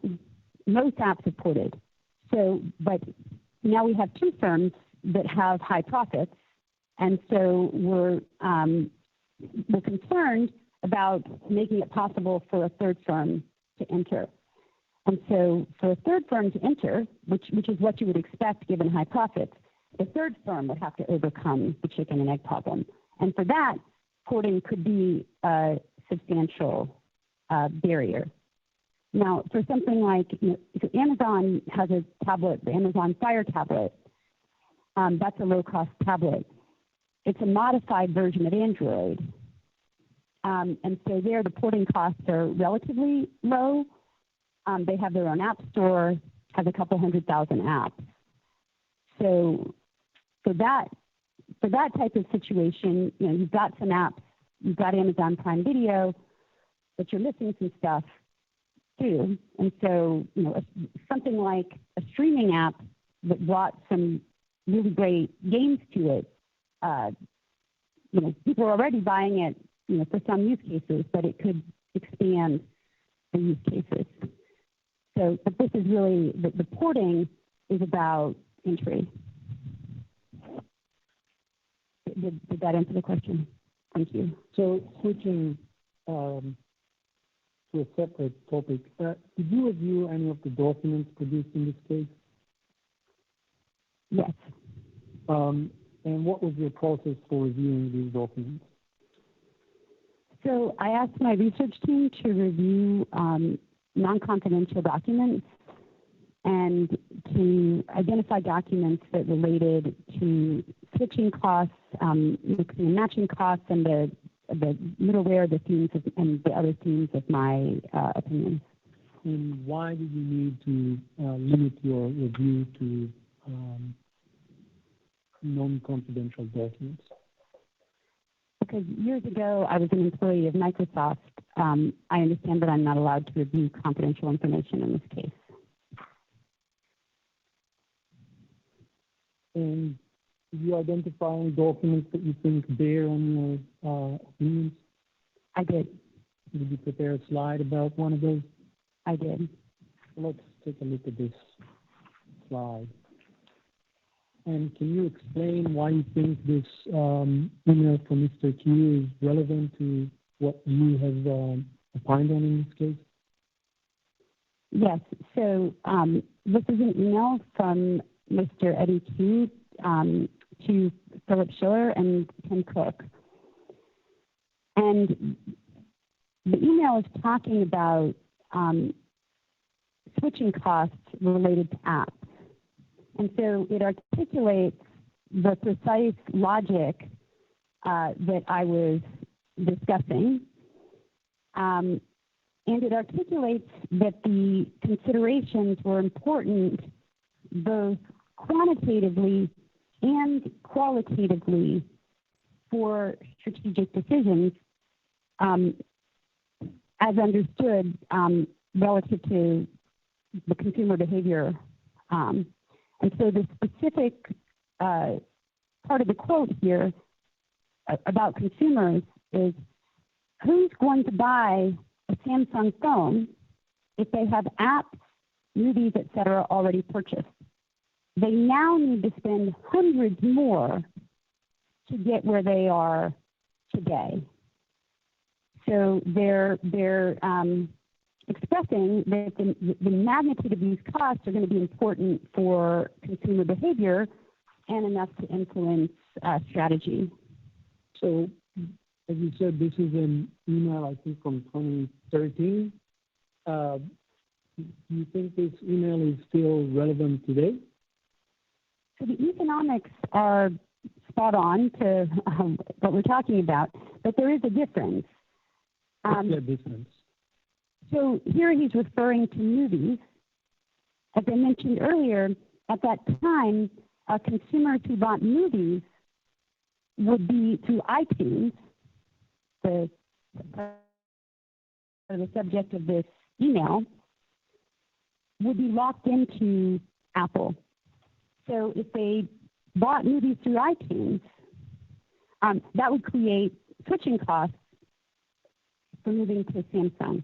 Today, consumers have access to competition from cross-platform sources of movies and shows, and consumers have chosen those. The market share is large for cross-platform movies and shows. So that part wouldn't be the main focus today because consumers have cross-platform alternatives. But today, the logic would still apply to other types of apps where these types of cross-platform services are not available. And so that would be the component today. Thank you very much, Professor Akey. Thank you.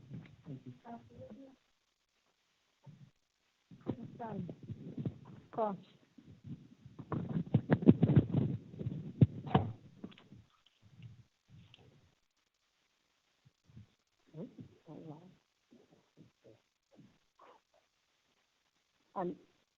With the court's permission, we'd like to hand the witness and the court a binder. Yes. Thank you, Your Honor. It's done.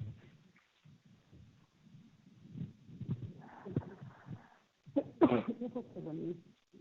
other one, not this one.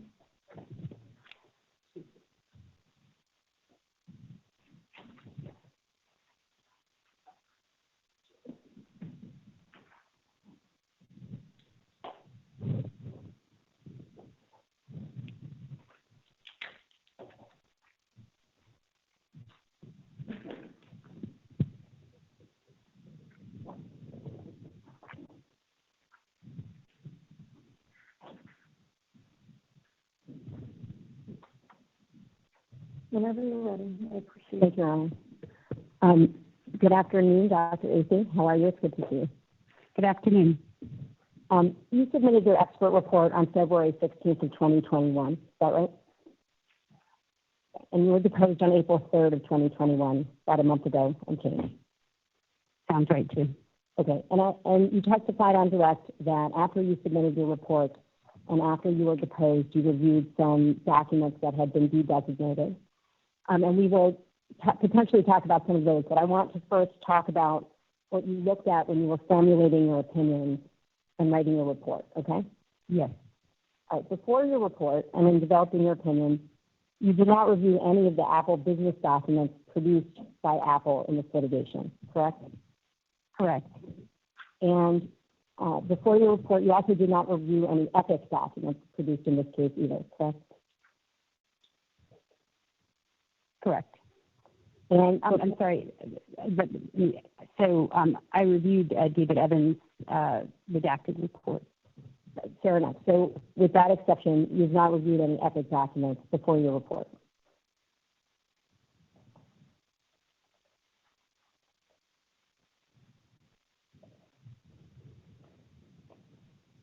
I don't believe so. Okay. And before your report, you also did not rely upon any third-party documents produced in this case. There are none in your materials relied upon, if that helps you. Correct. Okay, so the result was that you didn't review any contemporaneous Apple documents related to why the App Store was structured in the way it was when you formulated your opinion. That's fair, right? I didn't review any confidential Apple documents about that, no. Right, and so if there were confidential Apple documents that say how many people switch from Android to iOS or vice versa, you would not have seen those, correct? At the time of my report, correct. Well, you would not have seen any surveys of consumers and how often they switch if those were produced by Apple. Correct. Right. And you also would not have seen any surveys or empirical data that show that actually behavior switching is significant, correct?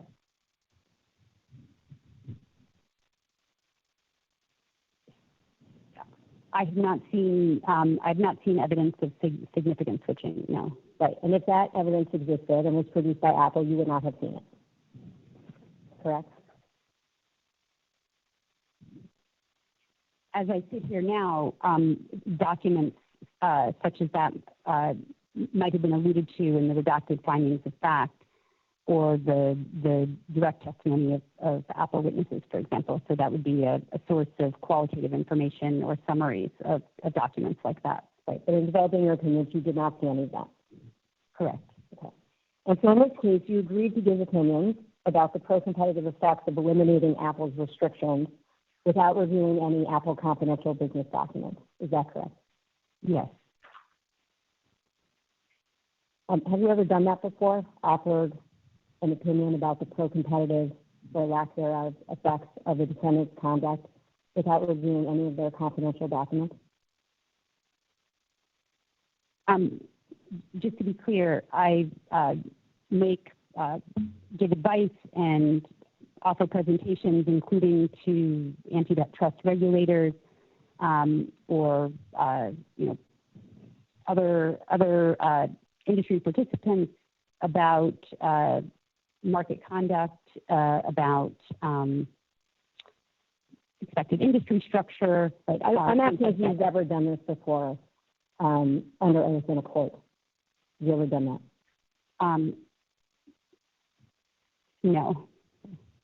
And by the time of your deposition on April 3rd of 2021, you also had not read any of the deposition transcripts in this case. Is that right? Yes. And before your deposition, you had reviewed none of Apple's expert rebuttal reports, including the rebuttals to your own opinions, correct? Correct. And you didn't submit your own rebuttal report in this case? That's correct. All right. Now, the reason you did not look at any of Apple's produced documents was because of your relationship with Microsoft, which is a competitor to Apple, correct? My understanding is because I was at one point a W-2 employee of Microsoft. Right, because of your relationship with Microsoft, That is why you did not look at Apple's confidential documents. Yes, that's right. All right. Did you see the evidence from Ms. Wright's testimony, the Microsoft 10K, where Microsoft says they compete with Apple in gaming? Did you see that testimony? I didn't see that part of the testimony, no. Okay. Did you see any of the testimony? I'm sorry, hear. We can't see anything. Did you hear any of that testimony? I heard a bit about the description of streaming, but I haven't reviewed the entire testimony. Okay. And according to your CV, which we can show you because it might make this easier, you were with Microsoft Research for 10 years. In varying capacities, yes. Right. And you were a consultant with the Microsoft Corporation for 9 years. In varying capacities, yes. Right. And it says you were a consultant to Microsoft Corporation from 2007 to 2016, and a consulting researcher with Microsoft Research from 2008 to 2018. Correct? Yes. Okay, and ultimately you became the chief consulting economist at Microsoft.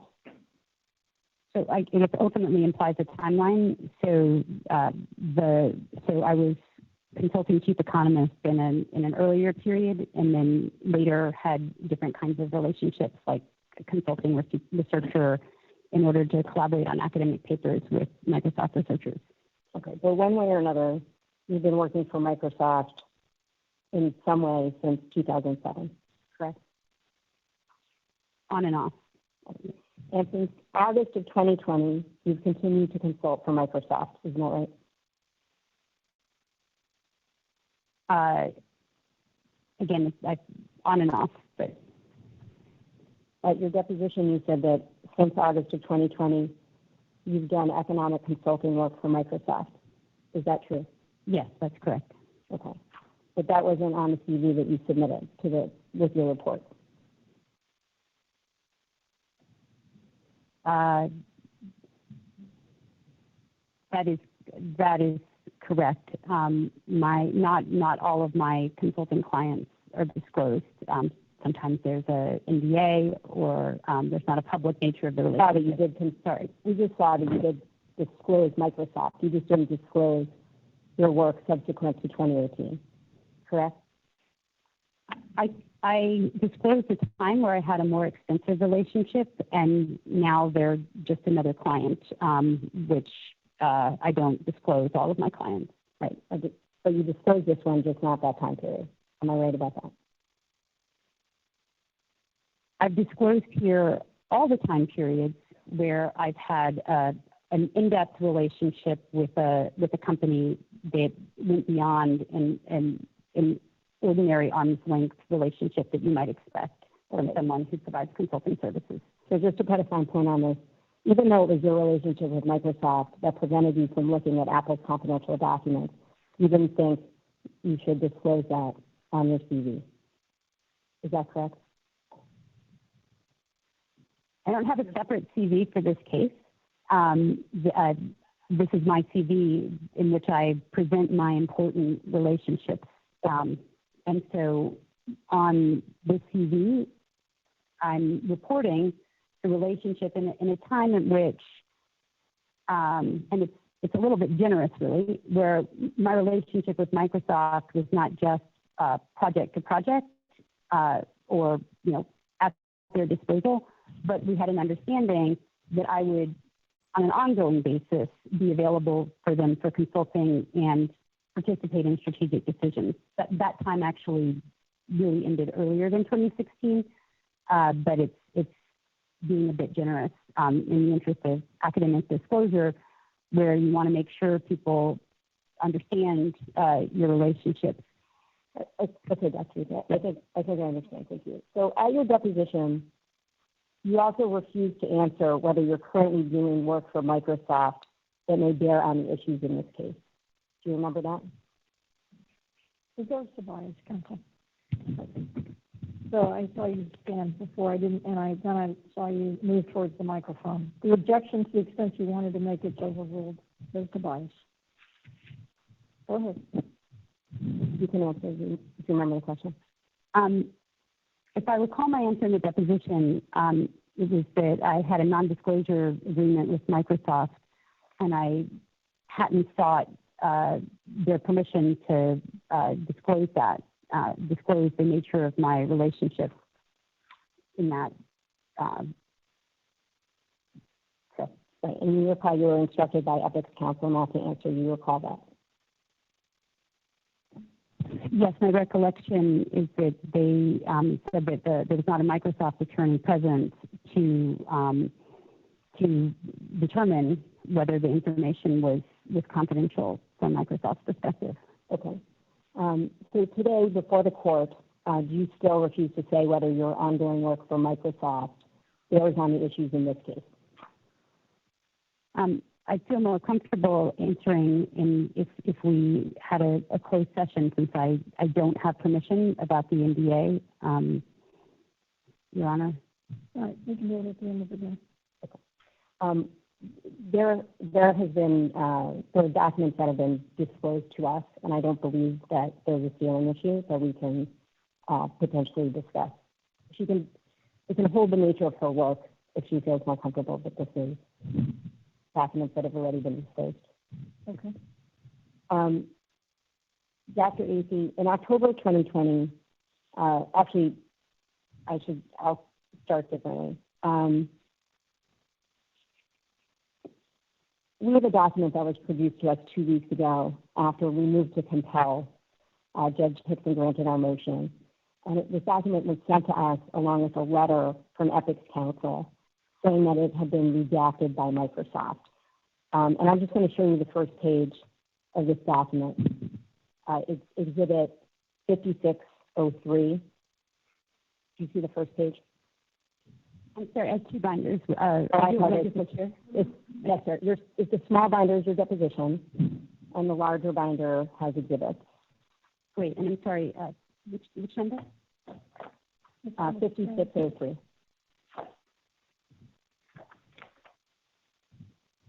Sorry, what's the number? 5603.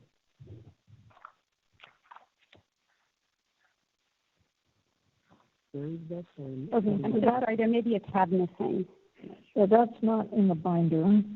Okay. Oh, okay. So I only plan to use the title page, which we can display because there's no information on it.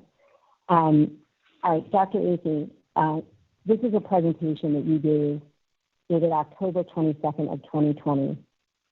It's entitled Apple App Store Restrictions and Redacted, an Economic Perspective. Do you see that? Yes. And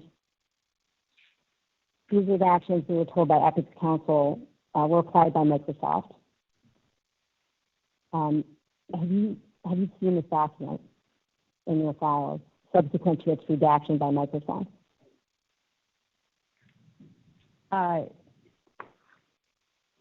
Yes.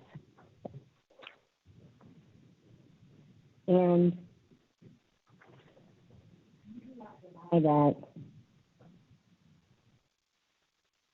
Microsoft has rejected out the word Microsoft, correct? I don't know what's under that redacted, so I don't think I should testify to what's there. Okay. Do you recall the presentation at all? I do. Okay. You recall that it talks about middleware? Objection, counsel. Your Honor, I believe the order about producing this document required that the name of the client would be redacted. I don't believe that we have disclosed the name of the client to Apple. I understand that counsel for Apple can do the math and understand who the client is, but as far as I recall, at least, I don't believe we disclosed it or the client disclosed it, and I don't see why this needs to be done in open court and disclose that. Your Honor, we have a letter from Epic's counsel saying the redactions have been applied directly by Microsoft. If I can see the letter, that'd be helpful, but I'll confer with mine. Oh, okay. Well, at this point, the cat's out of the bag. I understand, Your Honor. I don't know where that even came from, but that phrase, but it's out. The bell's rung. I like that one better. Let's keep going. All right, Dr. Athey, you recall this presentation, correct? Yes. Right, and it is in our version heavily redacted, but you recall that it talks about middleware, correct? Yes. And you recall that it also talks about gaming, correct? Yes. And you're not going to deny that this presentation from Microsoft about Apple's App Store restrictions relates directly to the issues in this case, are you? No. And this is from October 22nd of 2020. Was this before or after you were retained by Epic? Before. All right. Your testimony involves something that you're calling middleware, and you said that that's short for economic middleware.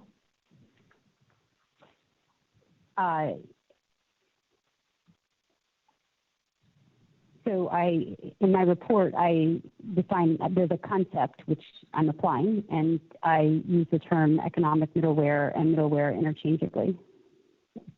You've never seen the term economic middleware used in any economic literature, correct? I've seen the concept is described as I testified earlier. The specific term, no. Right. And you told us in your deposition that you came up with the definition of economic middleware for this case. Do you remember that? So I need to see the exact words to make sure you're characterizing them correctly. I'm happy to direct you, sure. if Your Honor will permit, to Dr. Athey's deposition. It's page 126, 7 through 15.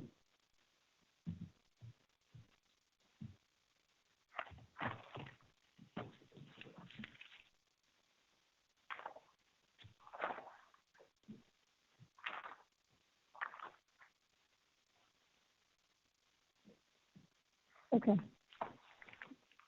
Okay. Dr. Athey, did you see that?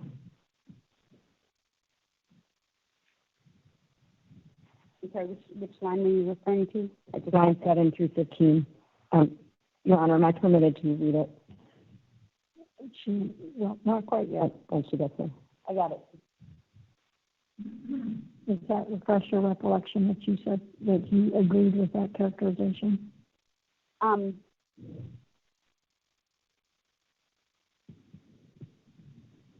sorry. Well, I'm still not seeing the quote, and I would, with thought, characterize it slightly differently. But that's so.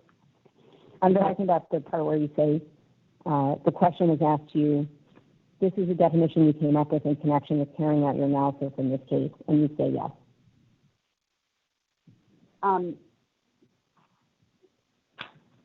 So I use a precise definition in my report to avoid any ambiguity about what I might mean, and that was for this case. Yes, we can move on. All right. It is your opinion, Dr. Athey, that Apple imposes a set of technical and contractual restrictions that block the emergence of middleware, correct? Yes. And those restrictions block third-party app stores on iOS, correct? Yes. And those restrictions also block third-party payment systems for in-app purchases of digital goods and services, correct? Yes. And your opinion is that both the technical and contractual restrictions independently block the emergence of middleware, correct? Independently and reinforcing one another in the sense that, a contractual restriction can be enforced through technical means that prevent access to something, for example. Okay. And so if Apple were to get rid of the contractual restrictions, but continue the technical restrictions, that would not be sufficient for Epic. Apple needs to eliminate both sets of restrictions, correct? Eliminating some contractual restrictions don't really relate to directly to technical restrictions, but other contractual restrictions may be encoded, as I testified, in something, for example, like a database of, who has access or who has permission to do certain actions. The question is really just, Apple would need to get rid of both kinds. And that's what Epic is asking for in this case. Well, if you don't agree, just say you don't agree, but if you do agree, you could say that. We're on a clock. It would be beneficial to competition to eliminate some contractual restrictions on their own, and it would be additionally beneficial to eliminate further technical restrictions. Okay. And it's your opinion that the technical design of iOS makes it impossible for multi-platform app stores to operate on iOS, correct?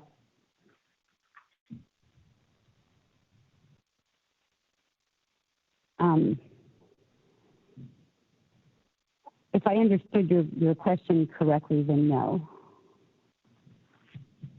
So you say in your written direct testimony, Apple makes it impossible for multi-platform app stores to operate on iOS. And so it's your testimony that Apple's technical design has nothing to do with that? I don't believe that that's what I said. Okay. Apple's technical design makes it impossible for multi-platform app stores to operate on iOS. Agree or disagree?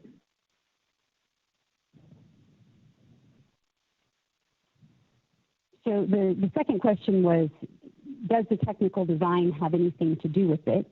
To which the answer is yes, it can. If the question is, does its technical design prevent that? I guess I didn't provide a full analysis of the code, but I did point out that there are provisions on the iOS today that allow, say, developers or businesses or educational institutions to release apps in the iOS environment, and so that's the question is it possible? Dr. Amy, I just asked you to answer my question, and then your counsel can use his time for greater explanation. Okay. So my question is, and we'll make it more general, due to aspects of the technical design of iOS, Apple does not deal with third-party app stores on iOS, correct?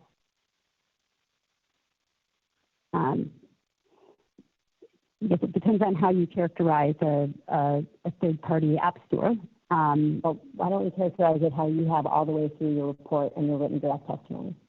Sure. So a cross-platform app store of the type that I described in my report is generally prohibited by Apple. Game subscription services under some conditions are able to operate. Netflix is able to operate. So I described the cross-platform app store not as a single thing that must have every characteristic of middleware, but rather that cross-platform app stores as a phenomenon can offer different aspects of middleware. But a general cross-platform app store is prohibited by Apple's conditions unless there's some kind of carve-out, as you described. Okay. And not just Apple's conditions, but Apple's technical design, correct?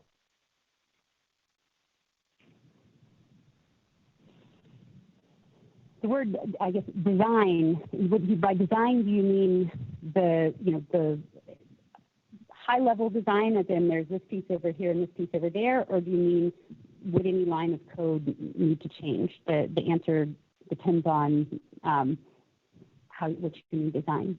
Dr. Amy, have you reviewed Epic's proposed injunction in this case? At a high level? Have you reviewed it? Have you read the injunction? I reviewed it. I may have paid more attention to some parts than others, and so I'm not. I don't have it memorized for sure. I'm just asking yes or no question. Have you read the injunction yourself? You've read it.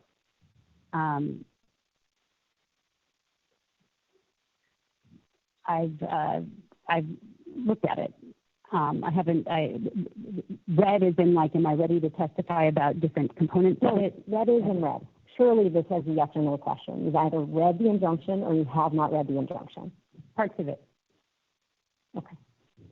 All right, Dr. Apey, from your background in antitrust economics, it is your view that a refusal to deal is a form of exclusionary conduct, correct?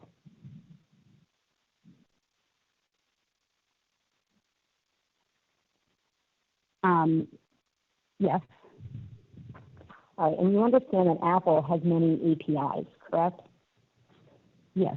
And you understand that it's not possible to put an app onto the iOS platform without using Apple's tools and APIs, correct?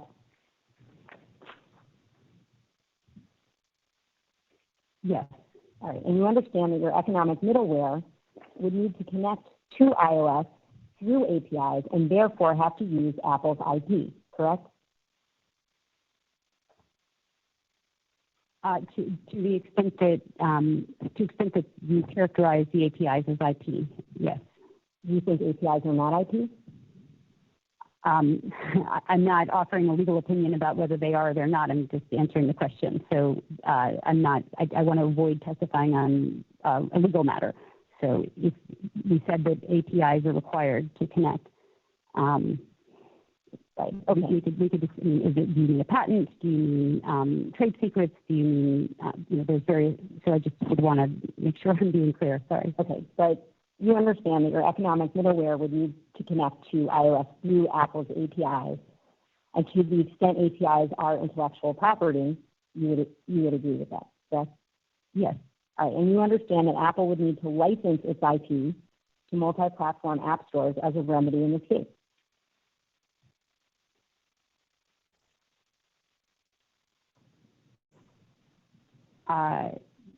Yes. And here's the question. In your but-for world, are you saying that Apple can or cannot sue for patent infringement third-party app stores that come on to iOS? I'm sorry. Whether or not somebody can sue is not my expertise. But Dr. what I'm trying to get at is you're imagining a world in which Apple needs to license its IP to third parties.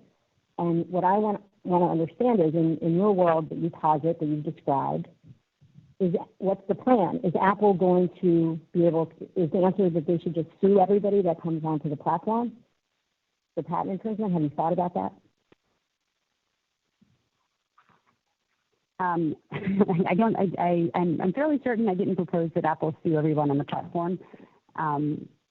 No. That's not something you've thought about.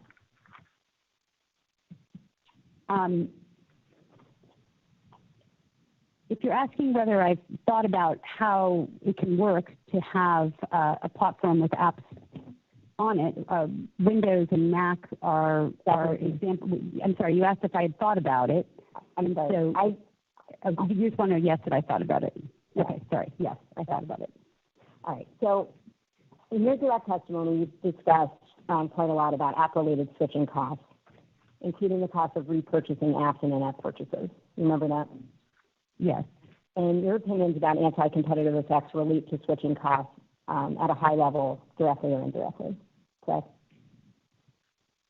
Yes. And you're aware, aren't you, that there's an extensive body of economic literature around switching costs? Yes. And you cited no academic literature directly focused on switching costs in your testimony, correct? That's correct. Okay, and actually in your report, you relied on only 3 academic sources. One is an article about Android and competition in the European Competition Journal. Second is an article about online streaming and music consumption. The third is an article that you wrote with others about Apple Pay.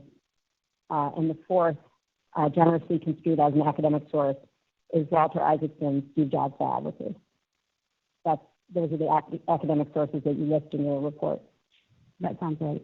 Okay. And you do not quantify yourself the time costs and other costs of identifying and installing apps on a new mobile operating system platform, correct? I presented facts relevant to that, but I didn't come with a bottom line number. And then we discussed this in your deposition. You didn't quantify it, correct? Correct. Right. And you don't have surveys or empirical data that say switching costs outweigh porting costs, correct?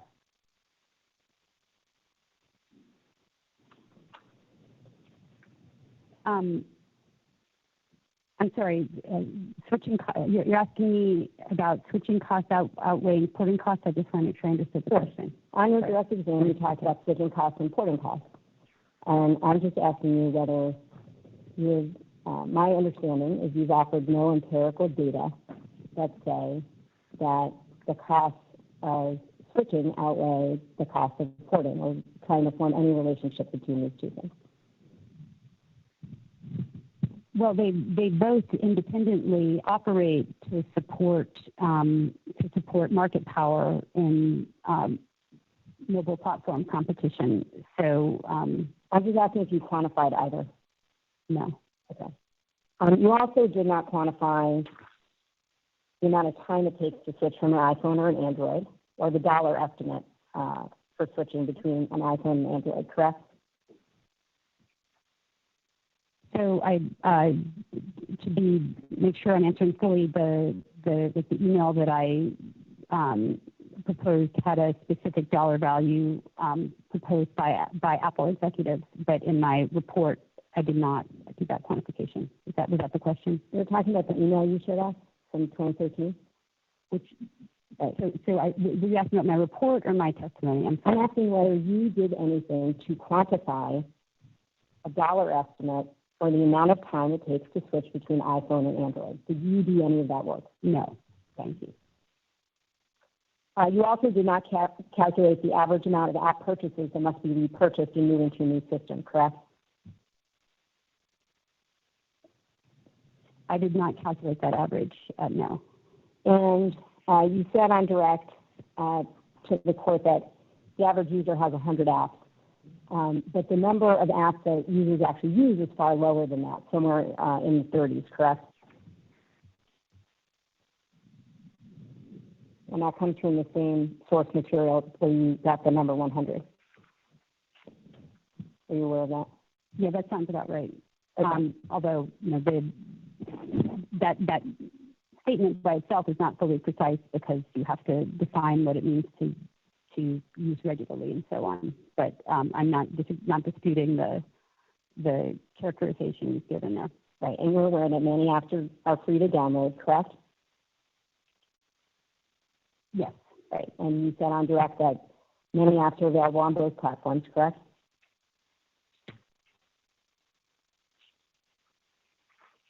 Yes. Okay.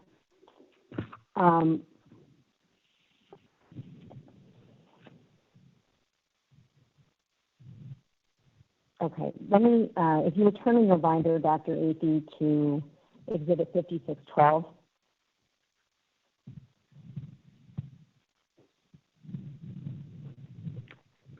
Okay. And this is an article that you cite in your report in support of your opinions about switching. You say at paragraph 86 in your report that the user has to manually search for her apps, reinstall them, and repurchase those that charge an upfront price. And then this is the article that's footnoted to that. If you look under apps in this article, there's on page 7, it says under apps, the bad news, any apps you've installed on your iPhone won't automatically transfer over to Android, and any apps you paid for on iOS will likely have to be purchased again. Do you see that? Yes. All right. So that's what you cite in your testimony, your report, I'm sorry. And the next paragraph offers some good news. It says these days, most major productivity apps are readily available on both platforms. And once you're all set up with Android, all of your apps and app data will automatically sync with Google servers and follow you to any future Android devices. Do you see that? Yes. Right. So the report states the bad news, leaves out the good news, but I know that you are aware that there are tools for switches. You are aware of that, yes or no? Yes. Okay. So if you look then, actually this may require switching binders, so I'll read it to you. Paragraph 46 of your report says users will need to check to see if there are other existing apps are available on the new platform. For example, developers frequently launch new apps on iOS before Android due to the higher spending on apps and in-app purchases by iOS users. Do you see that? I'm not looking at it now, but I believe. I apologize. That's paragraph 46 of your report. All right. So in support of the statement that developers frequently launch new apps on iOS before Android due to higher spending on apps and in-app purchases, you cite an article from The Guardian, and that's footnote 15, and so we can show that to you as well. That is Exhibit 5605 in your exhibit binder.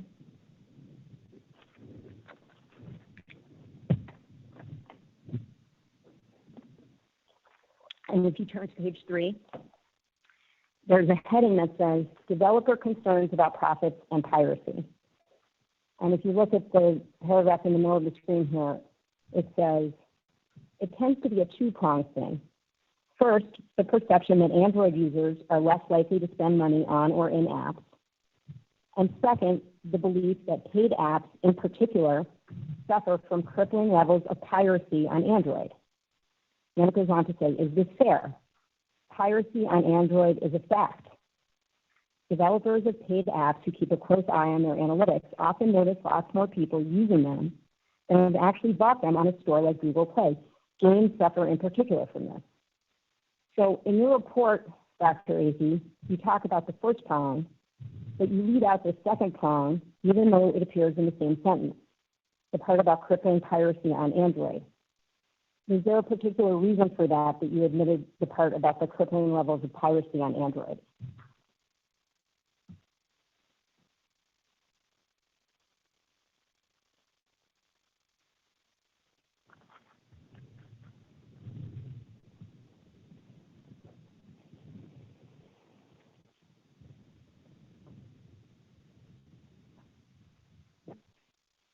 Sorry, just rereading that.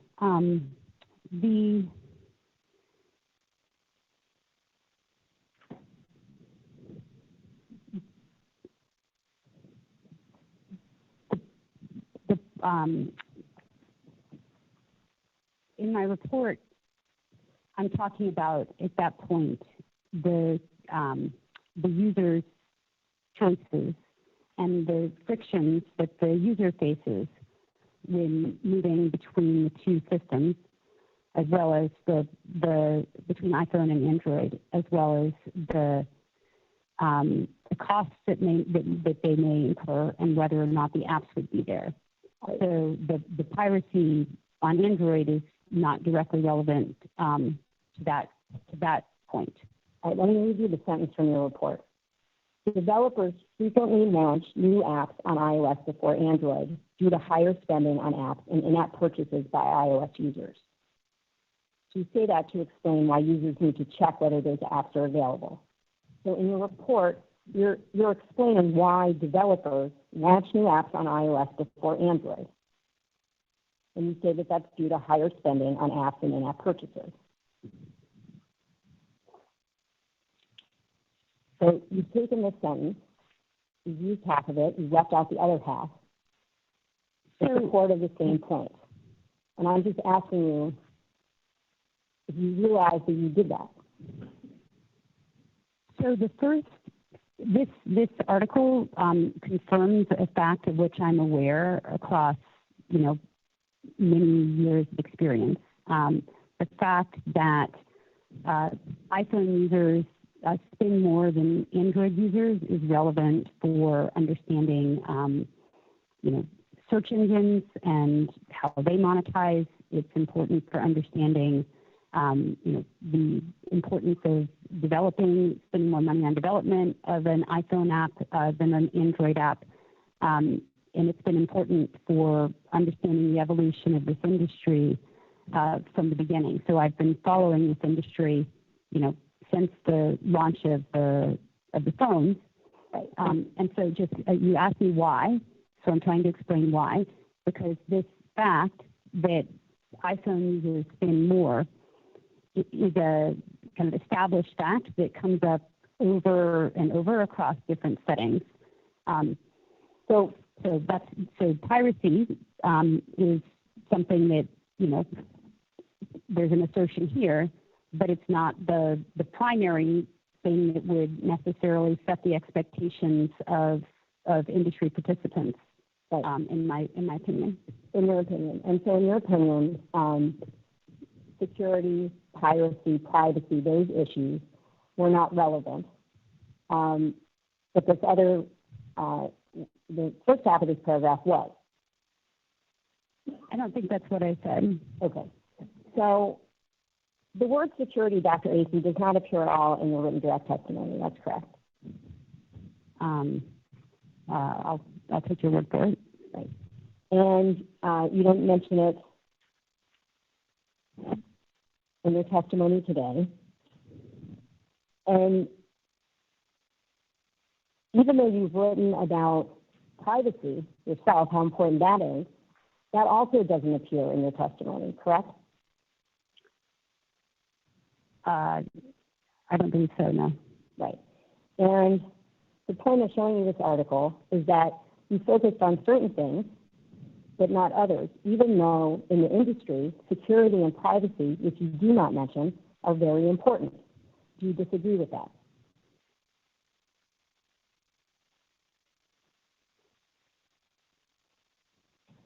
I don't think that's a completely fair characterization, because the reason that we're here to talk about competition, the reason competition is important, is that we need competitive pressures to ensure that firms innovate and provide features that people want. Whether or not they have in the past, we want to make sure that they continue to innovate. And so I gave an opinion about this, which I said in my testimony. Dr. Acey, thanks. Okay. Are you aware then that with regard to the competition analysis in this case, security and privacy are two of Apple's asserted pro-competitive justifications for the restrictions that you discussed? Are you aware of that? Yes. Okay. And did you hear Mr. Sweeney's testimony?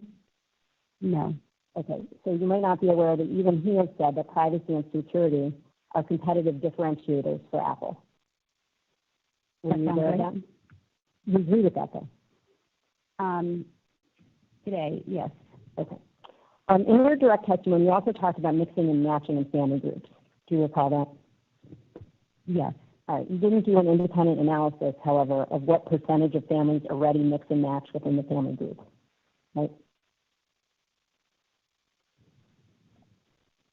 No. And in fact, as you told us in your deposition, it's very common today for families to have devices in addition to phones that run different operating systems. You recall that? Yes, for example, phones and PCs. Right.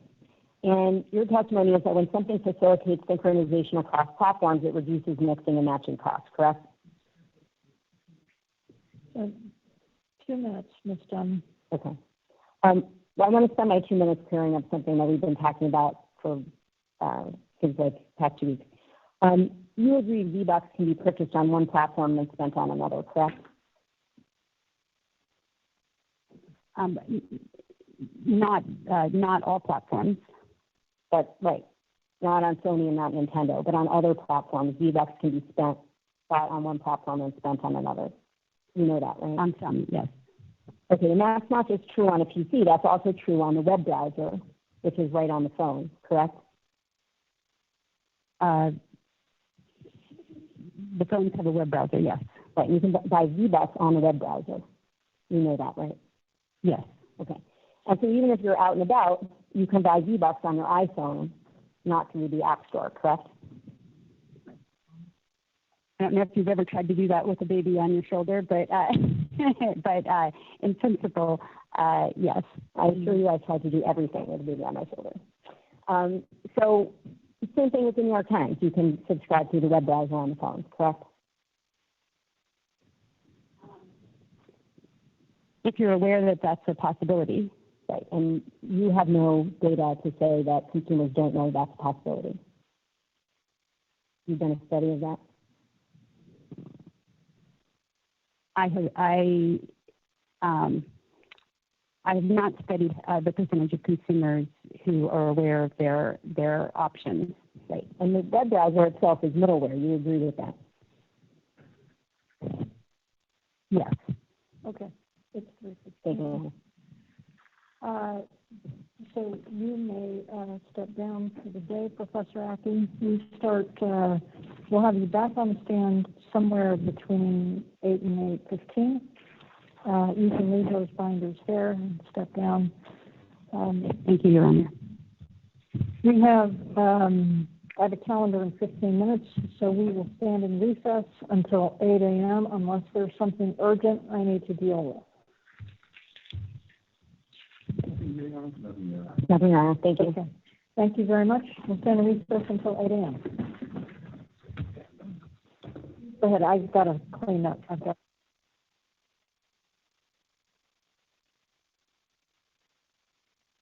The recording has stopped.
We're sorry, your conference is ending now. Please hang up.